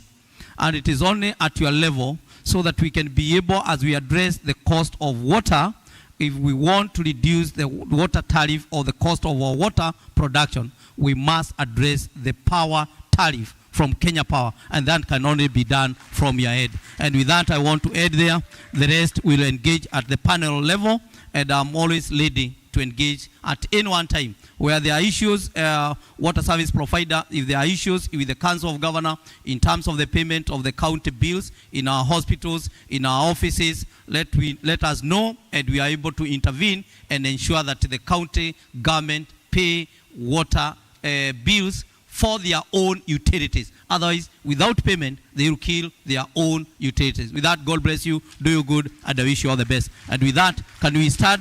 Can we rise up, all of us, to welcome our chief guest? Na yale makofi yale tunajua, huyu ni kijana wetu. Makofi mazuri, tukaribishe yeye. Asante sana. Thank you very much. May we take our seats, please?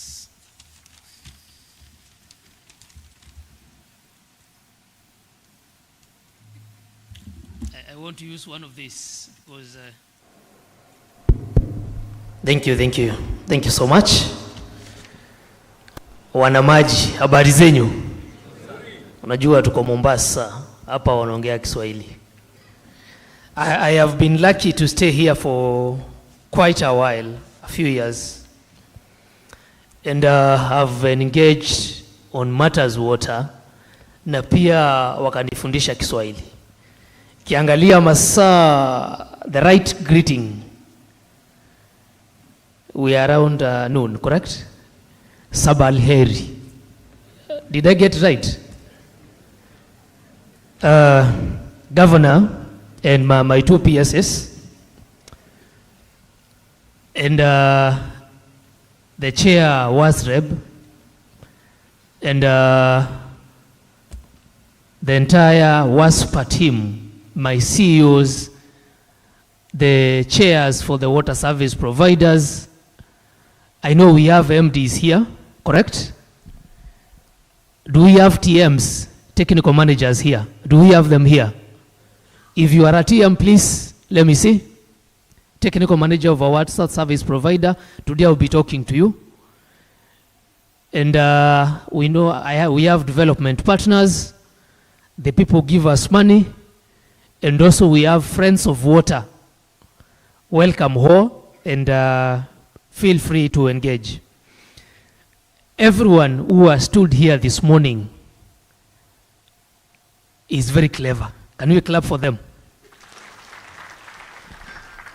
And I am saying that because they know exactly what is supposed to be done. Am I right or am I wrong? Leo tunaambiana ukweli, si ndio? Everyone who has stood here has a plan. As it laid down to the last dot, he has a blueprint of what the water sector requires. From their write-ups, excellent.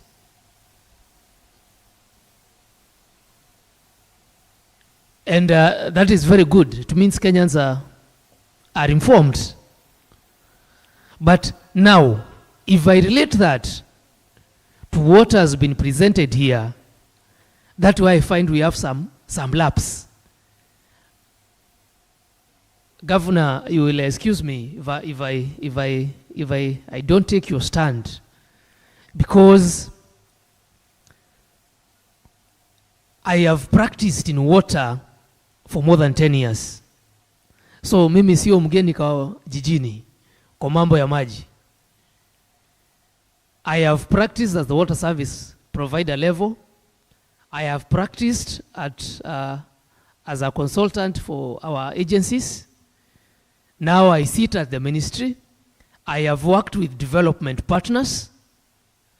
I have not worked with governors, but now I'm working with governors. Utanisamea kidogo if I get it wrong there. I have designed, I have supervised, I have implemented, and now I'm at the policy level. PS, how am I doing? I think I'm doing very well. We can't say. One thing that sounds clear is that the Ministry of Water and our sector, our water sector, reforms that began in the year 1974 are hailed as one of the most progressive reforms, both in East Africa, Central Africa, South Africa, and West Africa. Can we have a clap for the ministry? And our reforms have taken both technical professionals, policy makers, industry players, and the activist groups. You know them? Do we have them here? They are people who watch over us to actually steer the sector forward. And the gains we have made since 1974 to the year 2024, when we passed the water amendment of the year 2024 last year, I think September, are a show of the emissaries, friends, and colleagues that we get coming to the ministry to benchmark on our reforms. And that is why, to ensure that those reforms stand, and our position in Africa as a country that has embraced separation of regulation and service provision, remain on track, and we are delighted to be part of that journey with WASREB. The report that has been tabled before us, ladies and gentlemen, is a scorecard of how we have performed since the beginning of those reforms. I am told and informed that when we first did our evaluation report, we were at 30% connectivity in the year 2004, 2005, around there. The growth to 70% today. And please, to avoid being misquoted, this 70% is of regulated entities, which is around 60% of the country. Community schemes that still provide water should be part of this evaluation. Schemes, personal schemes, should be part of this evaluation, so that we have a conclusive figure. I would challenge WASREB to actually find a mechanism to involve 48 million of us in this evaluation for factual reporting. A regulator and I'll compare WASREB to an examiner who first guides and then tests. And the results we have here today, I've painted 4 areas of improvement. I've talked about the first one, all inclusive, everyone covered. That is a challenge I'm keen to monitor next year, whether it will be solved. We have the issue of water connectivity and the Vision 2030 and the SDGs. The SDGs are there to keep track of how far we have come. Water is a constitutional right, and we cannot underestimate the gravity of 100% connectivity by the year 2030. The hurdle of ensuring that there is 100% connectivity is formidable. That all of us have to agree. And that is true because water is an economic enabler. Every program the government of the day by Dr. Samuel William Ruto is running is based on water. Talk of agriculture, that the PS has clearly highlighted what we are doing about that. Water is involved. Talk of affordable housing. Can we build without water? We cannot. Talk of health, SHA, Taifa Care. Water is part of the hygiene process in health. Talk about our roads that we are so passionate about. Motogashe, Elwak, Mandera, all those places. Water is part of the process. Talk about industrialization and value addition. Water is in that cooking pot. But are we geared? Are we properly financed to ensure that we achieve all that? The report has indicated for 100% connectivity and supply, we require a total of 995 billion Kenya shillings. And I am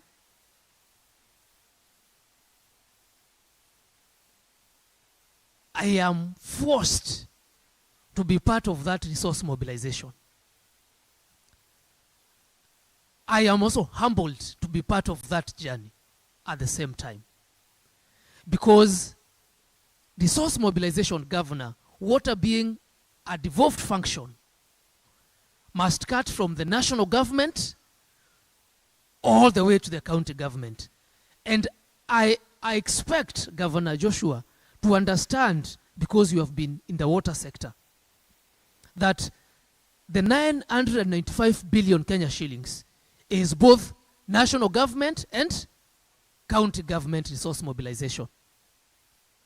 As a ministry, To align to that, to attract blended financing into the water sector, we amended the Water Act by the amendment of the year 2024 to allow public-private investments. But I must say, at the same gesture, that public-private partnerships in water are not a walk in the park, because of two key reasons. One, our tariff. As counties, as water service providers, are our water tariffs cost recovery? If no, are we creditworthy as water service providers? I know these are difficult questions, but unfortunately, I'm supposed to ask them.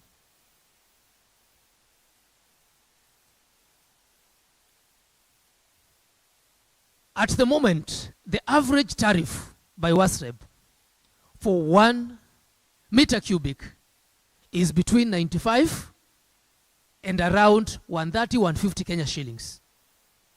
That is for 1,000 liters of water. If I go to a supermarket today to buy a half a liter of the most affordable brand of water, how much is it sold at? Between that shillings and 50 shillings. To tie this to the public-private partnerships, when a proponent submits a privately initiated proposal and gives a tariff of 200 Kenya shillings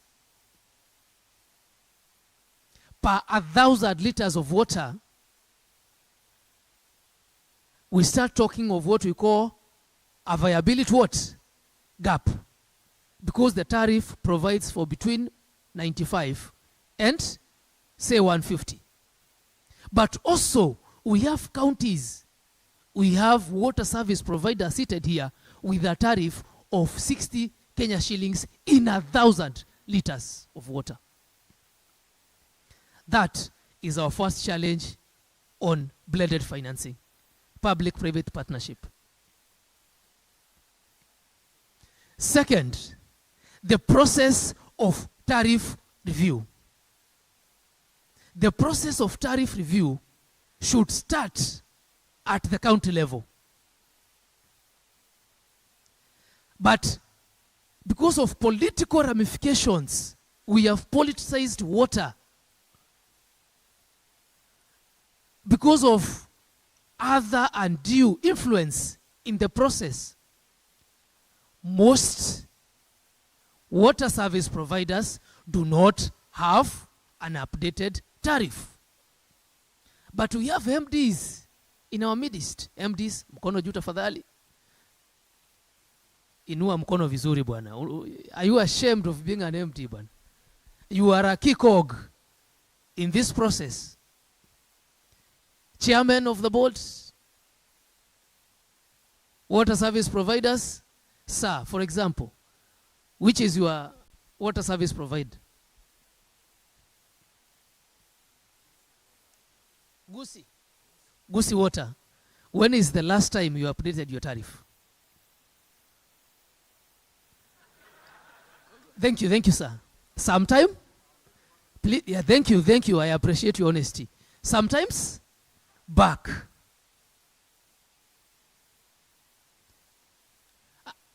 I will not do you the unnecessary pressure of asking you what is your tariff of between 1 and 6 meter cubic. You might quote that 5 shillings or 50. I'll spare you that.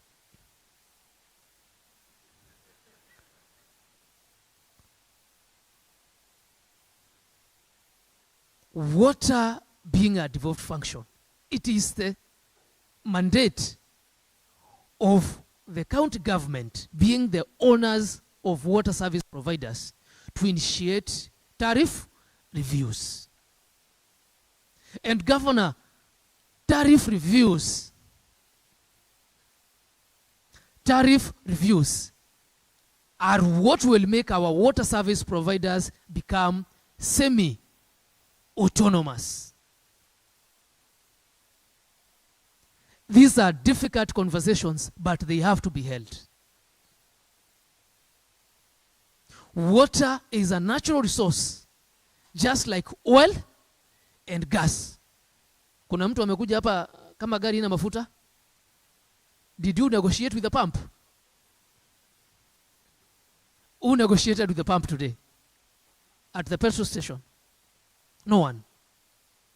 Secondly, wrangles of boundary demarcations. We have counties with more than 2, 3 water service providers, both rural and urban. But clear demarcation, areas of service, areas of jurisdiction of the water service providers are vague. You cannot tell the extent of supply. This is 13 years after devolution. When the areas of demarcation are not clear, WASREP's job becomes twice as hard, because the process of review requires a clear demarcation of the water service provider area of supply. Number 3, lack of information. How many of us here today, technical managers, are aware that we have prepaid water meters? Hands up. 5 out of more than 100. How many of us today are using prepaid KPLC meters in their homes today? Bwana, kama uko na token, inua mkono. Ama kizungu maybe ni ngumu. So all of us have tokens, KPLC tokens, correct? When that token runs out of your subscription, do you negotiate with KPLC? What do we do? What do we do?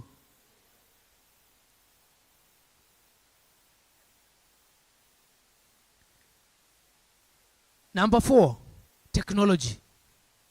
Technology also loops in with the prepaid meters.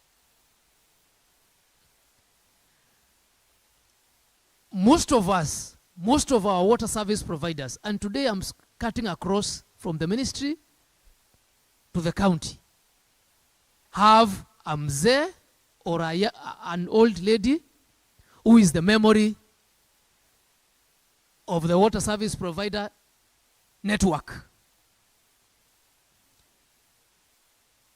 Am I speaking to someone today?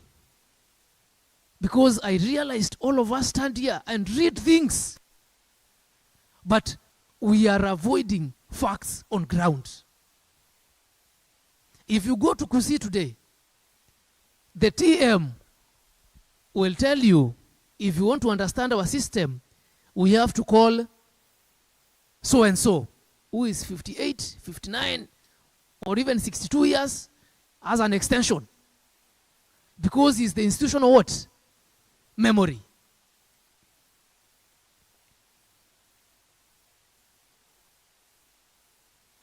I have been a victim of that in the coast region, in the central region of Kenya, and also in the Rift Valley region, and also in Western region. We are not investing in information technology, ICT departments in our companies. One of the key government pillars, we, the water sector, are lagging behind on that. WASREB, being a regulator, should be on the forefront to adopt that. That all our distribution networks should be modeled, should be mapped. The governors, being tech savvy, should be on the forefront to facilitate that and adjudicate for that. Funding of water service providers. Yes, the tariff is not cost recovery, agreed. The money has been collected, goes to the county basket. Operations and maintenance is a daily activity. But do we ring fence that money, the little that has been collected, or do we allocate it to other sectors? Your answer is as good as mine.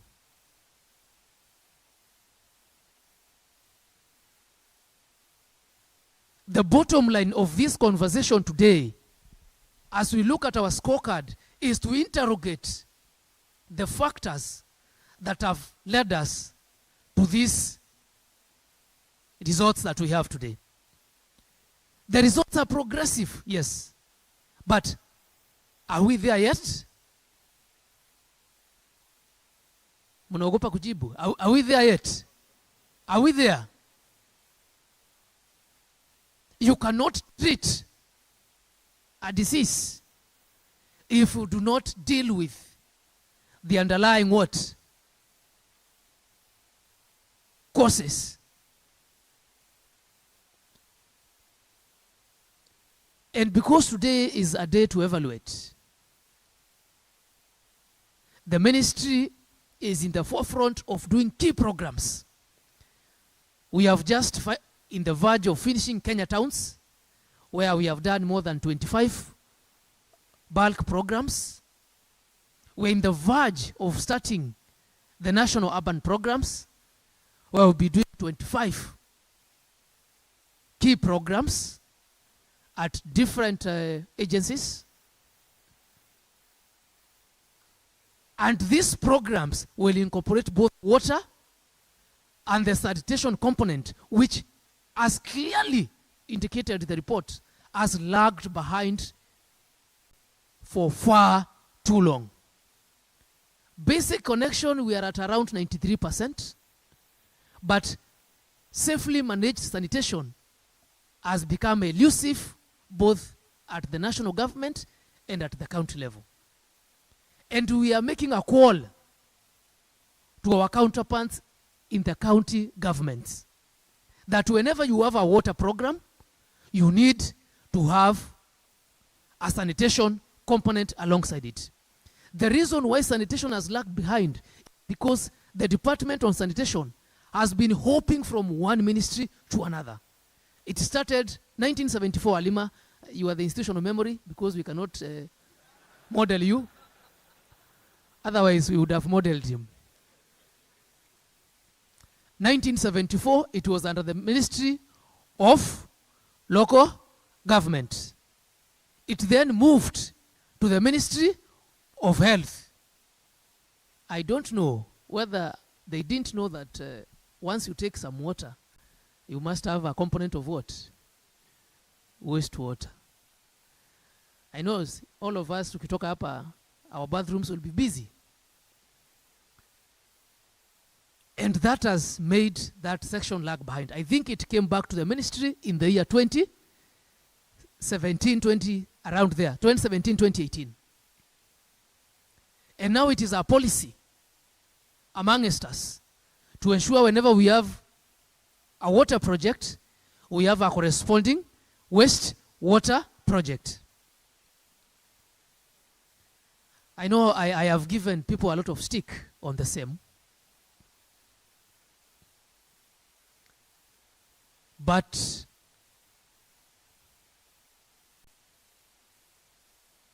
the bottom line of this scorecard from WASREB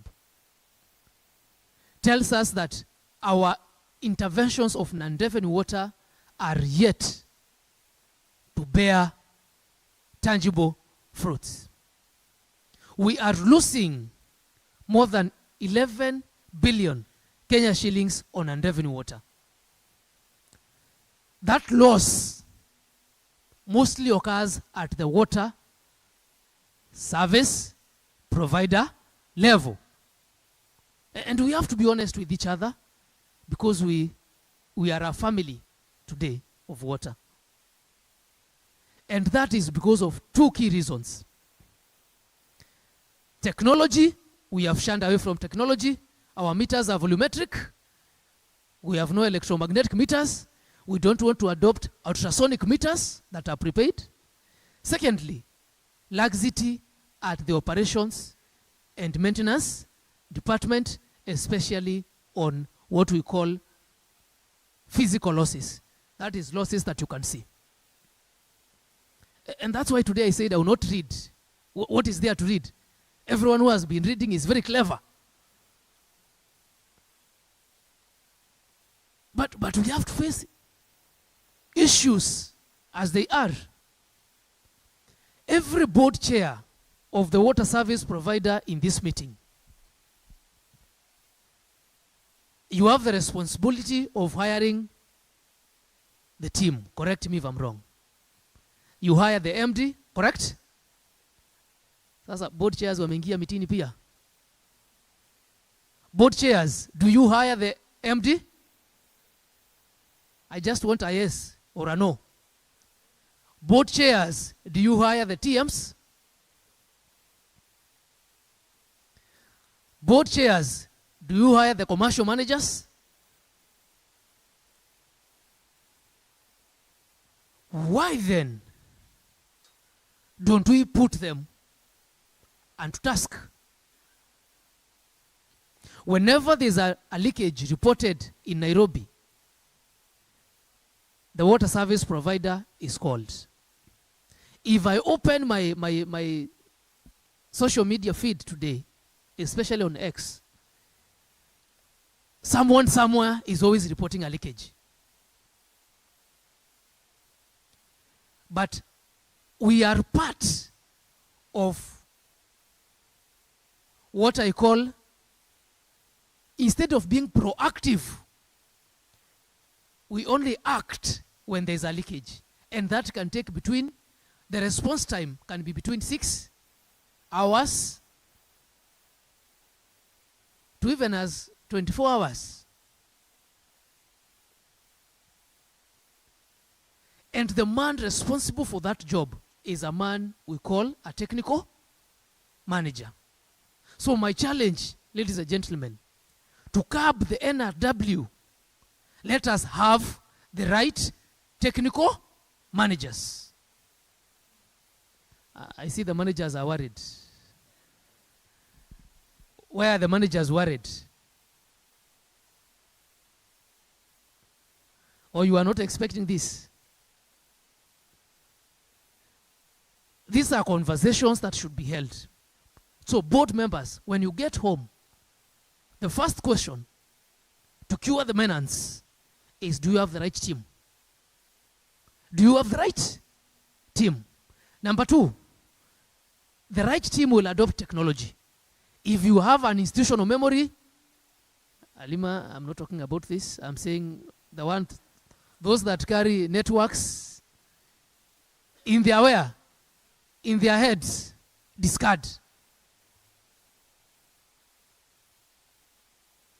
There is even a circular from the government, I saw it yesterday on my desk, that anyone who has attained retirement age should do what?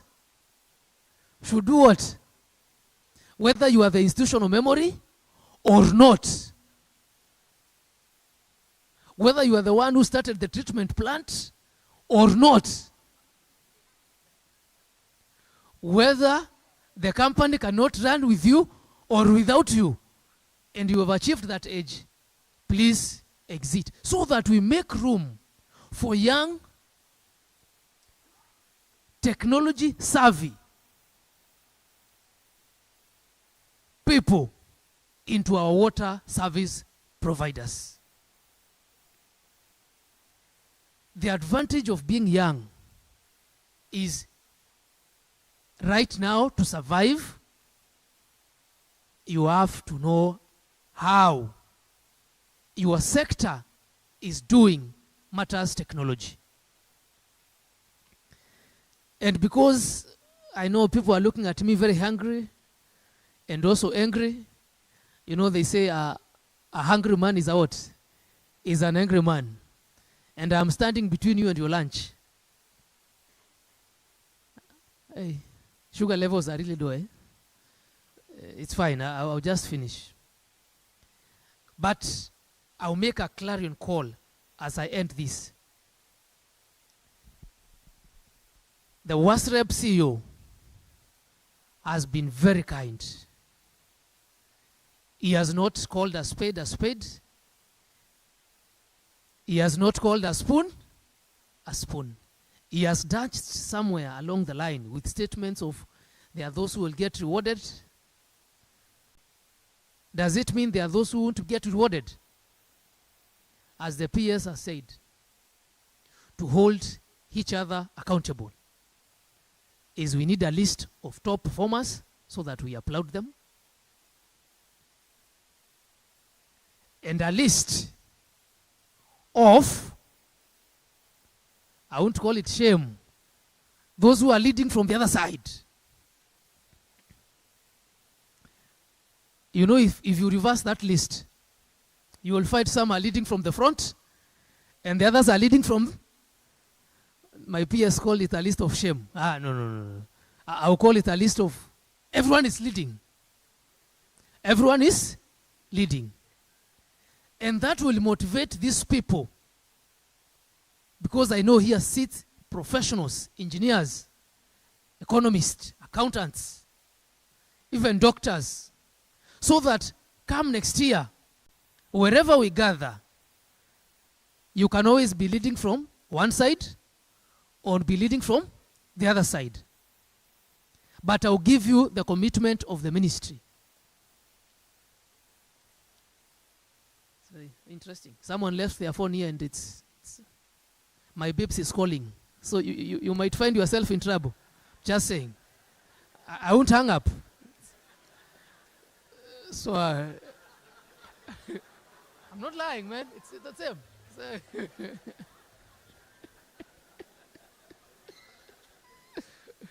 My babes. So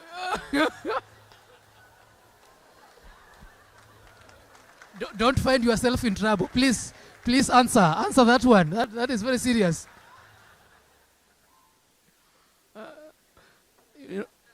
Hizi familia ziko na maneno, correct?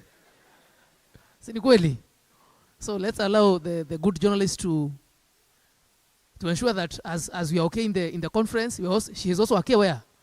At home. So, CEO, I will expect to see a list of how we are doing in every water service provider. I will also encourage us. We have the non-revenue water police. If someone is being undermined, someone is feeling to be high and mighty and cannot, and has disconnected to our water systems illegally, those water, non-revenue water police unit is at our agency's headquarters. I know Murang'a County has made use of them. I know Kericho has also made use of them. I am aware many more counties have made use of those water police. And as I conclude, I will commend the water service providers that are leading from the front and encourage the water service providers that are leading from the back. Competition is good. It is healthy. The reports here are good because they keep us accountable and on our toes. And it is at this juncture that I declare the 17th edition of our impact report officially launched to you people. Let this report not be a mere document on our shelves, because I know in it there are recommendations, there are challenges, and there are ways.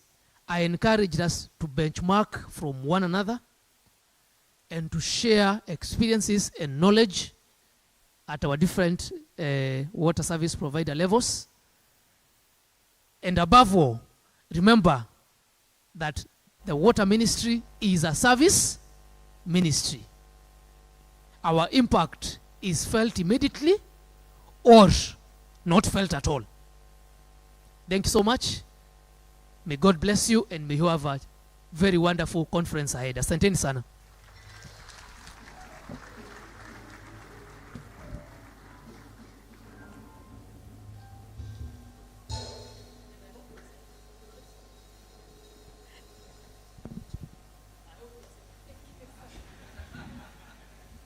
Let's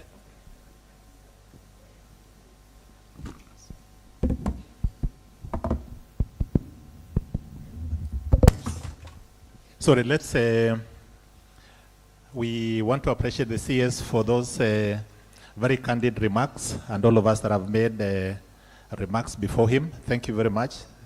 Chief Guest, we've taken note of the concerns you've raised, and we want to commit that we will address them in our next report. I think what I need to mention here is that the details, because again people have to be awarded, we couldn't show them before people get the awards. But for sure the details are in the reports.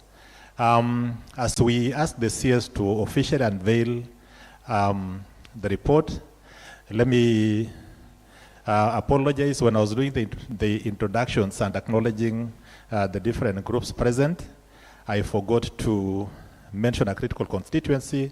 That is the WASREP team. This is a team effort. Colleagues from WASREP, I want to request that we be upstanding to be acknowledged by the chief guest. Members from the management, those who are here, please stand. I know the board is...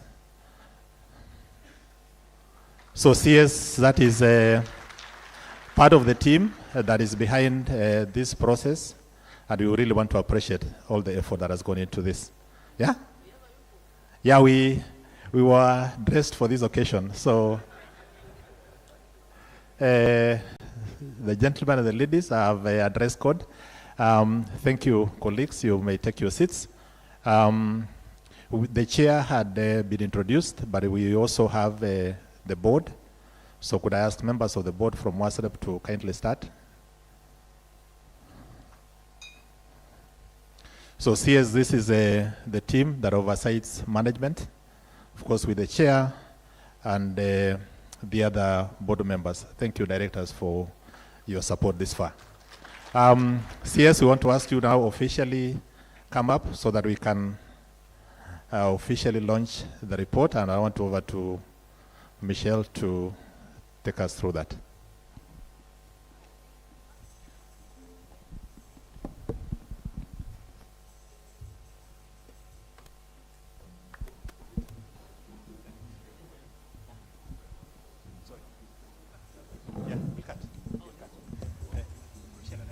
Yes. Thank you very much, Mr. Cheriot.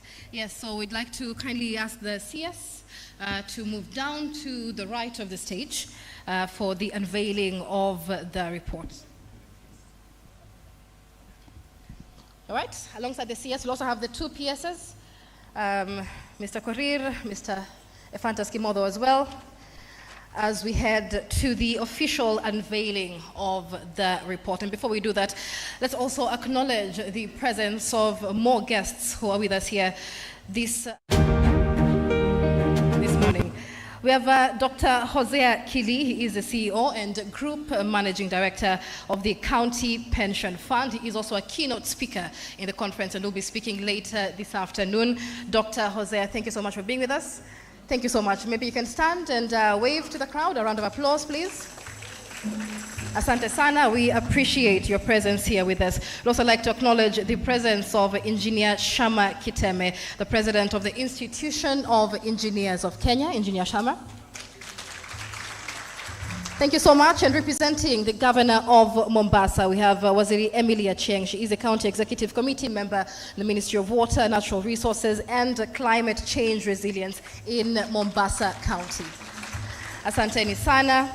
And as we head to that official unveiling, we will have the band. The band can keep giving us that music. A very keynote speech there by the CS in charge. So let's now have a brief video, ladies and gentlemen, just to show us where we came from as we launch the 17th edition of this impact report. This video has been prepared by WASREB's media team. Media team, let's go.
Is now officially unveiled. A round of applause.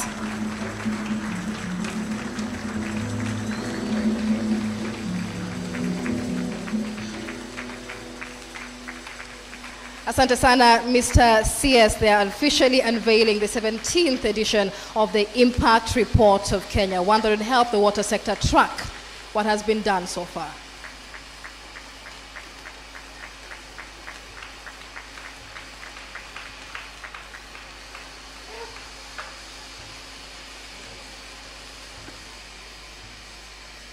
All right, we invite our photographers to be ready as we take a picture, a photo to capture the milestone of this 17th Impact Report. A photo not just for the press, but to mark the sector's journey, a visual reminder that accountability, ladies and gentlemen, has a face.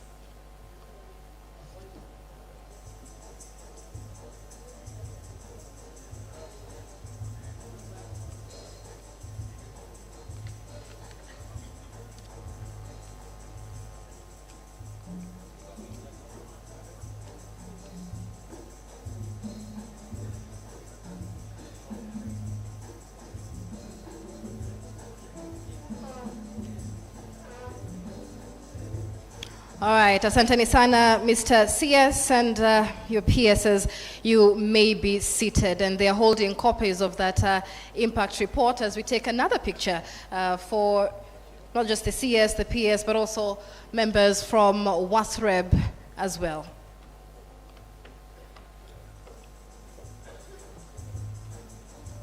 Now, they're all holding a copy of the Impact Report booklet. Just a reminder that a copy of this booklet will be available for you at the end of this event at the WASREB booth right at the exhibition.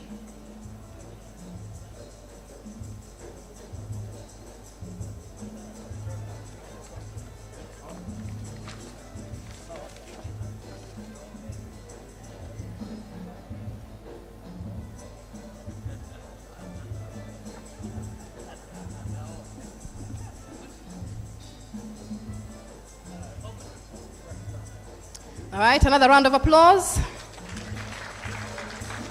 Asanteni sana, ladies and gentlemen. We now consider the Impact 17 report 2025 officially unveiled. And as the CS has said there, let this not just be a report that gathers dust. Let it be a report on which we base our progress. When we come back here next year, we remember where we are coming from. So thank you so much, Mr. CS. We're about to turn into the highlight of the program in just a moment as we look at recognition of top performing water service providers. And I saw many of you water service providers really taking stock when the impact report was being analyzed earlier, just to see whether the KPIs align with your KPIs, just to see whether your county is one of the top 10 performing counties. So as we wait for that recognition of top performing water service providers, let me have the wonderful band give us a little bit of music. Tafadhali.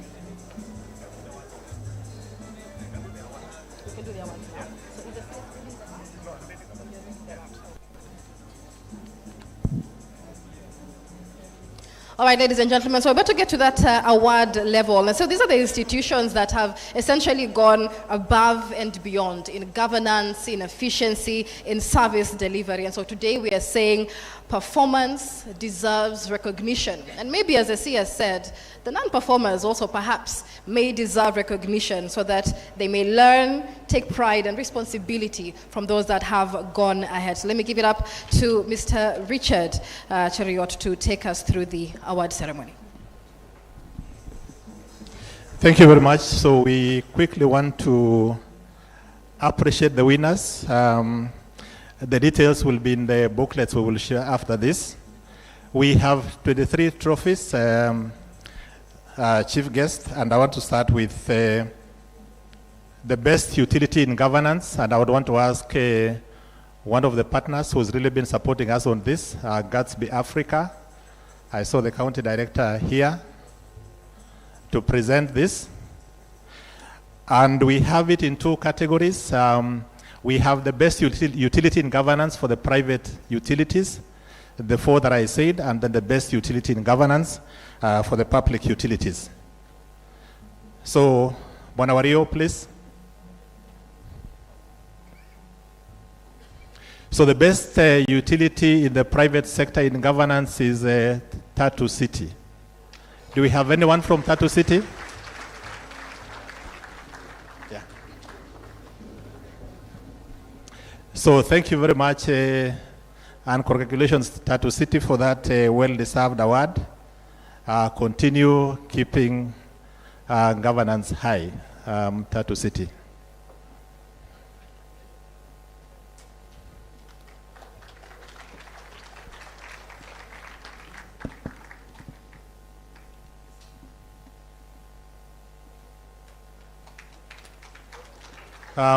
But our year will remain. We have the best utility in governance in the public, for the public utilities, and this is Kisumu Water and Sanitation Company.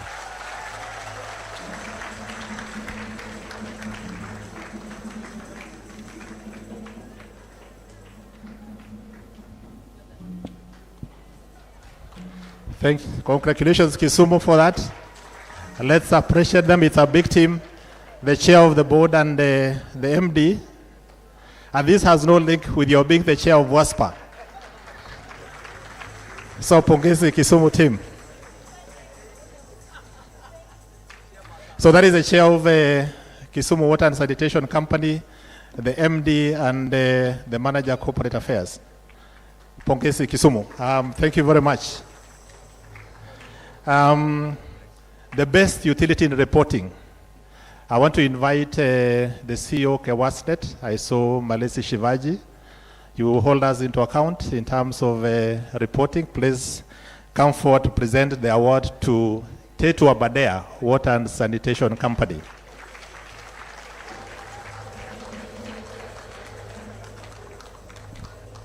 So the MD, Tetu Abadea, please. With the CEC in charge of water affairs, Nyeri County.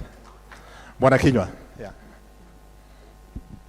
So the best utility in reporting.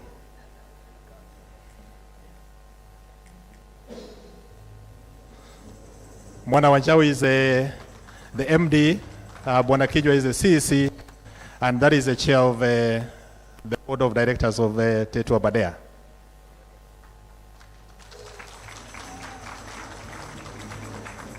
Thank you. The best utility in pro-poor services, I want to invite the country manager, water and sanitation for the up and poor. I saw the former CEO WASPA, Anthony, to present that. And for this, we had 2 winners. The best utilities in pro-poor services, Nyeri Water and Sanitation Company, and Naivasha Water and Sanitation Company. So there was a tie. So MD Bwana Kahutu with your team, the chair is here, the chair Nyeri Water, the CEC come forward. As the Naivasha team prepares to also come forward. So we can start with Nyeri. So MD Peter Kahutu, the chair of the board, the CEC, congratulations on that award.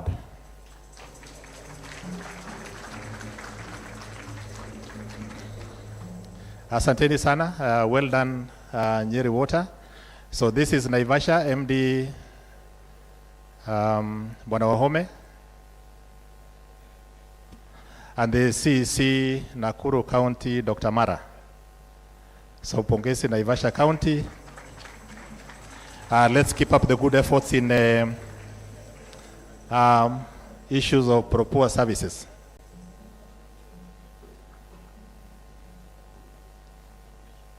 Let me ask the president of IEK, Shama Kiteme, please come forward to present the trophy to the most improved water service provider, which is Naivasha Water and Sanitation Company.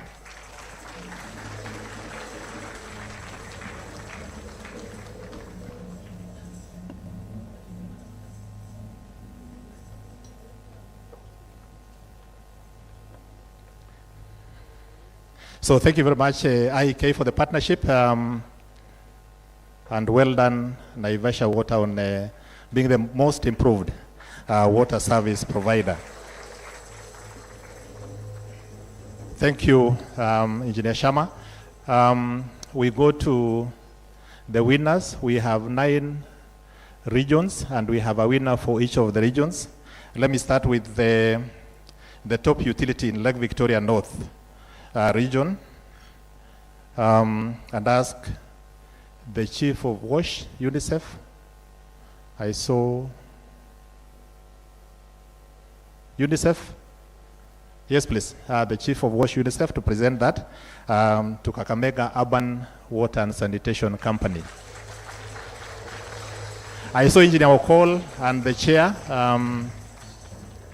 So that is the chair of the board. And they have a slogan for Hamasi. Yeah. Yeah.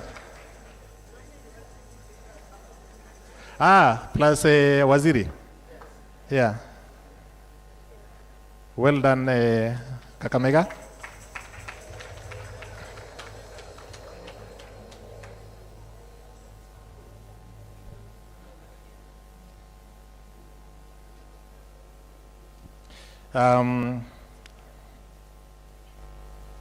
Well done. The best utility in Coast Region to be represented by the Chief of WASH, UNICEF, to Malindi Water and Sanitation Company. Malindi. Yeah, just present. So this is the manager sanitation, Malindi Water, and the person in charge of M&D.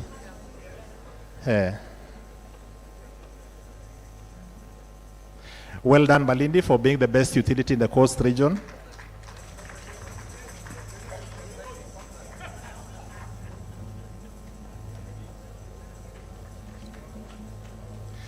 Thank you very much, Chief of WASH, UNICEF. Let me ask the Chair WASREB. Chair WASREB, please. He will present the best, the trophies to the best utility in the Tana region, which is Nyeri Water and Sanitation Company.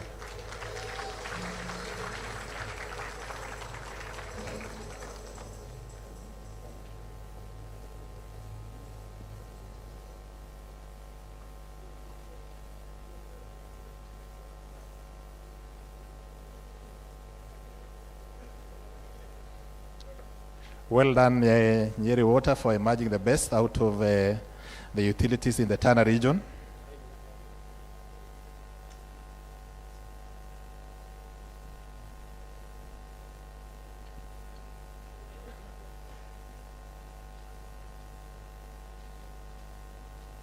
Thank you very much. Chair, you will remain behind to present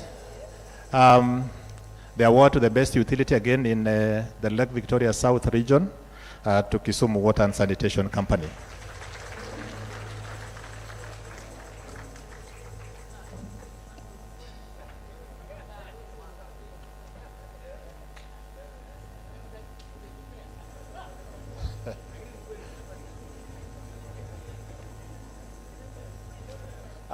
Okay. Now we have the board plus management for Kisumu Water. Well done, Kisumu. Keep up the good performance.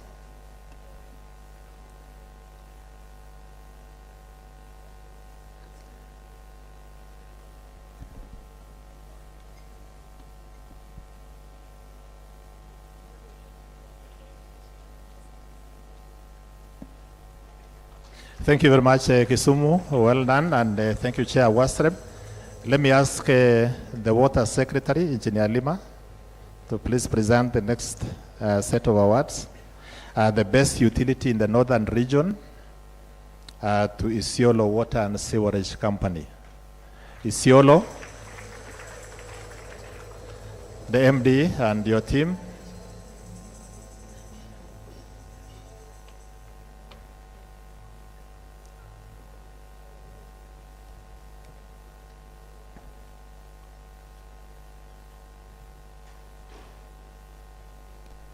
Well done, Isiolo. Keep up the good work you're doing. Water Secretary will also present to the best utility in the North Rift region, and this is to Eldoret Water and Sanitation Company. So the team, the MD is here.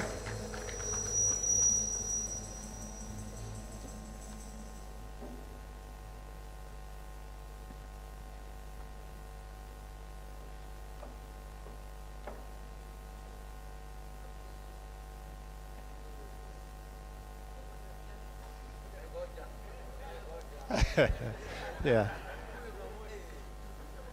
So that is the MD and the Chief Manager Financial Services, Eldoret Water and Sanitation Company. Well done, Eldoret. Thank you very much, WS. I will allow you to move down. Request the Chair of the COG, COGAS, Governor Irungu, to present the next set of awards. These are the top utilities in the Central Rift region, and this is a Nakuru Water and Sanitation Company. Nakuru Water, the chair, the CEC, a member of the board, and the MD, Nakuru Water and Sanitation Services Company.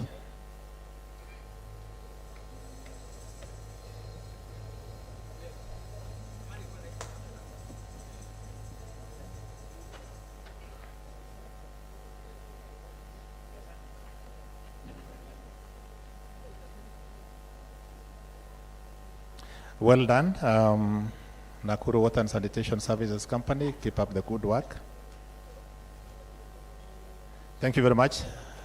Governor, you will remain to award again to the best utility in the Earth region, which is Thika Water and Sewerage Sanitation Company.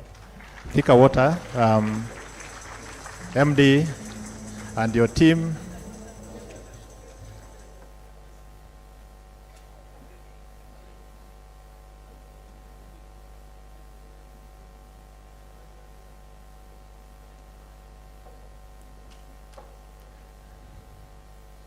So the chair of the board, Thika Water, the MD and the team, well done.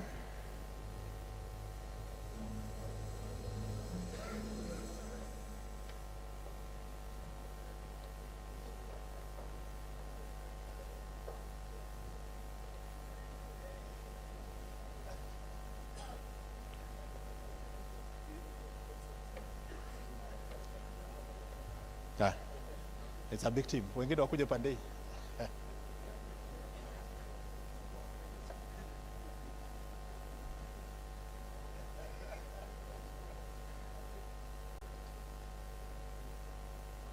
Very well done, Thika, for that good performance. Keep up the good work.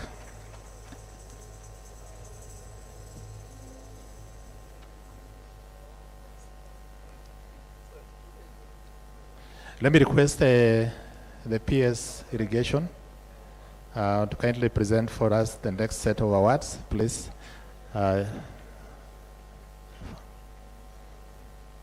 So the PS will present 2 awards to the best performing private utility, which is Tatu City Water and Sewerage Company. So the best of the 4 utilities in the private category goes to Tatu City.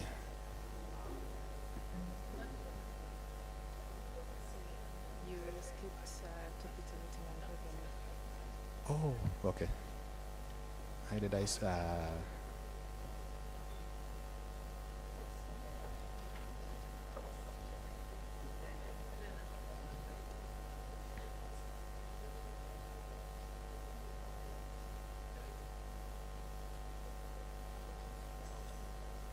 He will also present the best utility in the small category. We have 4 size categories, you recall when I presented. And this goes to a utility in Kirinyaga County, Rukanga Water and Sanitation Company. So Rukanga, please.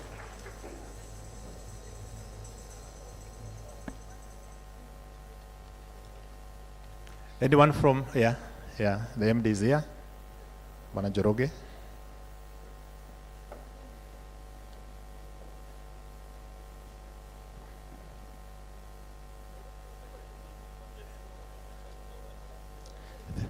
Well done, MD, for being the best in a small category. PS, I'll also ask you to remain behind to present an award to a category we missed, the best utility non-revenue water management. This is to Nyeri Water and Sanitation Company. We need to acknowledge that Nyeri was able to reduce non-revenue water in the previous year from 17% to the current level of 15%. So it is doable.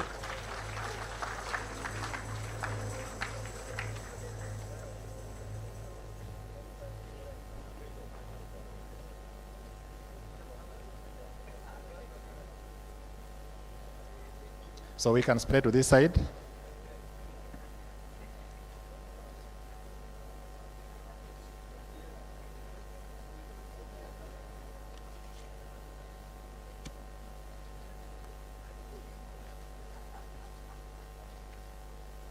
Thank you very much, Nyeri, for that performance in non-revenue water management.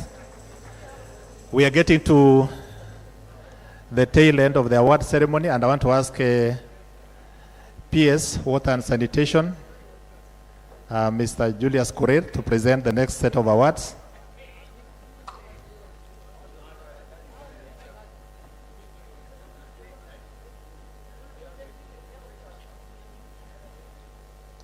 So well done. It is, if it can be done from 17% to 15%, we can do it from whatever levels we are in to a lower level.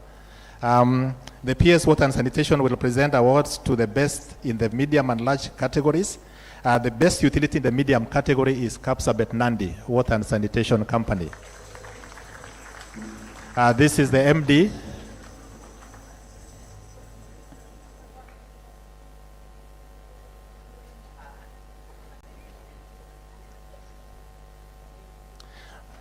Bongesi MD for that performance. We look forward to sustained good results.